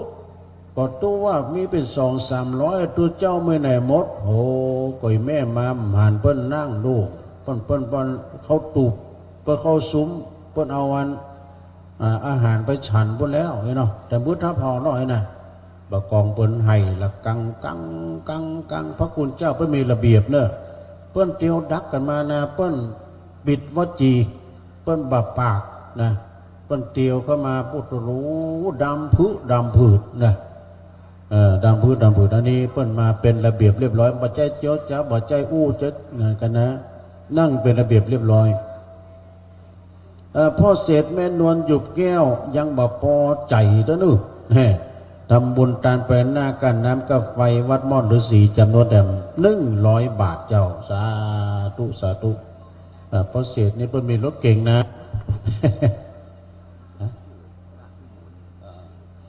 โอ้ขอบคุณนะอันนี้นะปัจจัย4ถวายปัจจัย4เนาะเป็นค่าภัตตาหารเพลบ้างนะและค่าน้ำค่าไฟคุณระวิมลนะคุณระวิมลวิจิตรการวงนะพร้อมด้วยครอบครัวนะพร้อมกับท่านพระอาจารย์ธนานันท์พระอาจารย์ธนานันท์สิริสุวรรณโนพระปฐมพงศ์เขมวโรนะอันนี้จากวัดมงคลเทพพารามมงคลเทพพารามนะสุมาโอ้หัดใหญ่ทรงขาบ่ดูโอ้อันนี้เพิ่นมาไก่เนอถวายปัจจัยจำนวน 1,000 บาทเนี่ยสดาญาติโยมเนาะอันนี้มาด้วยแรงจิตแรงใจมาร่วมทำบุญเพิ่นหยุดสุงไงโกนลกพุ่นยังมานะสดับใต้สุดก็ขออนุโมทนากับหลวงพ่อท่านพระอาจารย์ท่านนันท์ท่านปฐมพงศ์พร้อมกับเจริญพรคุณโยมระวิมลนะพร้อมด้วยครอบครัวถวายปัจจัยจำนวน 1,000 บาทสตังค์100สตังค์ปันนิยมนะจะไปประมาทเพราะว่าอย่าหมิ่นเงินน้อยอย่าคอยวาสนาเพราะว่าเงินนี่มันเป็นปัจจัยสำคัญถ้าเรามีเงินมันก็บ่ม่วนอยู่ที่ไหนก็ปากมองต้องแห้งใครอยากแต่เนื้อใครกินแต่เนื้อก็กินบ่ได้มันหมีสตังค์มีก่อนเอายืมสักพันแล้วบอกก็มาถามเลือดกระปูนี่นะดังนั้นปัจจัยสำคัญก็คือสตังค์เพิ่นมาตาน100 200 500สตังค์200 500การเหือบ่ไหลใครบ่ย้อตึงบ่ได้มันมาลูกเนาะตึงบ่ได้มันมาเพราะฉะนั้นก็ศรัทธาญาติโยมปัจจัยเกินรอนะตั้งอกตั้งใจถ้าได้มาใจมีประโยชน์เงินนี่ถ้าใจมีประโยชน์มันก็ดีเหมือนครับศัตราอาวุธอยู่ในมือเฮาเนี่ยเฮาใครถ้าเพราะว่าคนใดที่ใจฮ้อนนะจะไปกำปืนลูกมันถ้ามัน ใจฮ้อนเนี่ยมันไม่กลัวเพราะถ้ามีปืนในมือนะคนมกซาวนี่มันยังกลัวนะว่านะมันมีที่อุ่นใจเหมือนกับเขาไปที่ไหนนะการทำมีของดีมีพันหลอดห้อยคอมันอุ่นใจด้วยการไปที่นั่นเขาว่าผีดุผีหลอกเลยนะเอาไปแล้วดึงโกดูเพราะว่ามั่นใจพันหลอดเขาไม่นี่นะแล้วก็เพิ่นบอกว่าถ้าไปไหนแต่ไปลืมยันตุนด้วยนะต้องยันตุนไปด้วยนะบอกมันก็ไปกับผีหลอกได้กะมันก็ล้นยันตุนจะรุ่นมันมีนิมิตต่างสักคำนี้มันก็ยันตุนจนมันก็ยันเต็มที่ยันเต็มที่ของมันนายโยมน่าจงปูจาสิ่งใดสิ่งนี้พระเจ้าหอมการเทศการทำกับเจ้าภาพเขาก็เจิญเนอะเรียนเจิญเจริญปอนแล้วก็ศรัทธาในวันนี้นะกวายมาก็จะมีการทำสังฆกรรมสวดต่อมานัดท่านอาจารย์เชื่อว่าต่อมาตามนัดเองต่อมานัดวันนี้นะแต่4 คืนนี่กันต่อฉะนั้นก็คณะศรัทธาญาติโยมเนอะระฆังดังแล้วนิมนต์เจ้าค่ะหลวงพ่อสอยเขาบอกว่านิมนต์เจ้าค่ะนะจะรวมตัวกันละแต่ก่อนอื่นนั้นท่านอาจารย์เชื้อนิมนต์ขึ้นทางบนเนอะเพราะว่าวันนี้ท่านพระอาจารย์พระครูอภิวัตนวิกรมเปิ้นได้ไปจัดสถานที่วัดดอยสัพพัญญูเปิ้นจะมีการประชุมจัดบูธของปตนะประชุม2 วันก่อนนะที่วัดดอยสัพพัญญูมีแต่งานนิมนต์อย่างนิมนต์ประชุม เดี๋ยวนะท่านอาจารย์พงศกรหรือว่าอาจารย์เชื้อขึ้นทางบนเพราะว่ามีเจ้าภาพอยู่นะที่เพิ่นจะได้ขึ้นไปจุดธูปจุดเทียนจุดธูปจุดเทียนกันเนาะก็เดี๋ยวนิมนต์อาจารย์ได้รวมตัวห้องจะได้ห้องพระอาจารย์อาจจะได้ยันห้องเจ้าภาพขึ้นทางบนยังมีเวลานะโยมเนอะวันนี้ทั้งวันพุทธ9 โมงเป็นที่ตั้งเนอะ 9 โมงเป็นที่ตั้งที่จะได้ทำพิธีเดี๋ยวจะได้ฟังเทศฟังธรรมโดยไผ่พูดใดองค์ใดจ้านะก็เดี๋ยวก็ถ้าฟังในตอนนี้ก็ศรัทธาตอนนี้ครูบาอาจารย์ได้ขึ้นมาสู่ที่หน้าปกอาจารย์กรรมนะครับผมนิมนต์เลยครับตุลุงครับขออนุญาตประเด็นนะครับเนี่ยเจริญพรพี่หนาเหลืองเอาเลยครับศรัทธาหมู่เฮาตั้งหลายนะครับเนาะวันนี้ก็เป็นเจ้าวันที่15 ธันวาคม 2566นะครับเนาะซึ่งเป็นการเข้าวัดปฏิบัติธรรมหรือว่าเข้ากรรมหลวงนะครับเข้ากรรมหลวงวัดม่อนฤาษีนะครับ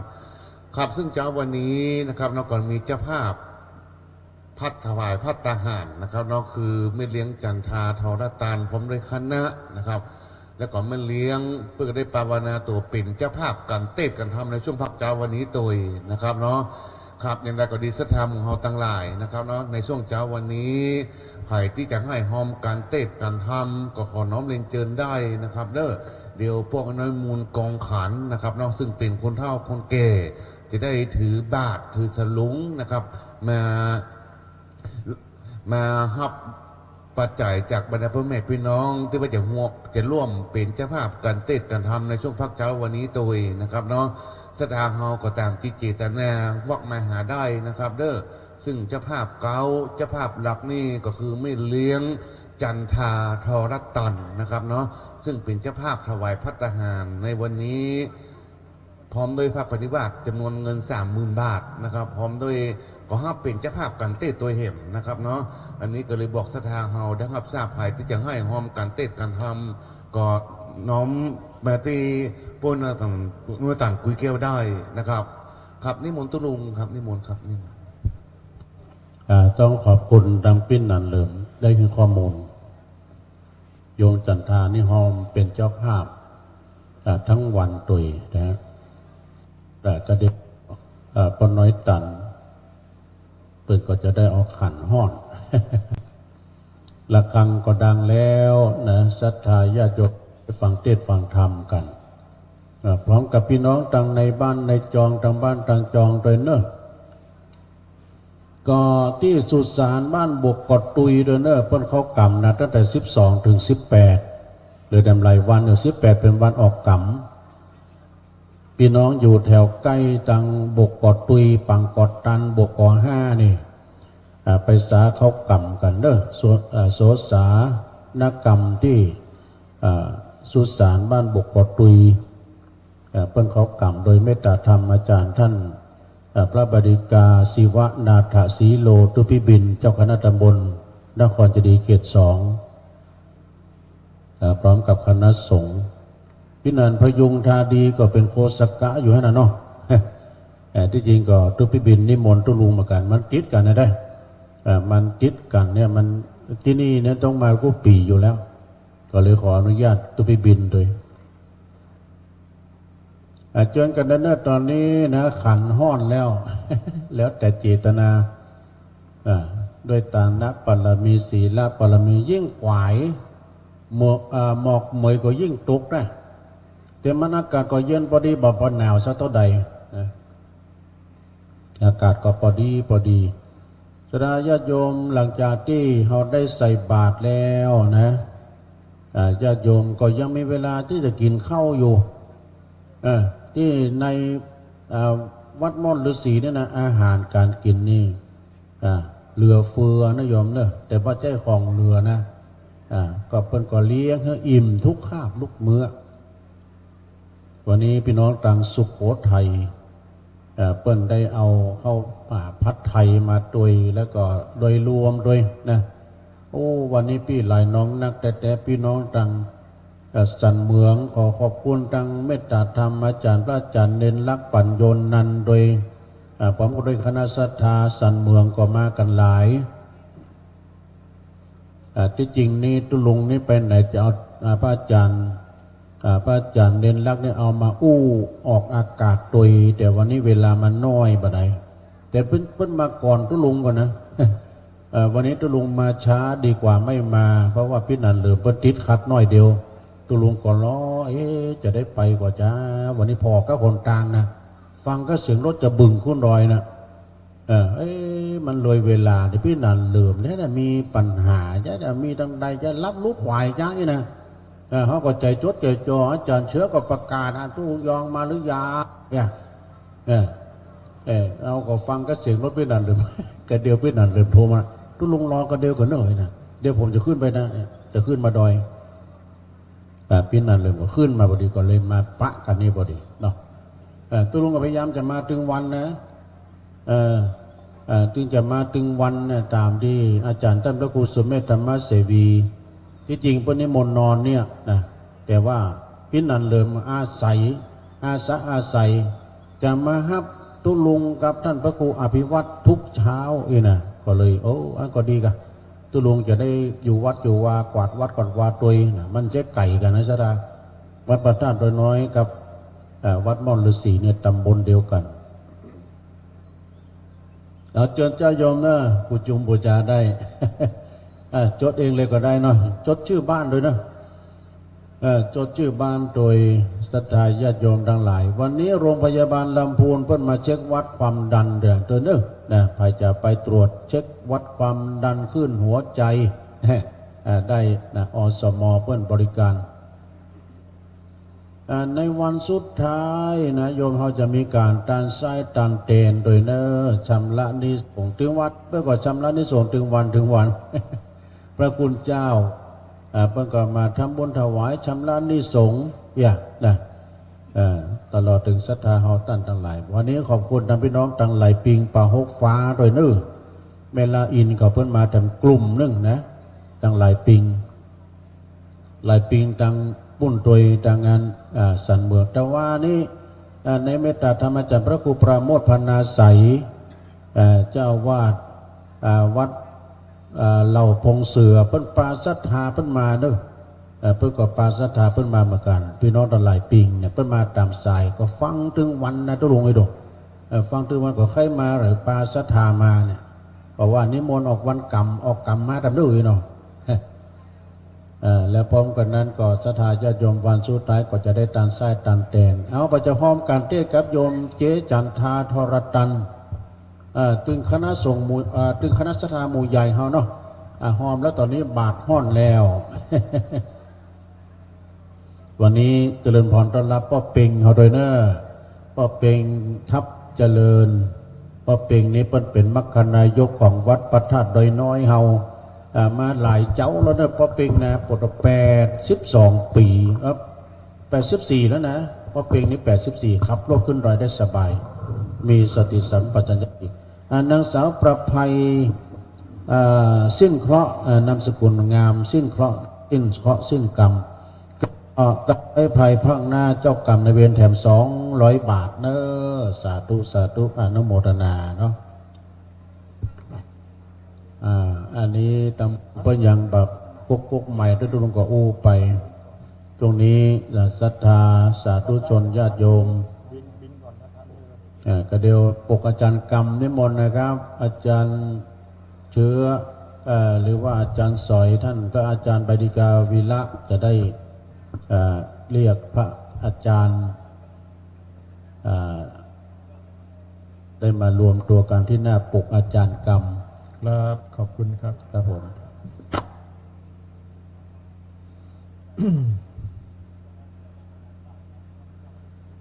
เช้าวันนี้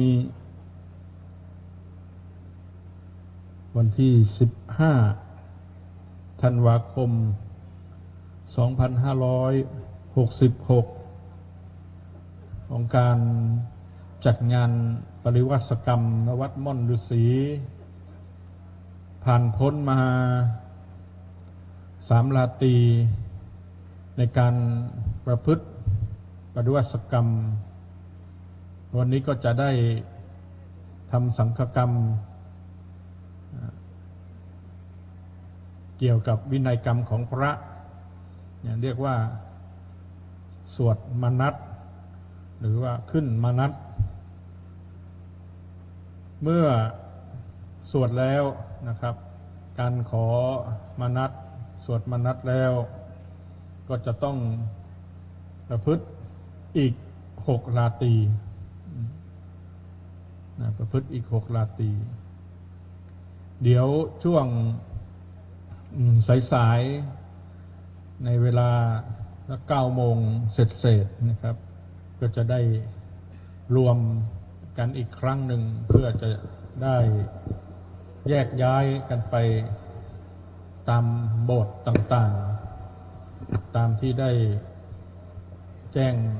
ครูบาอาจารย์ทั้งหลายได้รับรู้ได้รับทราบขอเวลาแป๊บหนึ่งอาจารย์ครับขอกวนหน่อยรบกวนแป๊บหนึ่งตอนนี้โยมที่มีรายชื่อที่จะประกาศเรียนเชิญขึ้นมาข้างบนเตรียมพร้อมก่อนที่จะพระเจ้าประสงค์จะทำพิธีทางนู้นเนาะก็เรียนเชิญเจริญพรเรียนเชิญโยมจันทราธรตันขึ้นมาข้างบนโยมอู๊ดนางบัวเงินใจชุ่มใจข้างบนแม่บุญที่เรือนแก้วนายอินหวันนางบัวตองปัญญาชัยนางสุกัญญาแก้วสุริยกาศพ่อหลวงสมบูรณ์ใจอารีเนี่ยขึ้นข้างบนมาข้างบนมานั่งพร้อมเลยถ้าพร้อมแล้วได้ยินนี่ก็มานั่งข้างบนทางนู้นถ้าทางนู้นเสร็จแล้วจะได้ทำพิธีทางศาสนาพิธีการในช่วงเช้าวันนี้ให้มานั่งรอข้างบนได้เลยนิมนต์ท่านอาจารย์พระครูสังฆรักษ์วีระนิมนต์ครับ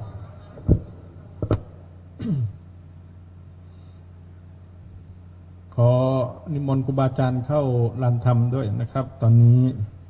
อีก2 นาทีก็จะได้ขึ้นกรรมฐานแล้วก็วันนี้จะกระชับเวลานิดนึงไม่ว่าจะเป็น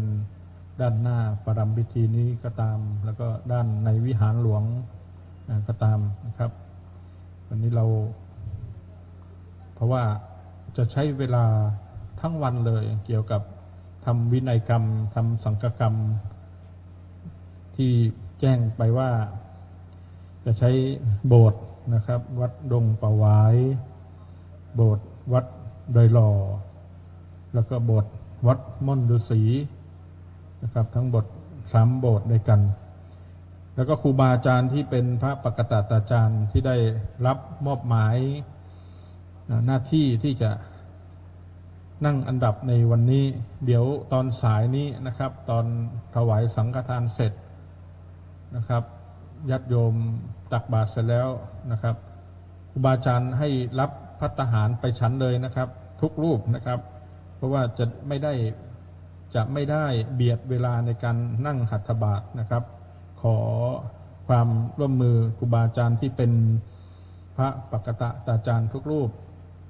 เดี๋ยวเวลารับภัตตาหารนะครับในเวลา 9 โมงกว่าเสร็จก็นำไปฉันเลยนะครับฉันแล้วก็รวดเดียวเลยต่อจากนั้นก็จะได้เข้าโบสถ์นะครับวันนี้จะใช้เวลาอยู่ในโบสถ์นะครับองค์สวดองค์นั้นนั่งอันดับไม่ต่ำกว่า 6-7 ชั่วโมงนะครับ6-7 ชั่วโมงแล้วก็นั่งนานมากนะครับแต่ท่านที่เป็นพระกรรมลหะเนี่ยจะเข้าโบสถ์ไปแป๊บเดียวเดี๋ยวก็ออกนะครับแต่องค์ที่จะนั่งอันดับเนี่ยจะต้องนั่งทั้งวันนะครับเพราะฉะนั้นขอความร่วมมือกระชับเวลานะครับในช่วงต่างๆเนี่ยนิมนต์นะครับยังอีก1 นาทีทางวิหารหลวงวันนี้ก็จะได้นิมนต์หลวงพ่อพระครูสุเมธธรรมเสวีเจ้าอาวาสวัดม่อนฤาษีได้เป็นองค์กล่าวสมโภชนีกถาเช้าวันนี้อากาศก็เริ่มหนาวขึ้นหน่อยนึงนะหนาวขึ้นนิดนึงกว่าทุกๆวันที่ผ่านมาหลายๆปีที่ผ่านมาช่วงปริวัติกรรมของวัดม่อนฤาษีเนี่ยเฉลี่ยอยู่อุณหภูมินะครับ14-15 องศาผมลองไปดู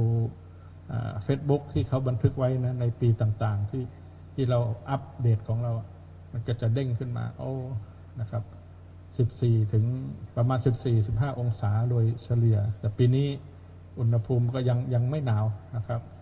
ยังไม่หนาวพวกเราก็พอสบายๆนะครับอากาศถือว่าโอเคอยู่ไม่ต้องใช้ผ้าห่มอะไรมากมายไม่ต้องใช้เครื่องกันหนาวอะไรมากมายนะครับเอาได้เวลาแล้วนะครับได้ไหว้พระแล้วก็ขึ้นกรรมฐานโยมที่นั่งอยู่ในศาลาวิหารหลวงไม่ต้องเนอะเดี๋ยวพระท่านจะขึ้นกรรมฐานเฉพาะพระนะ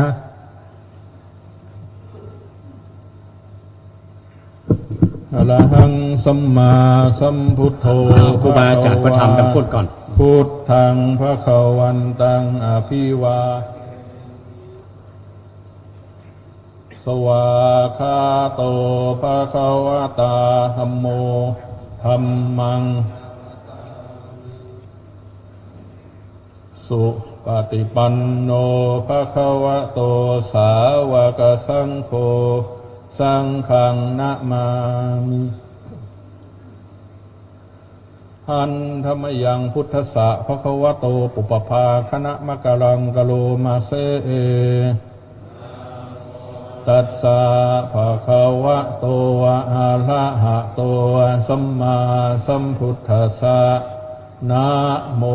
ตัสสะ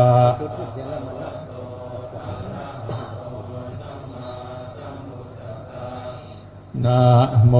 ตัสสะภะคะวะโตอะระหะโตสัมมาอิมาหังพันเตภคะวาอัตตะภาวังตุมหากังปริจฉามิ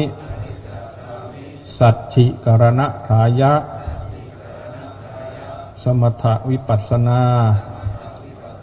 กัมมัฏฐานังเทหิลา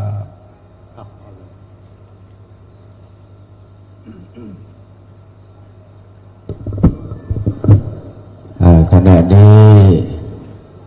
เป็นเวลาได้เวลาที่หมู่เฮาได้ประกอบ ธีทางศาสนาในการทำบุญตักบาตรในเจ้าวันที่15 ธันวาคมวันนี้แต่นี้ไปขอเรียนเชิญคุณโยมจันทาทรตันจุดธูปเทียนบูชาพระรัตนตรัยเจริญพร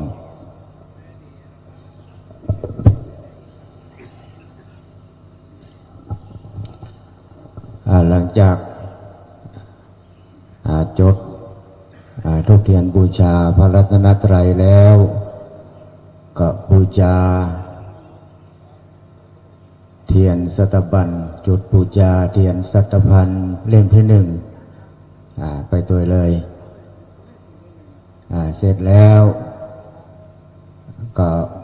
มานั่งที่รับรองเดิมนั่งที่เดิมก่อนเนาะ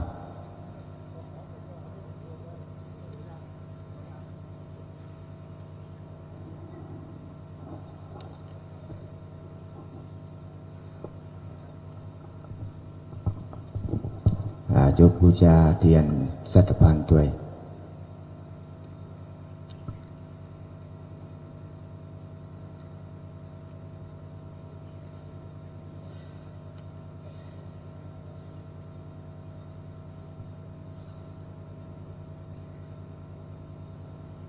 ท่านที่2เชิญโยมอุดใจชุ่มใจเล่มที่2เล่มที่3นางบัวเงินใจชุ่มใจเล่มที่4แม่บุญที่เรือนแก้วเล่มที่5นายอินหวัน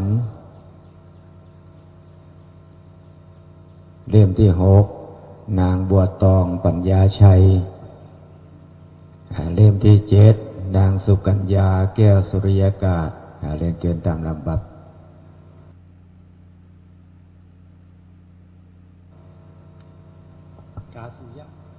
กาสุยะกาสุยะเพิ่นเขียนมาอีกได้ มันพิมพ์นี่ถ้าอยากพิมพ์ผิดเนาะขอสุมาภัยด้วย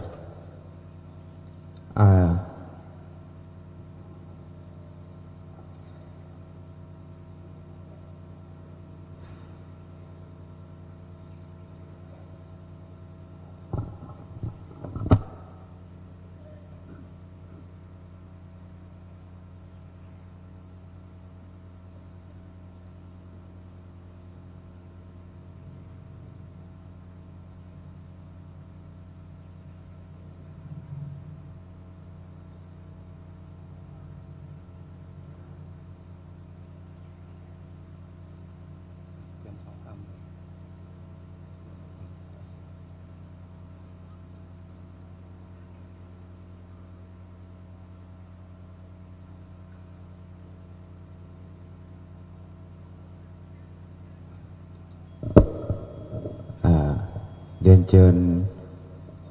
ประหลวงสมบูรณ์ใจอารีประเคนกันเทศเมื่อประกันกันเทศเสร็จเรียบร้อยแล้วก็กลับไปนั่งข้างล่างได้ต่อไปโยมจันทาประตันจุดเทียนส่องธรรมเมื่อจุดเทียนส่องธรรมเรียบร้อยแล้วก็รับของที่ระลึกจากหลวงพ่อพระครูสุเมธธรรมเสวี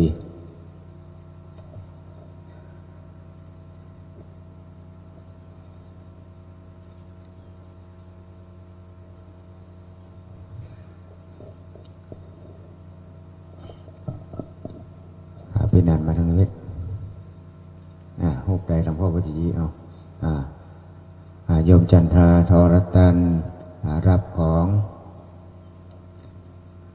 โยมโอ๊ตใจชุ่มใจ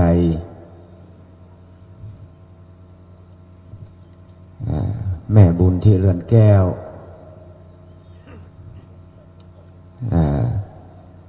นายอินหวันนางบัวตองปัญญาชัยรูปลับแล้วก็โยมสุกัญญากาสุยะโยมชุดนี้ปีหน้ารับเป็นเจ้าภาพวันนี้แหมเต็มจำนวนเงิน 30,000 บาทสา กุปีเรียบร้อยก็ไปนั่งข้างล่างตอนนี้ไปก็เรียนเชิญเจริญพรคณะสัตยาทั้งหลายตั้งอกตั้งใจทำพิธีไหว้พระสมาทานศีลต่อไปณบัดนี้ครับสถามุงเฮาทั้งหลายนะครับเนาะเมื่อพร้อมแล้วพนมมือกับทุกคนนะครับ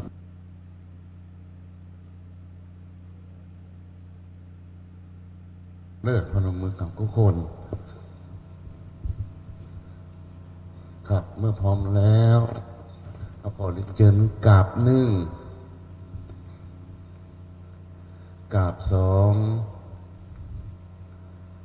กราบสามอิมินาสกเลนะพุทธังอภิปูชยามะอิมินาสกเลนะธัมมังอภิปูชยามะอิมินาสกเลนะสังฆังอภิปูชยามะอะระหังสัมมาสัมพุทโธภะคะวาพุทธังภะคะวันตังอภิวาเทมิสวากขาโตภะ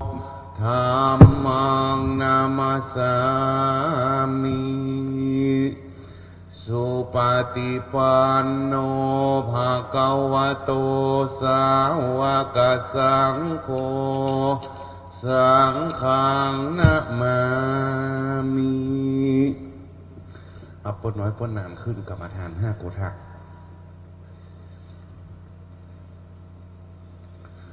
สาธุนามามิพุทธังกุณาสกาลังตังนามามิธัมมังมุนีราชาเตสิกังนามามิมุนีราชาสาวกังนามามิกัมมัฏฐานังนิพพานามกุเตสกังอาจายโยโนจากขัมมายะถาปะเลยะถามูลาหิยะถากุสเลเยมะยังพุทธาธัมมะกัมมัฏฐานังกัมมัฏฐานาตายะ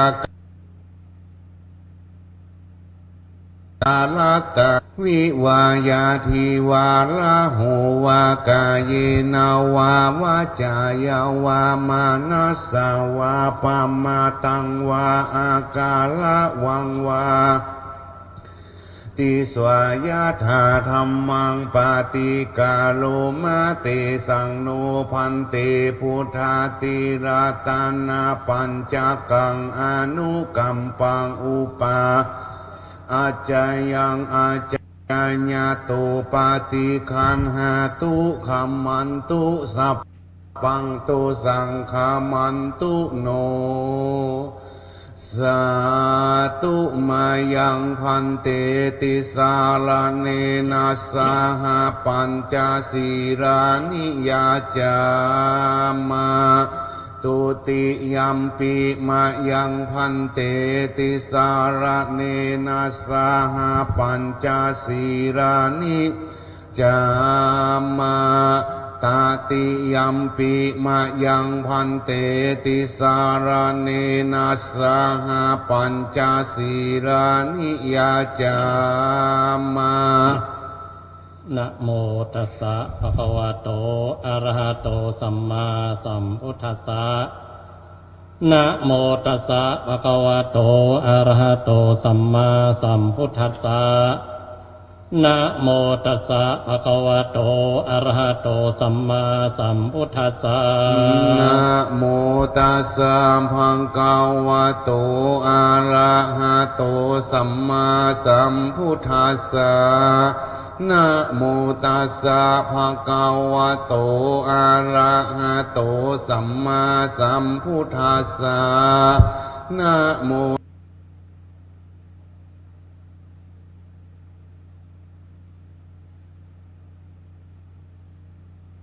ตัสสะภะคะวะโตอะระหะสัมพุทธัสสะพุทธังสรณังคัจฉามิ พุทธังสารนังกัจฉามิ ธัมมังสรณังคัจฉามิ ธัมมังสารนังกัจฉามิ สังฆังสรณังคัจฉามิ สังฆังสารนังกัจฉามิ ตุติยมปิพุทธังสรณังคัจฉามิ ตุติยัมปิพุทธังสารนังกัจฉามิ ตุติยมปิธัมมังสรณังคัจฉามิ ตุติยัมปิธัมมังสารนังกัจฉามิ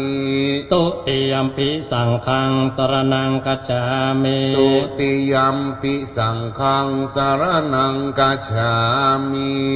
ตติยมปิพุทธังสรณังคัจฉามิ ตติยัมปิพุทธังสารนังกัจฉามิ ตติยมปิธัมมังสรณังคัจฉามิ ตติยัมปิธัมมังสารนังกัจฉามิ ตติยมปิสังฆังสรณังคัจฉามิ ตติยัมปิสังฆังสารนังกัจฉามิ ติสรณะคะมะนังนิติตา อามะพันเต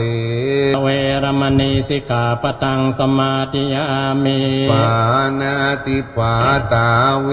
รมณีสิกขาปะตังสมาธิยามิ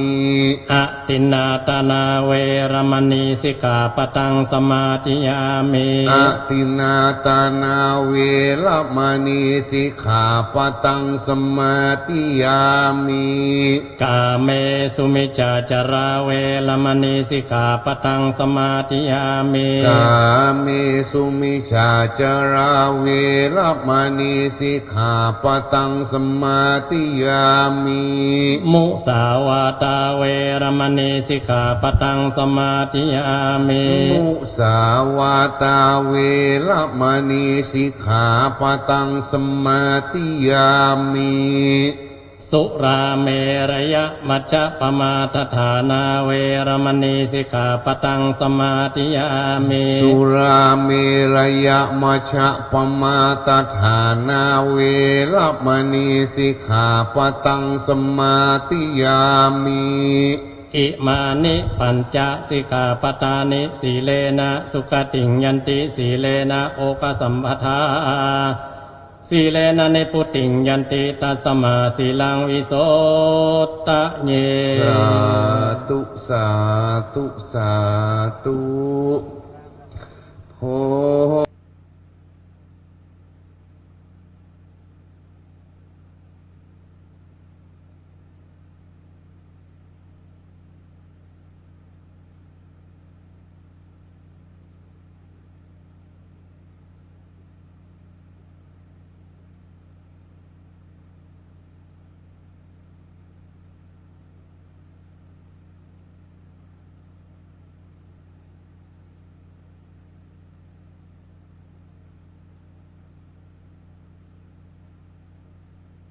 อะระหะโตสัมมาสัมพุทธัสสะปุญญานิปะละโลกัสสมิงปฏิตาโหนติปานินันติขอนอบน้อมเอาคุณแก้วสามประการมาเป็นที่จังที่เปิ่งที่ระลึกกราบคารวะครูบาอาจารย์ทุกๆรูปสวัสดีในธรรมกับครูบาอาจารย์ที่มาได้ประพฤติปฏิบัติธรรมณวัดมนต์ฤาษีแห่งนี้เจริญปอนคณะสัตยาทั้งหลายทุกๆคนวันนี้ได้มีโอกาสได้มาพูดจาประถึงกับแสดงธรรมแต่ว่ากล่าวอนุโมทนาบุญกับเจ้าภาพ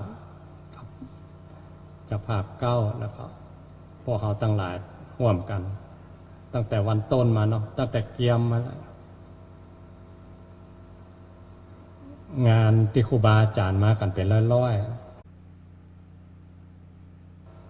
ได้บอกว่าปุญญานิปรโลกสมิงปฏิตาโหติปานินันติ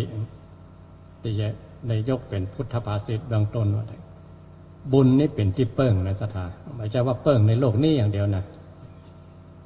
เปิ้งในโลกหน้าด้วยเปิ้งถึงกับเป็นกำลังเป็นพละได้ขัดเกลาจิตใจเขาให้ได้พองใสยิ่งขึ้นไปได้ตัวผู้ใดเจ้าเพราะกำลังบุญด้วยนะอย่างเบื้องต้นโยมที่ฮับเป็นเจ้าภาพวันนี้เนาะ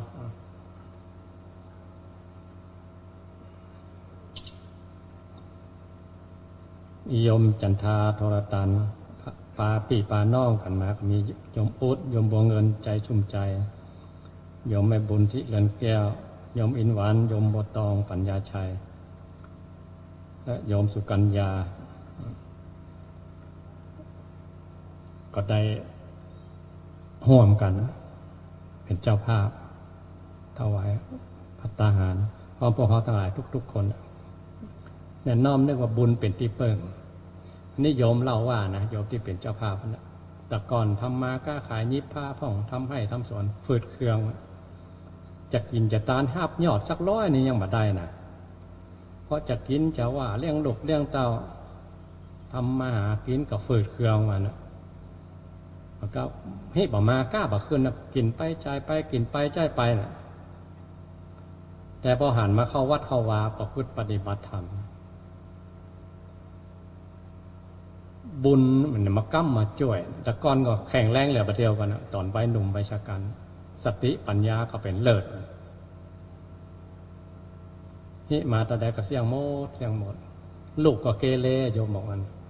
ตุกอกตุกใจมันมีอย่างเต่านะพ่อแม่ลูกเกเรพอมาเข้าวัดเข้าวา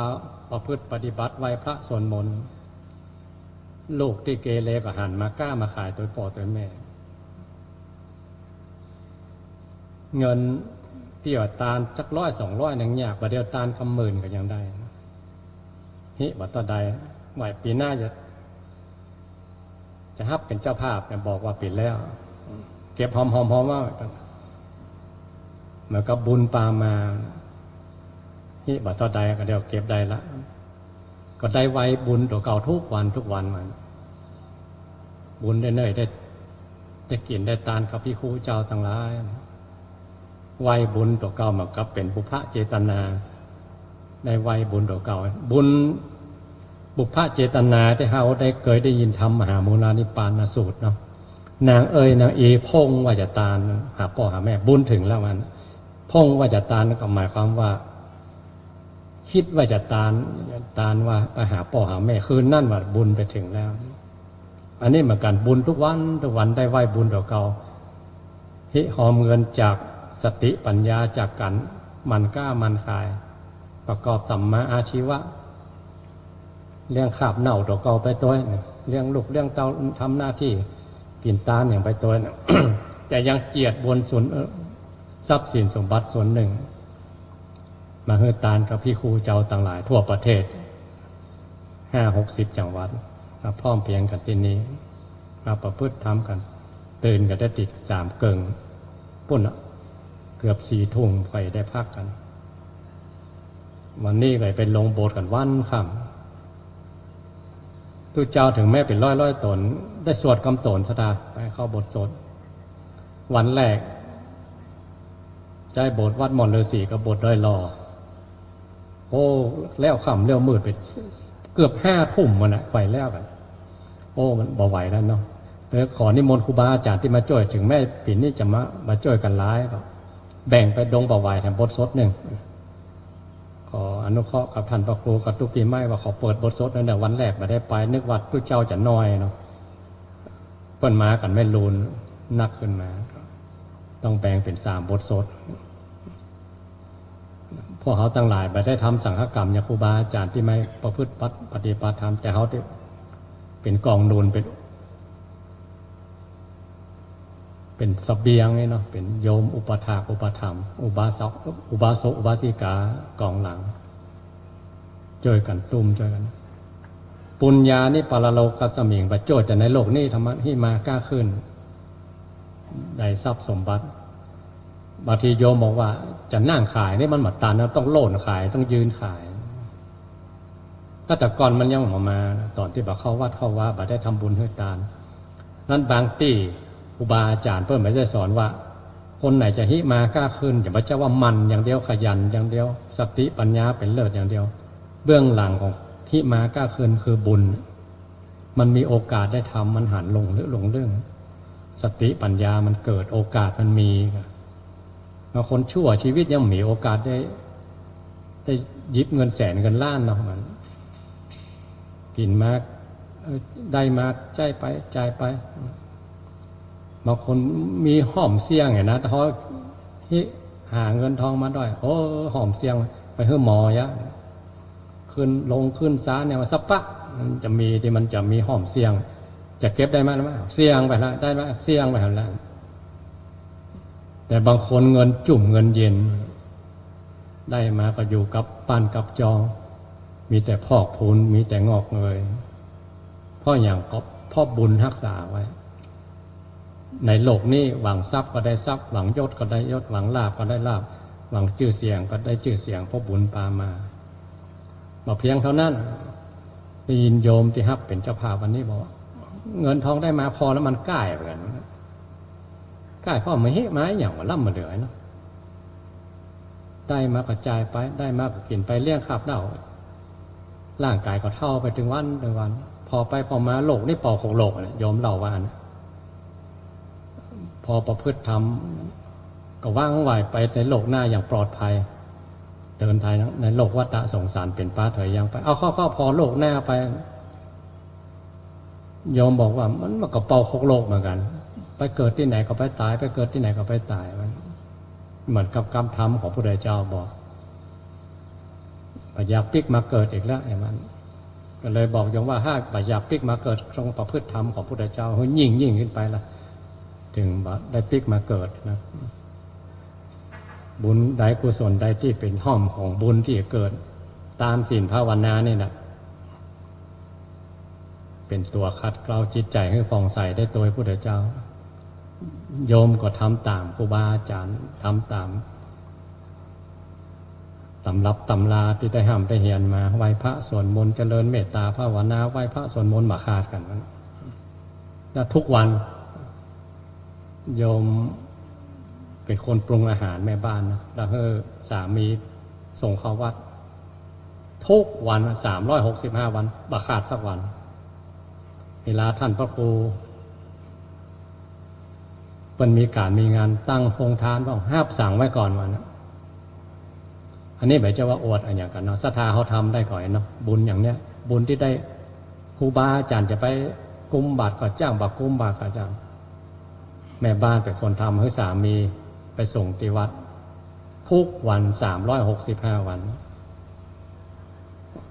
เพราะอย่างพ่อโยมปัญหาบุญของปนเนาะว่าทำบุญมันมีจริงๆหิมากล้าขึ้นปรารถนาอันนี้ก็ได้หมดมันลูกเต่าที่เกเรก็ประพฤติตนเป็นคนดีประกอบสัมมาอาชีวะช่วยพ่อช่วยแม่เมื่อมันเป็นบุญได้เป็นอย่างเนาะนอกจากโยนยังนั่งสมาธิเจริญกายคตาสติเจริญพุทธานุสติทุกวันบ่เคยขาด ได้ประโยชน์ทั้งสามประโยชน์ในโลกนี้ทิฏฐะทำให้กับประโยชน์ก็ได้ประโยชน์ในโลกหน้าสัมปารายิกประโยชน์ก็ได้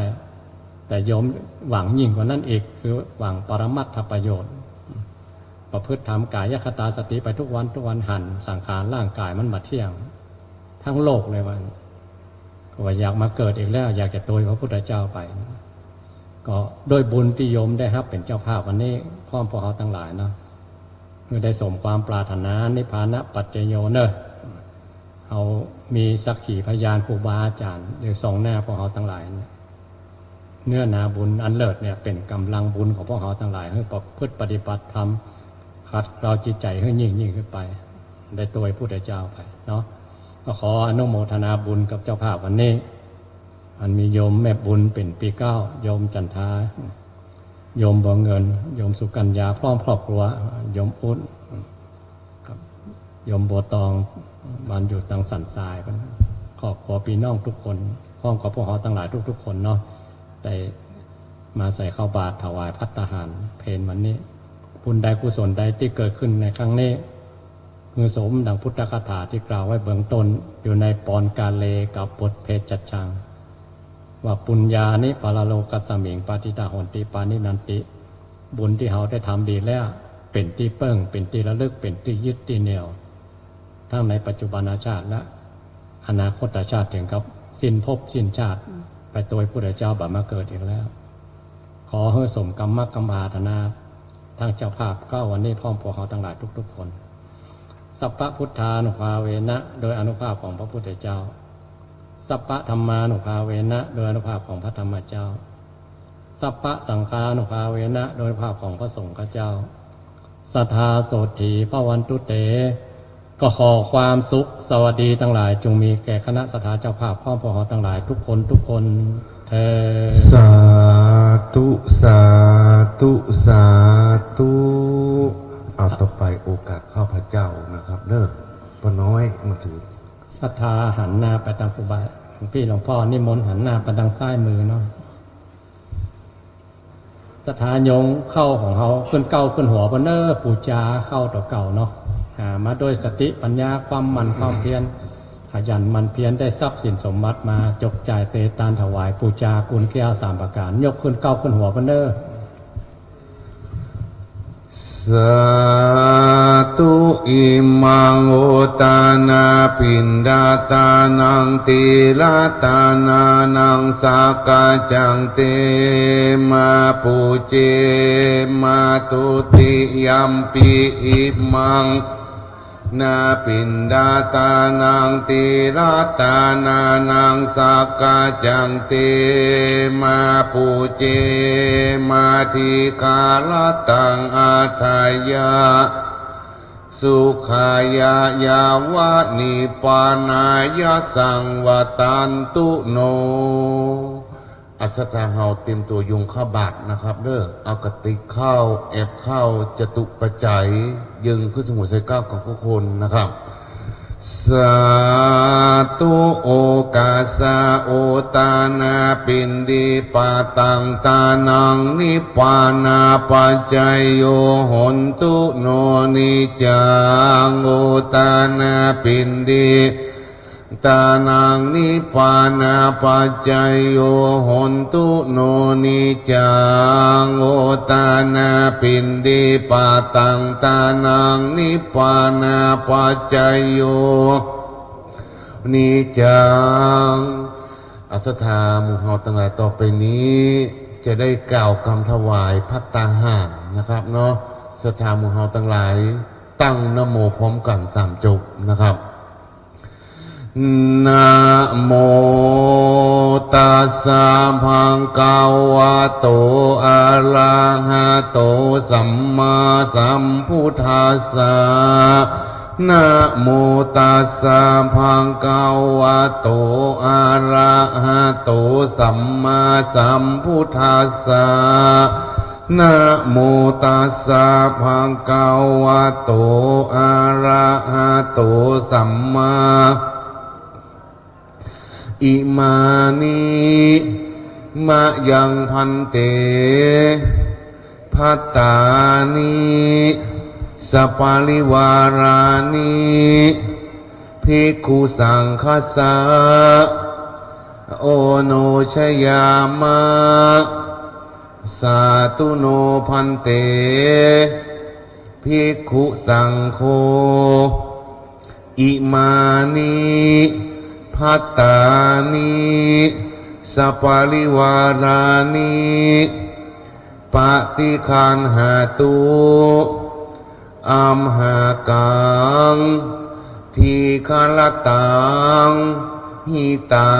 ยะสุขายะข้าแด่พระภิกษุสงฆ์ผู้เจริญข้าพระเจ้าทั้งหลายขอน้อมถวายภัตตาหาร พร้อมทั้งของอันเป็นบริวารตานตั้งหลายเหล่านี้แด่พระภิกษุสงฆ์ขอพระภิกษุสงฆ์จงรับภัตตาหารพร้อมทั้งของอันเป็นบริวารตามตั้งหลายเหล่านี้ของข้าพระเจ้าทั้งหลายเพื่อประโยชน์และความสุขความเจริญแก่ข้าพระเจ้าทั้งหลายแก่ญาติทั้งหลายแก่ปิยชนทั้งหลายมีบิดามารดาเป็นต้นตลอดกาลนานเทอญนะโมตัสสะภะคะวะโตอะระหะโตสัมมาสัมพุทธัสสะนะโมตัสสะภะคะวะโตอะระหะโตสัมมาสัมพุทธัสสะนะโมตัสสะภะคะวะโตอะระหะโตสัมมาสัมพุทธัสสะยะเกปันเตสังโฆชานะตุขอพระสงฆ์ทั้งปวงจงฟังคำข้าพเจ้าบัดนี้เจ้าภาพคุณโยมจันทาธรตันนายอูดนางบัวเงินใจชุ่มใจคุณแม่บุญจิเรือนแก้วนายอินทวันนางบัวตองปัญญาชัยนางสุกัญญากาสุยะพร้อมคณะศรัทธาทั้งชาวบ้านฤาษีทั้งหลายได้น้อมนำมาซึ่งภัตตาหารมาถวายเป็นสังฆทานแก่พระภิกษุสงฆ์เพื่อจะได้อุทิศการณาผลไปให้แก่ญาติทั้งหลายผู้วายชนไปแล้วมีบิดามารดาเป็นต้นและญาติทั้งหลายที่ไม่ได้เอ่ยนามมาข้อดีขอจงได้มารับมาอนุโมทนากุศลผลทานที่บรรดาบุตรธิดาลูกหลานและญาติมิตรได้ทำบุญอุทิศไปให้เมื่อได้รับอนุโมทนาแล้วหากยังตกทุกข์อยู่ขอให้พ้นไปจากทุกข์เมื่อได้รับความสุขแล้วขอให้ได้รับความสุขยิ่งขึ้นไปอันว่าสังฆทานนี้มีอานิสงส์อันยิ่งใหญ่สมเด็จพระพุทธองค์ไม่ได้จำเพาะต่อจงว่าเป็นของภิกษุรูปหนึ่งรูปใดก็หาไม่ได้มีพระบรมพุทธานุญาตตัดให้แบ่งกันฉันตามบรรดาที่มาถึงฉะนั้นบัดนี้ข้าพเจ้าจะขอสมมติตนเป็นผู้แจกของสงฆ์พระสงฆ์ทั้งปวงจะเห็นสมควรหรือไม่เห็นสมควรหากเห็นว่าเป็นการไม่สมควรขอจงทักท้วงขึ้นในท่ามกลางระหว่างสงฆ์อย่าได้เกรงใจถ้าเห็นว่าเป็นการสมควรละไซขอจงเป็นผู้ที่นิ่งอยู่บัดนี้พระสงฆ์ทั้งปวงนิ่งอยู่ข้าพเจ้าจะรู้ได้ว่าเป็นการสมควรแล้วจะได้ทำการแจกของสงฆ์ต่อไปณการบัดนี้อายังปัตมะภาโคมหาเถรสาปาปุณเตส่วนที่หนึ่งย่อมถึงแก่พระมหาเถระผู้ใหญ่ผู้เป็นปกตาจารย์อาวเสสาปาคาอมากังปาปุนันเตอาวเสสาปาคาวเสสานังปีกูนังอุปาสกะอุปาสิกานังคหัตถนังยถาสุขังปะริปุญจันโตส่วนที่เหลือจากพระมหาเถระผู้ใหญ่ผู้เป็นปกตาจารย์ย่อมถึงพระปกตาจารย์ทั้งหลายส่วนที่เหลือจากพระปกตาจารย์ย่อมถึงแก่พระมานัตตาส่วนที่เหลือจากพระมานัตตาย่อมถึงแก่พระปริวาสิกะส่วนที่เหลือจากพระปริวาสิกะย่อมถึงแก่สัมมเณรส่วนที่เหลือจากพระภิกษุสัมมเณรทั้งหลายย่อมถึงแก่อุบาสกอุบาสิกาและคฤหัสถ์ญาติโยมด้วยกันทุกท่านทุกคนเทินสาศรัทธาฮับปอนเนอร์พอเป็นครูบาอาจารย์เดี๋ยวเอาเสียงสดๆเอานะขึ้นยาถาสัปปีแล้วก็ขอนิมนต์ครูบาอาจารย์ได้ให้เสียงปอนสดๆเสียงกระหึ่มเอาเสียงนี่เนี่ยสถานะเป็นมังคละเป็นมงคลกำโหเอาตาที่เขาหันพอภาพผ้าเหลืองห้ามเป็นมงคลกับตาสมานานันจะทัศนังอันนี้แหละเป็นอริยทรัพย์ที่ตัวพวกเราทั้งหลายไปได้เป็นกำลังบุญเนอะยะถาวาริวหาปุราปริปเรนติสาการังเอวะเมวะอิโตทินังเปตานังอุปกปติ อิชิตังปฏิตังตุมหังกิปะเมวะสมิจจตุสเพปุเรนตุสังกัปปะจันโทปนรโสยถามณิโชติรโสยถา เพติโย เววันจันโตสามมาเต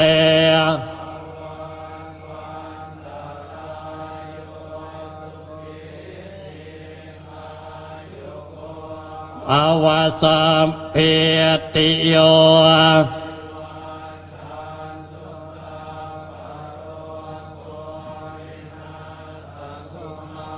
เต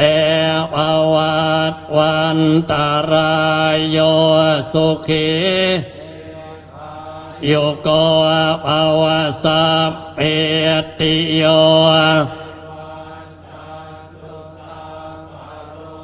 โกเวนัสตุมาเต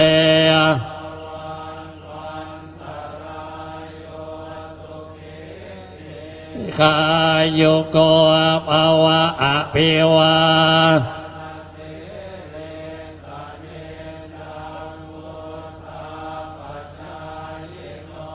จัตตารโอธรรมวัน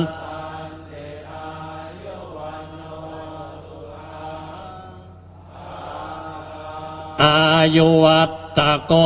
ธนวัตตะโกสิริวัต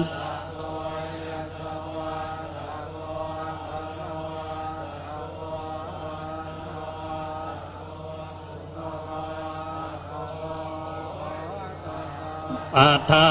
ทุกขโรกปยาเวราโสกา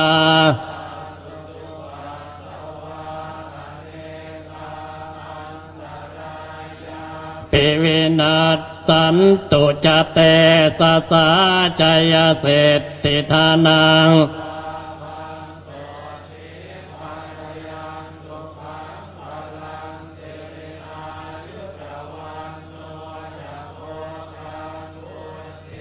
จยสวาสัตวัสสาจะอายุ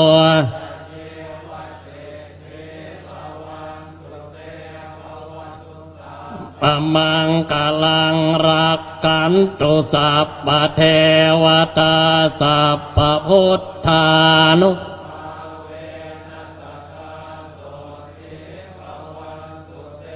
ภวตุสัพพมังกลังรักกันตุสัพ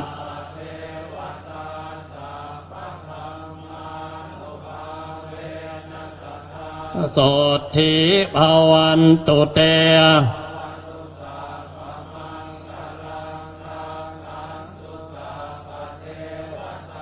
สัพพสังฆานุภาเวนัสสัทธา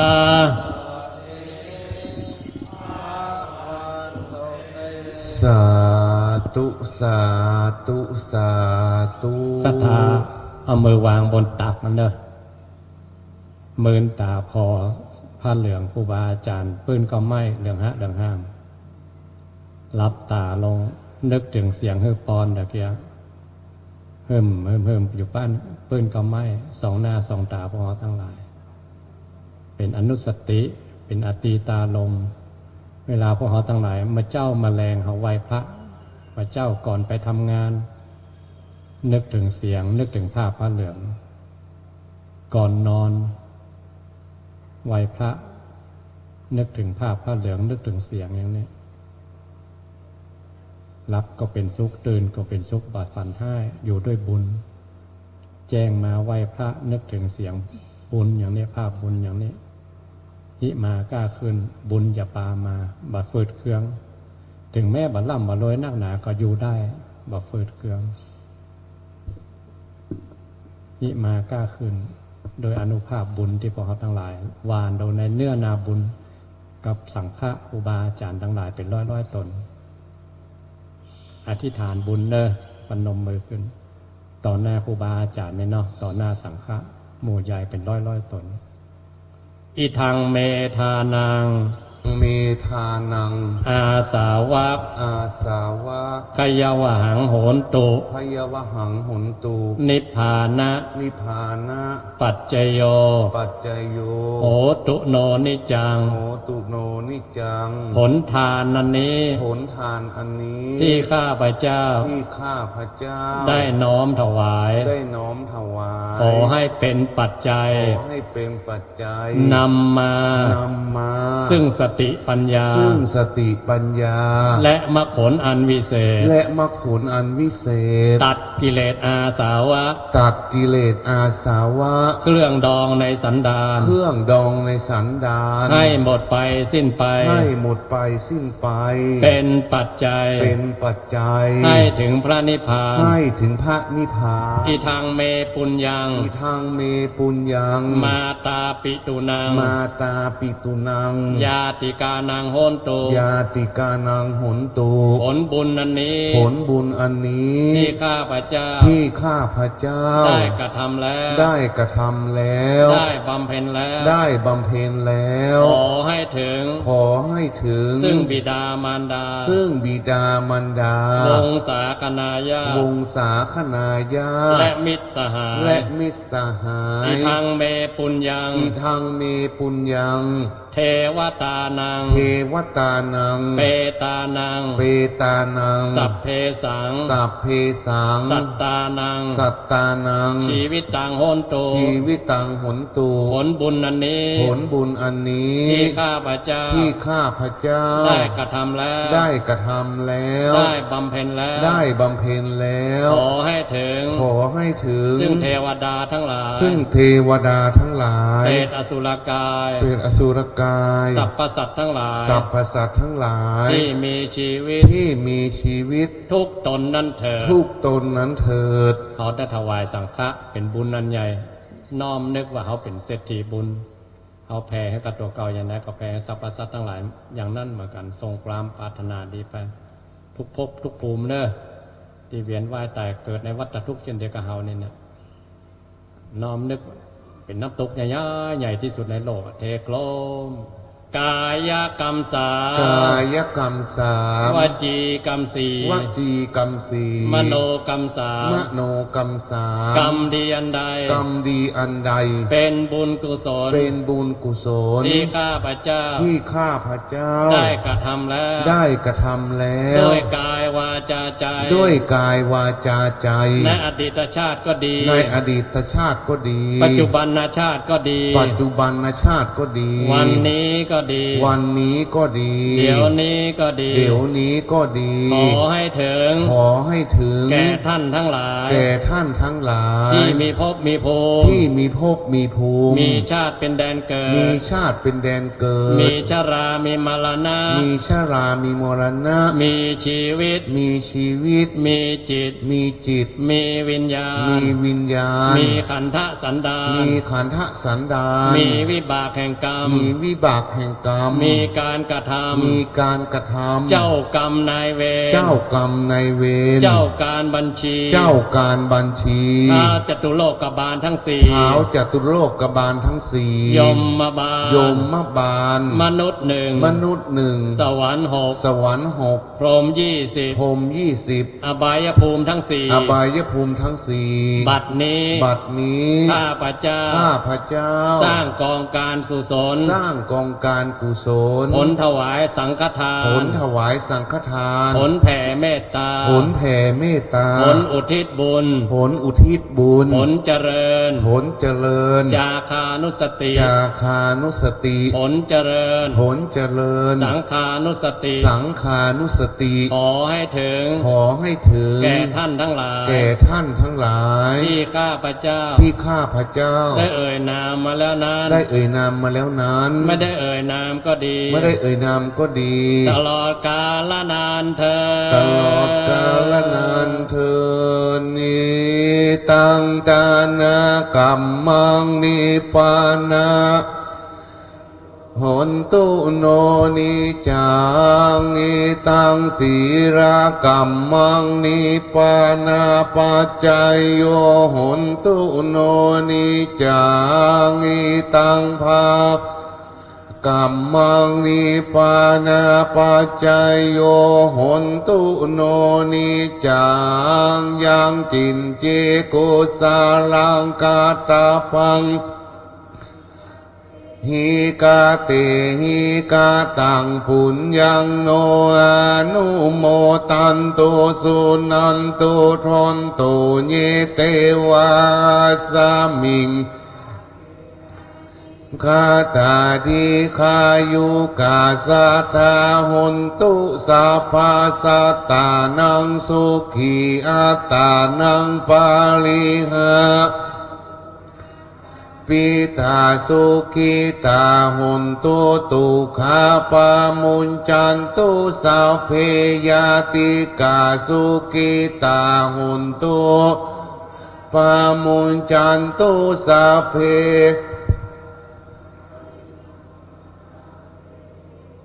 สุขิตาหุนตุตุขาปามุญจันตุสัพเพนาคาตาสุขิตาหุนตุตุขาปามุญจันตุสัพเพเทวาตุตุขาปามุญจันตุสัพเพอาจาริยุปัชชัยยาสุขิตาหุนตุตุขาปามุญพระสัมปตินังสามิชันตุโววันตามิพุทธังสัพพังเมโตสังฆามะพันติวันตามิธัมมังสัพพังเมโตสัง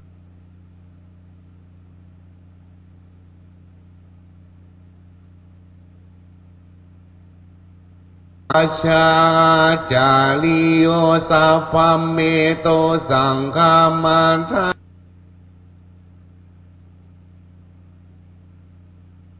เม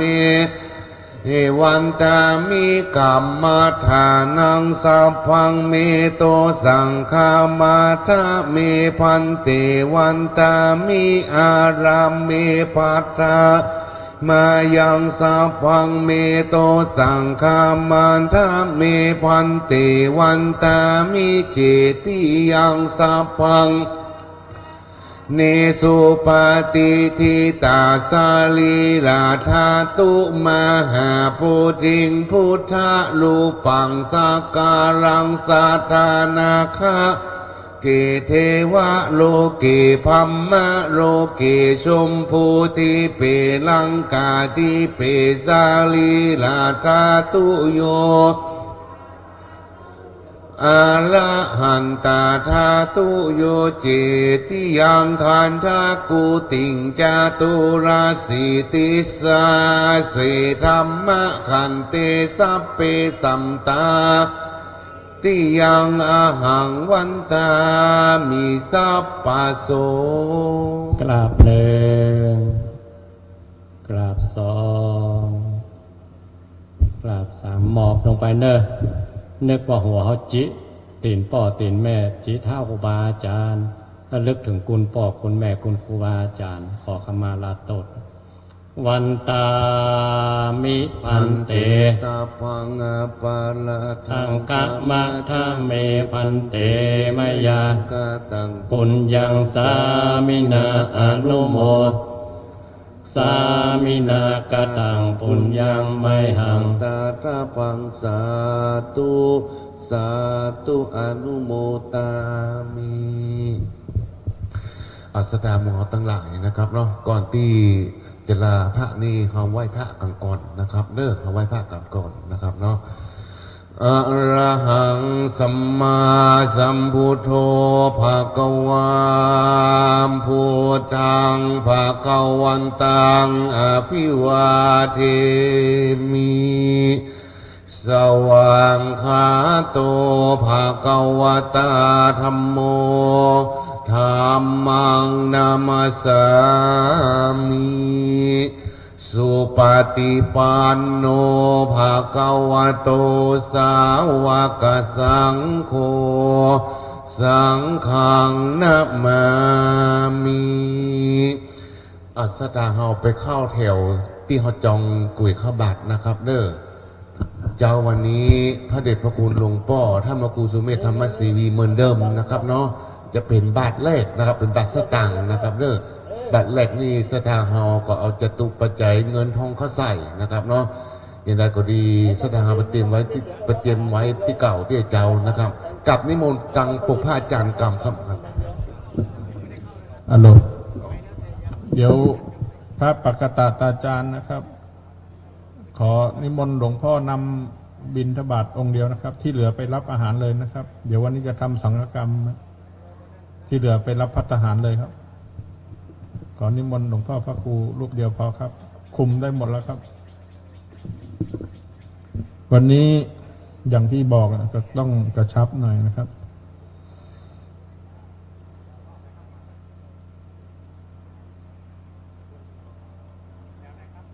แถว4ถึงแถวสุดท้ายนะครับแถว4ไปเลยครับตามหลวงพ่อไปเลย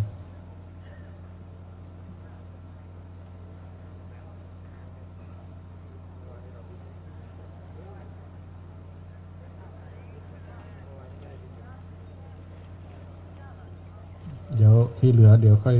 ไปรับอาหารสุกนั่งรอก่อนนะครับเมื่อกี้นั่งอยู่คิดรหัสขึ้นมาได้ว่าม.1 เรียกม.2 ม.1 เรียกม.2 ที่10 นาฬิกามีพระคุณเจ้ากำลังที่14 นาฬิกามีพระคุณเจ้ากำลัง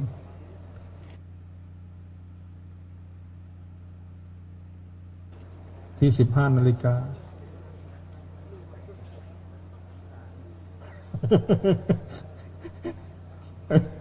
ไม่รู้หลายองค์ใช่ไหมตรงนี้ก็มีตรงนี้ก็มี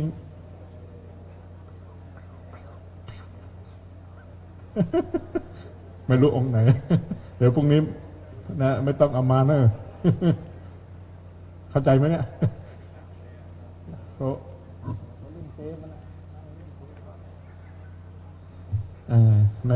ไม่เหมาะนะนี่ดีนะอาจารย์เชื่ออาจารย์เชื่อเดินมาจดเบอร์เลย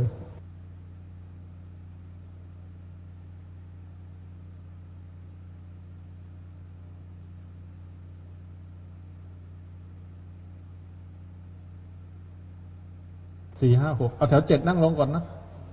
แถว7แถว8ยังไม่ต้องไปเดี๋ยวใช้ช่องทางพิเศษขอพิธีกรที่วิหารหลวงเลยครับขอบคุณท่านพระอาจารย์นะครับเนาะตอนนี้ญาติโยมที่อยู่ทางด้านนอกเนาะไปจองโต๊ะจองเก้าอี้ที่จะได้ใส่บาตรกับพระเจ้าประสงค์ดังนั้นจำนวนหลายร้อยรูปนะดังนั้นก็ศรัทธาญาติโยมเจ้านี้เป็นเจ้าที่3ของการทำบุญตักบาตรเจ้าที่3ที่4แล้วกันเนาะเพราะฉะนั้นก็ศรัทธาญาติโยมวันนี้พี่หลายน้องนักตั้งหลายปิงก่อนมาหลายถนน4 เลนก่อนมาแล้วก็ตั้งสมณเณรเอาลักปัญโยนันก่อนมาพี่น้องตั้งป่าหกฟ้าโดยเนาะหลายที่หลายต่างสันเหมืองก็กำลังใส่เข้าบาตรกันวันนี้นี่เป็นวันที่เพิ่นจะต่อมานัดกันเนาะศรัทธาญาติโยมทั้งหลายตะกี้ก็มีเพิ่มเติมเนาะเลยดำเนื่องลายนี่เพิ่มได้อ่านเนี่ยป้อมวันแม่คำอินสินทุใสทำบุญถวายทานไว้ภัยภาคหน้าแถม50 บาทอุทิศบุญกุศลไปหาจิตตะดวงวิญญาณของป้าอุ้ยจันแม่อุ้ยปุ๋ยชัยสิทธิ์แถม50 บาททานไปหาจิตตะดวงวิญญาณของป้าอินทรชัยสิทธิ์จำนวนแถม50 บาทและทานไปหานาย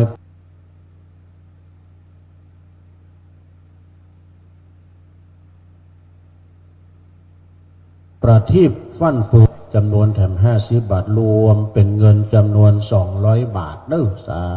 ธุสาธุขอบุญกุศลอันนี้จนได้ไปฮอดไปเติงตันยังเขาเจ้าทั้งหลายที่ได้กล่าวนามานี้ก็ดีนะ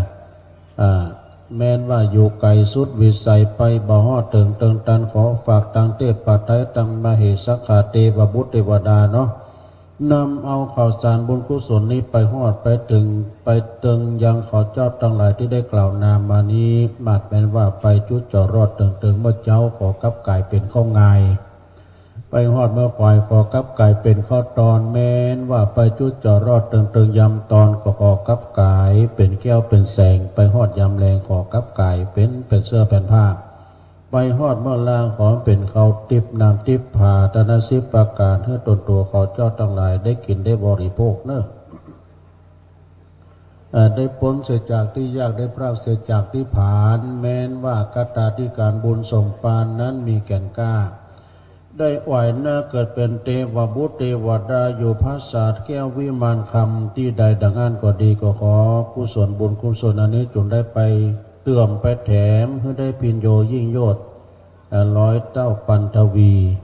บุญกุศลนี้มาปกป้องคุ้มครองรักษายังครอบครัวของป้าวันแม่คำอินสินทุใสที่ได้ร่วมทำบุญในวันนี้ด้วยวันนี้ขอบคุณกับเจ๊จันทาโดยเนื้อทรตันเจ้าภาพกันเทศโดยเจ้าภาพพัฒ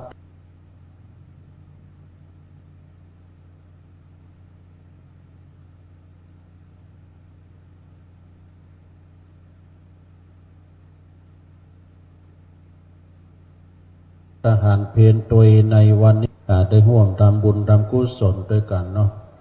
ยังทำลายลาตีเนอะโยมเนอะพี่น้องที่อยู่ตามบ้านตามจองหลังจากที่ได้ฟังขึ้นบุญต่างๆที่เพิ่นถ่ายทอดออกไปนะตามบ้านต่างจองถ้ามีเวลาจะมาร่วมด้วยช่วยกันก็เชิญโดยเฉพาะวันที่22นี่พี่น้องตังลำปางพี่น้องตังเจียงแสนเจียงไฮ้เมืองฝางเพิ่นก็จะมาร่วมบุญกุศลกันนักเนอะวันออกกรรมบดีกันเนาะแต่ถ้าว่าก่อนวันออกกรรมซ้ำดีเนอะคนจะบหลายเตว่าแต่ถ้าวันสุดท้ายเนี่ยคนจะนักจะหลายไปจะเอาหงตาลมาก็เอามาได้เนอะเอาหงตาลมาเปิดโดยนะแล้วก็วันนี้ได้รับความอนุเคราะห์จากโรงทานพี่น้องจากจังหวัดสุโขทัยนะเป็นเอาพัดไทยมาโดยวันนี้นะแล้วก็ทำอาหารถวายเพลวันนี้ตัวเนาะพระอรหันต์ที่บ้านก็คือบิดามารดาเนอะคือพ่อแม่ของเราจึงต้องเคารพบูชาเป็นที่สุดเนาะบุญคุณของพ่อของแม่นั้นมีนักมีหลายคุณพ่อมี21คุณแม่มี12เพราะฉะนั้นอย่าไปลืมเนอะตักบาตร100วัดปันวัดบาตรเต้าตักเข้าใส่ปากพ่อปากแม่ ฉะนั้นก็จะไปลืมพระคุณของพ่อของแม่อย่างที่ตุลุงได้ประกาศไปที่เพิ่นมาทำบุญถวายทานนี่ทานไปหาพ่อทานไปหาแม่นี่นะทานไปหาพ่อหาแม่ที่เพิ่นลงรับขันไปก็หมายความว่าเพิ่นนึกถึงบุญคุณของพ่อของแม่เป็นพ่อเป็นว่าเป็นเทวบุตรเทวดาของลูกอนุโมทนานิยมเด้อใส่บาตรกันไปจนบาตรองค์สุดท้ายวันนี้ก็นับว่าคนนักเลือดวาเนอะวันพรุ่งนี้ซ้ำจันนักนะโยมเนอะเพราะว่าวันพรุ่งนี้เป็นวันเสาร์นี้วันติดนี้คนจะนักจะหลายตุยก็เชิญเนอะพี่น้องศรัทธาที่ว่างเนาะถ้าวันเสาร์วันติดนี้ก็มาทำบุญกันมาสาเข้าจังหันกันได้แต่ก็งานบุญก็มีหลายที่งานเข้ากรรมก็จะมีหลายที่ตุยนะดังที่ได้ประกาศไปหลายที่หลายวัดหลายวาการเข้ากรรมอันนี้ครูบาอาจารย์อาจารย์เชื้อมาบอกว่าเข้ากรรมหลวงนู่นนี่นะเข้ากรรมหลวงก็คือเข้าปริวัติกรรม10 วัน10 คืนส่งองค์ครูบาสังฆเจ้าเปิ้นมาแต่ละทิศมีอยู่50-60 กว่าจังหวัดก่อนนะที่เปิ้นมานิยมนะบางวัดเนี่ยลำพูนเชียงใหม่นี่นักเนอะแม่ฮ่องสอนลำปางนี่ครูบาอาจารย์ที่เปิ้นมาแล้วก็บางจังหวัดนี่ก็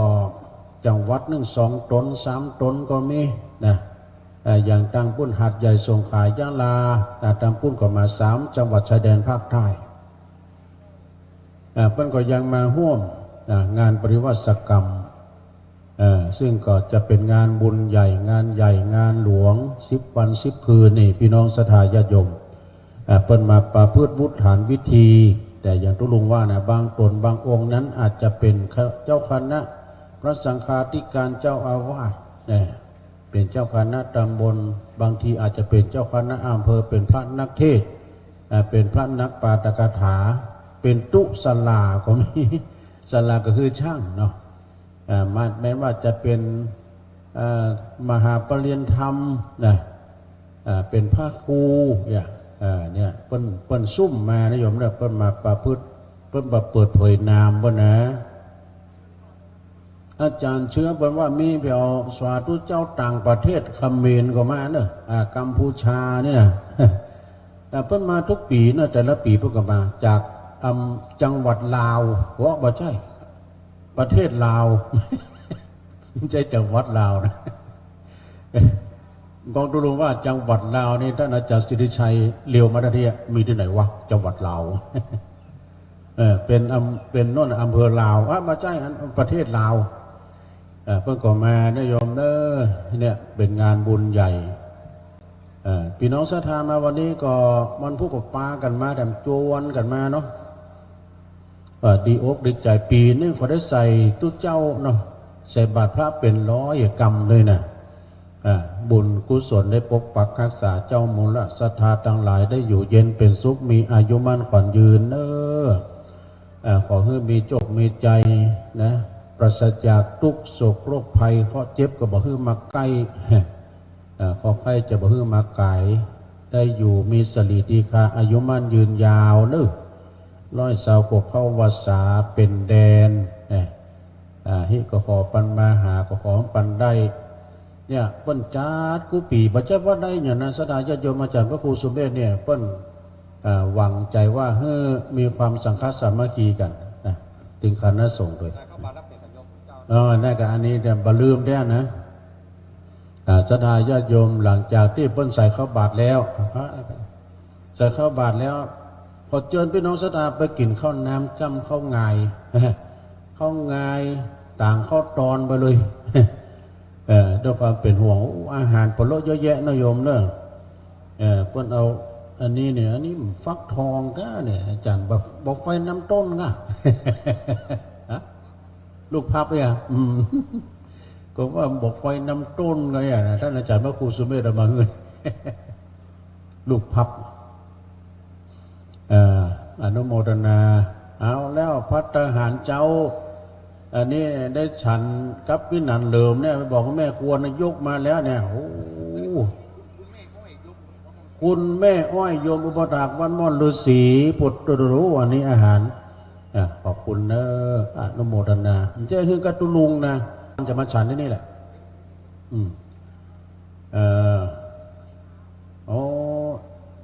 ระวังพึ่งแล้วนะแม่อ้อยเอาประเคียนนะจ๊ะสาธุสาธุอายุวันโนสุขังพลังโอ้ปีหน้าปวารณาเป็นเจ้าภาพอีก 20,000 บาทนะ1 วันแม่อ้อยเนาะแม่อ้อยก็ต้องขออนุโมทนากับคุณแม่อ้อยด้วยนะนำภัตตาหารเช้าพร้อมกับต้นน้ำโภชนะอาหารเป็นเจ้าภาพเดี๋ยวอาจารย์เชื้อนะครับอาจารย์เชื้อเดี๋ยวมาร่วมรับประทานอาหารช่วยกันรับประทานอาหารด้วยกันยกไปให้คณะกรรมการด้วย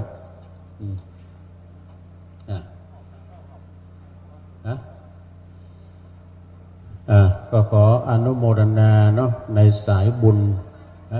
ถ้าน้ำค่าไฟเดี๋ยวจดชื่อก่อนคุณแม่อะไรที่ค่าน้ำค่าไฟเดี๋ยวจดชื่อก่อนจดชื่อพี่นันเหลิมจดชื่อก่อนโยมทิพย์กอไผ่แก้วเนาะโยมทิพย์กอไผ่แก้วร่วมด้วยช่วยกันกับค่าน้ำค่าไฟอีกจำนวน60 บาทนะฮะญาติโยมนะโยมทิพยานกอไผ่แก้วเนาะนี้ให้มีดวงตาสว่างไสวนะ ให้มีดวงตาสว่างไสวัยให้แจ้งเหมือนไฟให้ใสเหมือนน้ำนั่นนะสาธุสาธุจ้าอนุโมทนาเดี๋ยวอาจารย์สิริชัยอาจารย์เชื้อมาร่วมด้วยช่วยกันร่วมวงกันนะร่วมวงฉันเช้า แล้วก็จะมีงานต่อไปจะได้มาสวดจะได้สวดเป็นสงฆ์สวดมาตามนัดด้วยนะขอบคุณคุณแม่นึตัวเล็กก็มาด้วยตัวเล็กจะร่วมทำบุญเชิญจ้ะนิมนต์ครับอาจารย์เชื้อนิมนต์ตอนนี้ก่อนเดี๋ยวอาจารย์เชื้อนิมนต์ฉันก่อนมะถั่วดินต้มก็มีนะเมื่อกี้ใครเอามาให้ที่นั้นเหลือมะถั่วดินต้มมาให้ทุลุงเอากับน้ำพริกตะแดงลำเหมาะขอบคุณเนอะในวันนี้นี่ศรัทธาญาติโยมเวลายังเหลืออยู่เนอะศรัทธาเนอะแบบนี้นะที่พี่ตะวันว่าจะตัดสัญญาณเวลา 9 โมงนะจะคืนเวลาตอนนี้นิมนต์อาจารย์เชื้อเอาตุลุงจะฉันก่อนยังเหลือเวลาอีกครึ่งชั่วโมง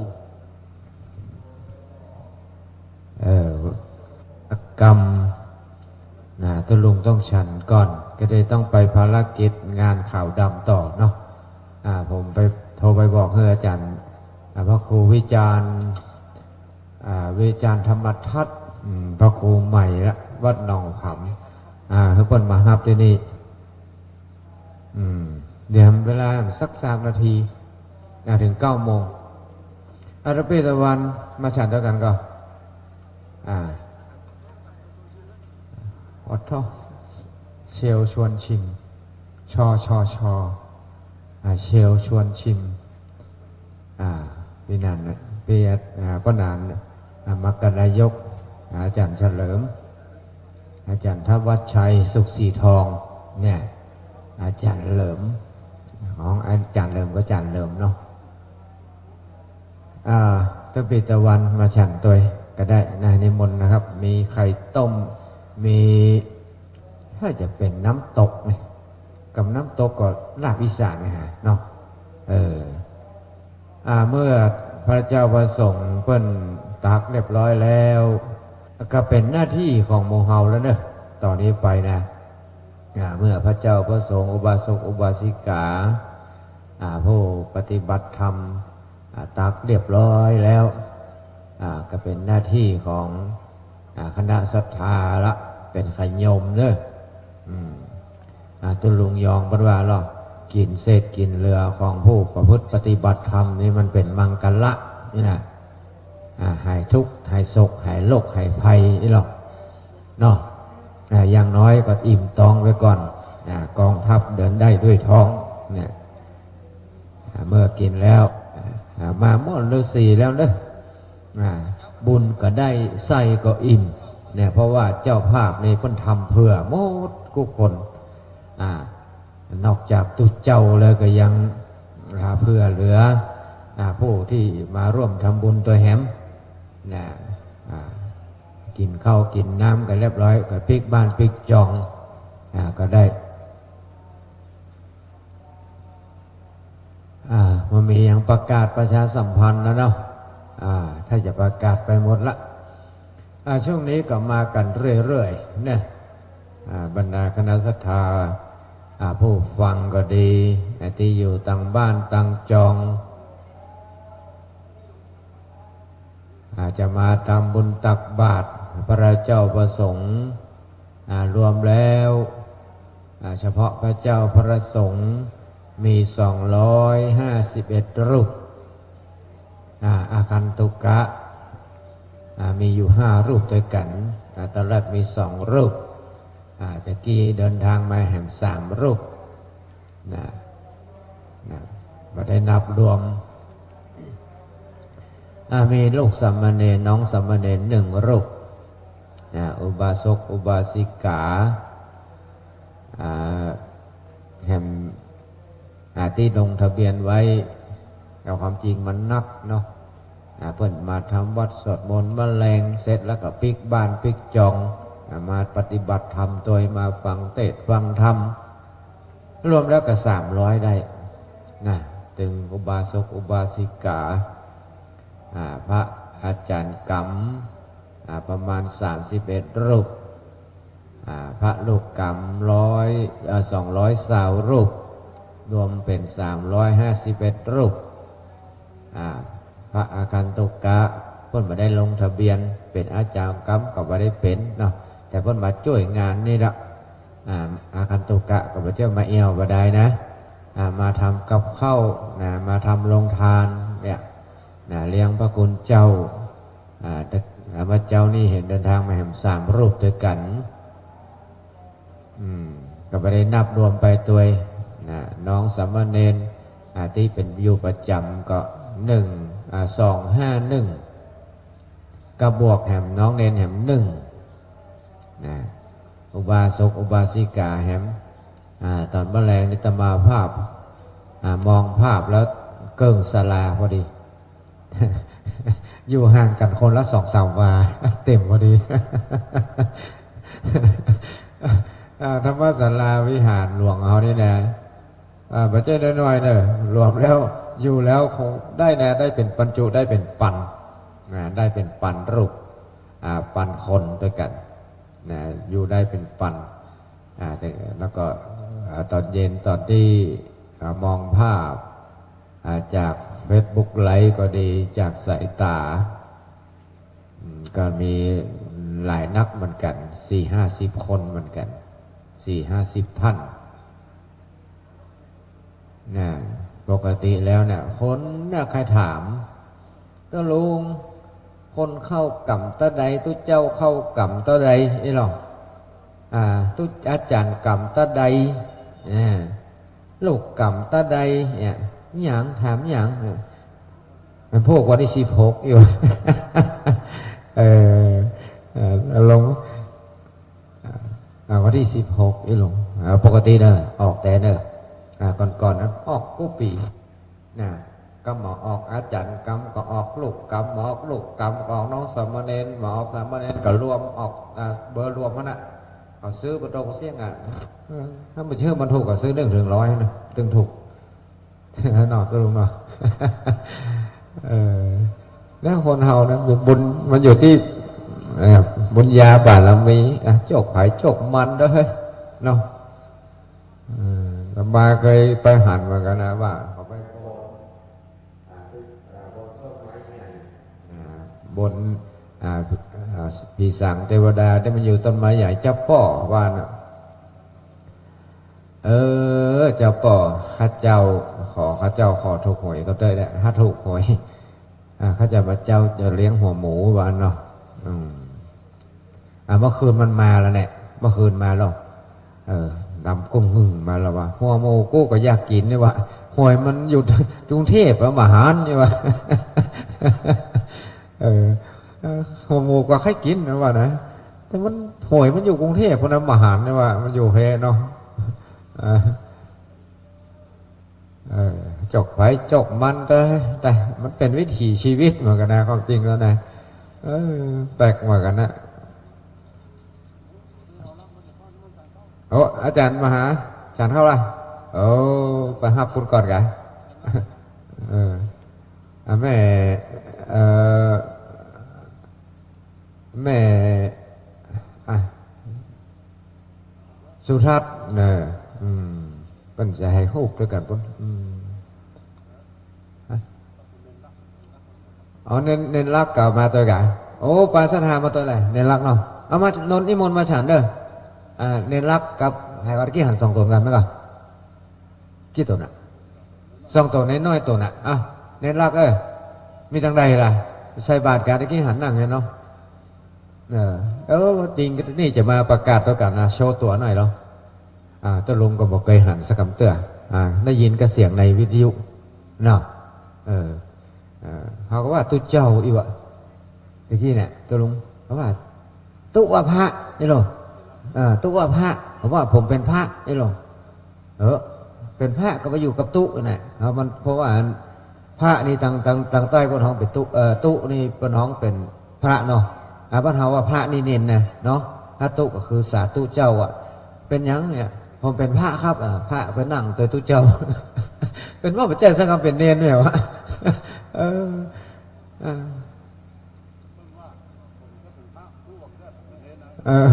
นั่นไงตั้งใต้ปฐมสามเณรนี่หรอบ้านเฮาของพระเนี่ยพระก็คือสามเณรเนี่ยถ้าพระบ้านเฮาปฐมบ้านเฮาของตุเนี่ยนั่นจะเป็นคนไทยเนาะอันนี้เป็นตุเป็นพระนี่หรอผมเป็นพระนี่หรอเอาพระขึ้นไปนี่หรอไปนั่งทำสกรรมกับตัวเจ้าไปเป็นสามเณรว่านั่นโต๊ะยุ่งขนาดไหน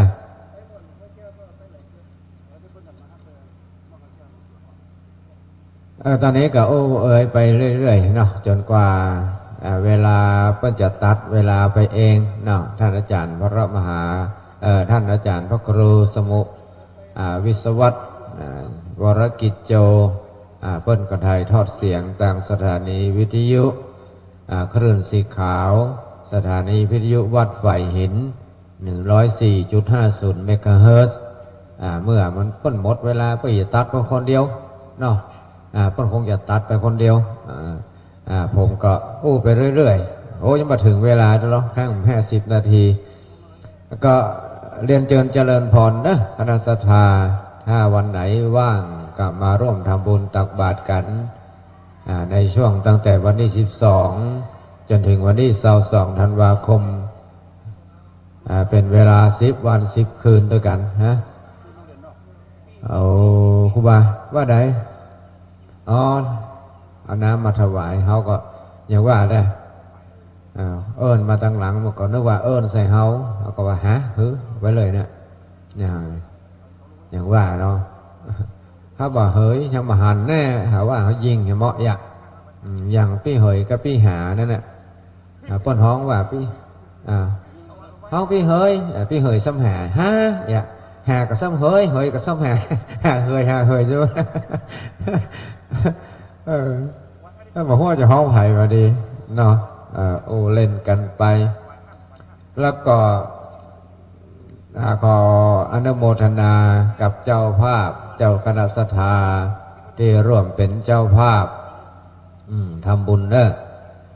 ทำบุญเป็นเจ้าภาพเจ้าศรัทธา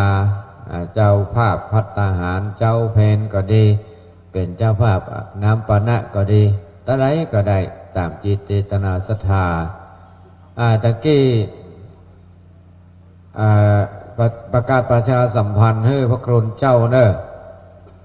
ใครจะไปวัดเนี่ยผมลืมไปละดอยแม่สลองเนอะดอยแม่สลองอำเภอแม่ฟ้าหลวงจังหวัดเชียงรายเพิ่นจะเข้าปริวาสกรรมในวันที่24วัดผมก็ลืมไปละฮะวัดใครอยากจะไปเข้ากำหลวงที่ดอยแม่สลองเนอะตำบลแม่ฟ้าหลวงก็ให้ไปจดเอาที่กระเดียวอาจารย์เพิ่นจะเอา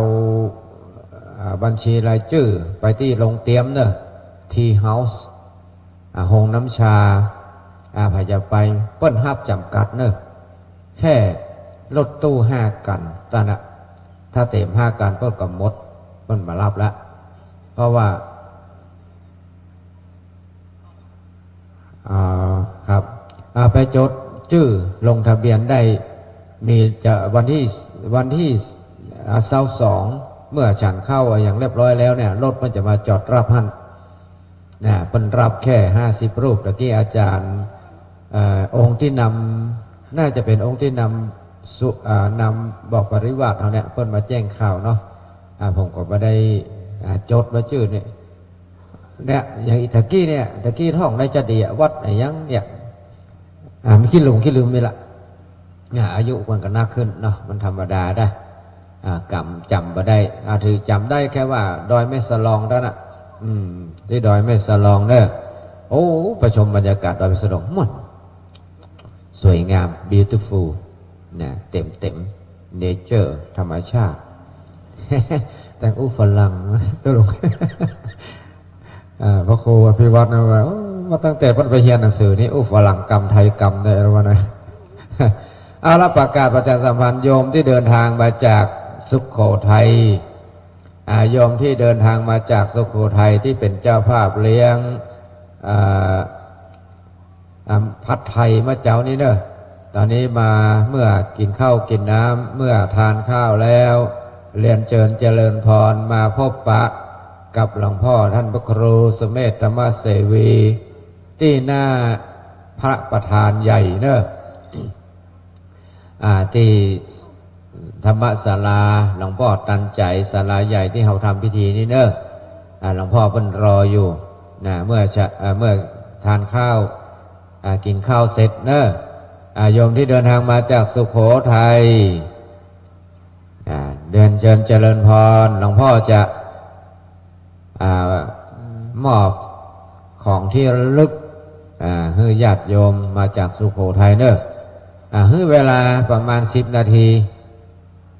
เดินทางมาจากสุโขทัยทั้งคณะเนอะโยมเนอะทั้งคณะนะมา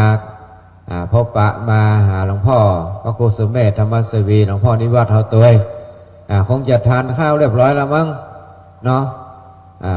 เมื่อเวลา10 นาทีหลวงพ่อจะ50 นาทีเนี่ยหลวงพ่อจะไปงานขาวดำละเพิ่นก็มีติดธุระอยู่เนาะตอนนี้เลยเนาะหลวงพ่อรออยู่เดี๋ยวก็หลวงพ่อจะได้ไปออกไปข้างนอกละ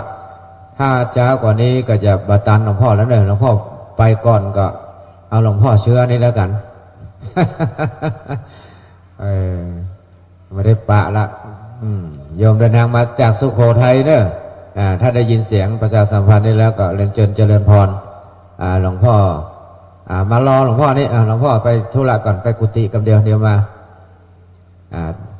จะบอกให้โยมรอหลวงพ่อรอก็บ่ได้บ่ใจเนาะให้โยมมารอหลวงพ่อก็แล้วกันเดี๋ยวหลวงพ่อไปธุระที่กุฏิสักกัมเดียวกับมาละให้โยมไปรอนั่งไปรอด้านบนด้านที่หน้าพระประธานหน้าหลวงพ่อทันใจได้เนอะแล้วก็วันที่19เนอะจะไปลืมคณะสถาเขาจะมีการ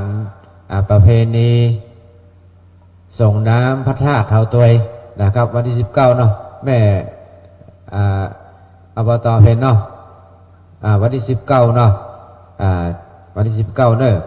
คณะสถาผู้ฟังทั้งหลายคณะสถาบ้านม่อนฤาษีก็ดีคณะสถาญาติธรรมของม่อนฤาษีเฮานะครับวันที่19จะมีการส่งน้ำพระธาตุเจ้าตัวที่เฮาได้สร้างเนี่ยอันนี้พระธาตุตันใจนะเนี่ยพระธาตุตันใจพระเจ้าตันใจก็มีอันนี้พระธาตุตันใจเนอะคณะสถาผู้ฟังก็สร้างพระธาตุนี้ใช้เวลา7 วัน10 วันเนี่ย10 วันเสร็จพระธาตุองค์นี้นะ10 วันเสร็จเลยพระเจ้าตันใจนี้เพิ่นสร้างวันเดียวเสร็จเนาะวันเดียวเสร็จเรียบร้อยบุกเสกโดยคืนนั้นโดยเรียบร้อยพระธาตุเจ้าเขานี่กับพระธาตุเจ้าตันใจ10 วันเสร็จสร้างโดยตุเจ้าที่เข้าปริวาสตอนนั้นรู้สึกว่า 400-500 รูปด้วยกันช่วยกันผสมปุ้นช่วยกันบกช่วยกันฉาบคืนเดียวแล้วเลยวัน10 วันว่าวันเดียววะโยมจากสุโขทัยนั่งรอหลวงพ่อเนอะนั่งรอเลยนั่งรอให้พบก่อนให้คณะรอหลวงพ่อหลวงพ่อพระครูสุเมธธรรมเสวีเดี๋ยวท่านไปธุระกลับหลวงพ่อเรียบร้อยนะครับโยมมารอเรียบร้อยแล้วหลวงพ่อกำลังเดินทางมาส่งน้ำวันที่19เนอะ19 ธันวาคมพุทธศักราช 2566ทุกปีเมื่อเข้าปริวาสกรรมเรียบร้อยแล้วก็มาให้มันเสียเวลานิมนต์ตุเจ้าที่มาร่วมประพฤติวัดปฏิบัติธรรมกันนี่ช่วยกันเจริญพุทธมนต์บัดทำพิธีอย่างนักหนาลวดเอาเลยตุเจ้าทั้ง200-300 ตนเจริญพุทธมนต์กู้คืนทุกกู้คืนกู้วันนั่งสมาธิปฏิบัติธรรมกันแล้วก็ช่วงวันนั้นวันที่19เนี่ยก็จะมีการส่งน้ำเป็นประเพณีไปเลยลวดกันเมื่อมันเป็นเสียเวลาเขามาจัดกันเป็นที่เป็นวักเป็นวักคนละเตื้อละเตื้อมันเสียเวลาเป็นการรบกวนญาติโยมนักเกินไป ฉะนั้นก็เอางานเดียวเนี่ยพร้อมกันเลยลวดตึงสงน้ำพระเจ้าพระธาตุเข้าปริวาสกรรมลวดกันนี่มันจะได้ไม่ต้องไปรบกวนเวลาของคณะสัตยาญาติโยมนักเกินไปเนาะโยมเดินทางมาจากสุโขทัยมาหลายกันโลกเนี่ย20-30 คนกันเลยนะพระคุณเจ้านะครับเมื่อฉันภัตตาหารแล้วฉันภัตตกิจเรียบร้อยแล้วรอสัญญาณระฆังเนอะเมื่อสัญญาณระฆังวันนี้ก็รีบเร่งหน่อยเพราะว่าเราจะไปทำสังฆกรรมกันนะครับเตรียมพร้อมนะครับเตรียมพร้อมเมื่อให้สัญญาณระฆังเรียบร้อยแล้วก็ให้มารวมตัวกันที่หน้าปกอาจารย์กรรมนะครับกราบนิมนต์พระ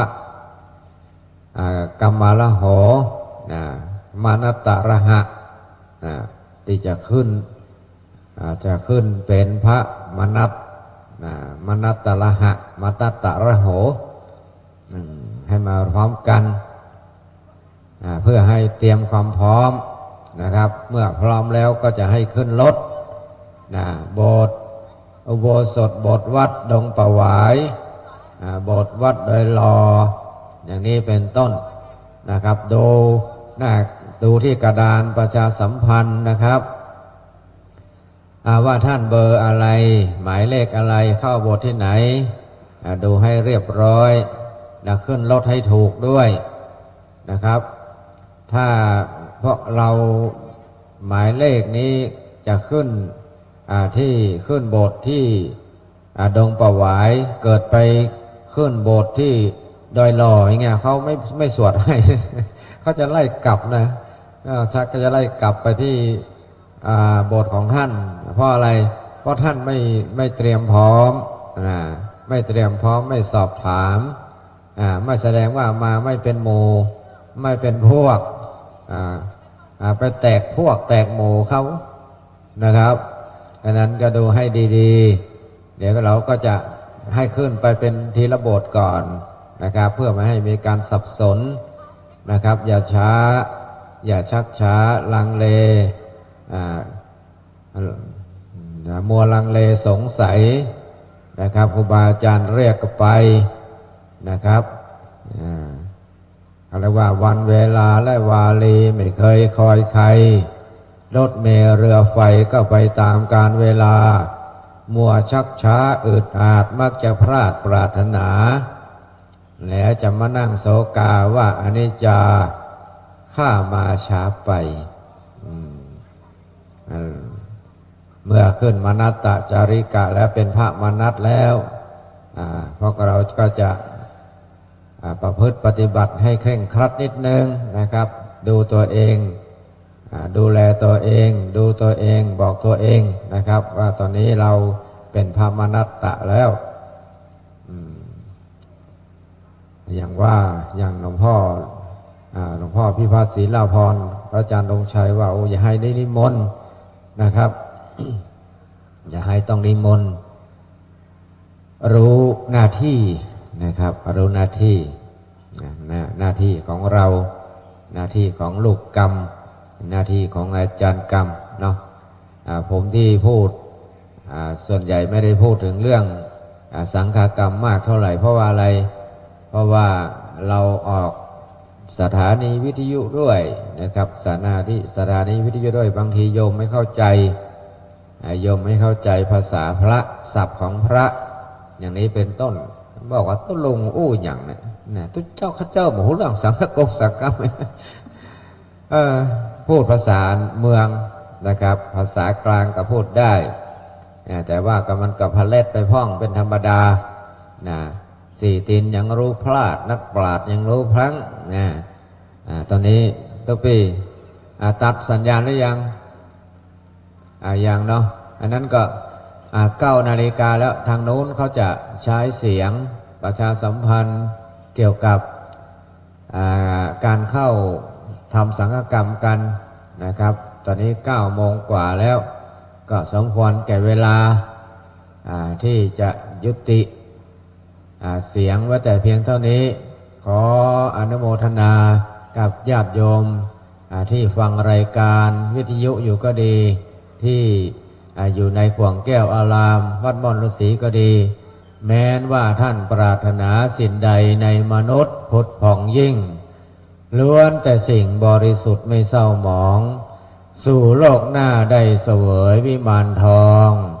สุขสมปองไม่แคล้วคลาดทุกชาติเทินจัตตาโรธรรมวทันติอายุวันโนสุขังพลัง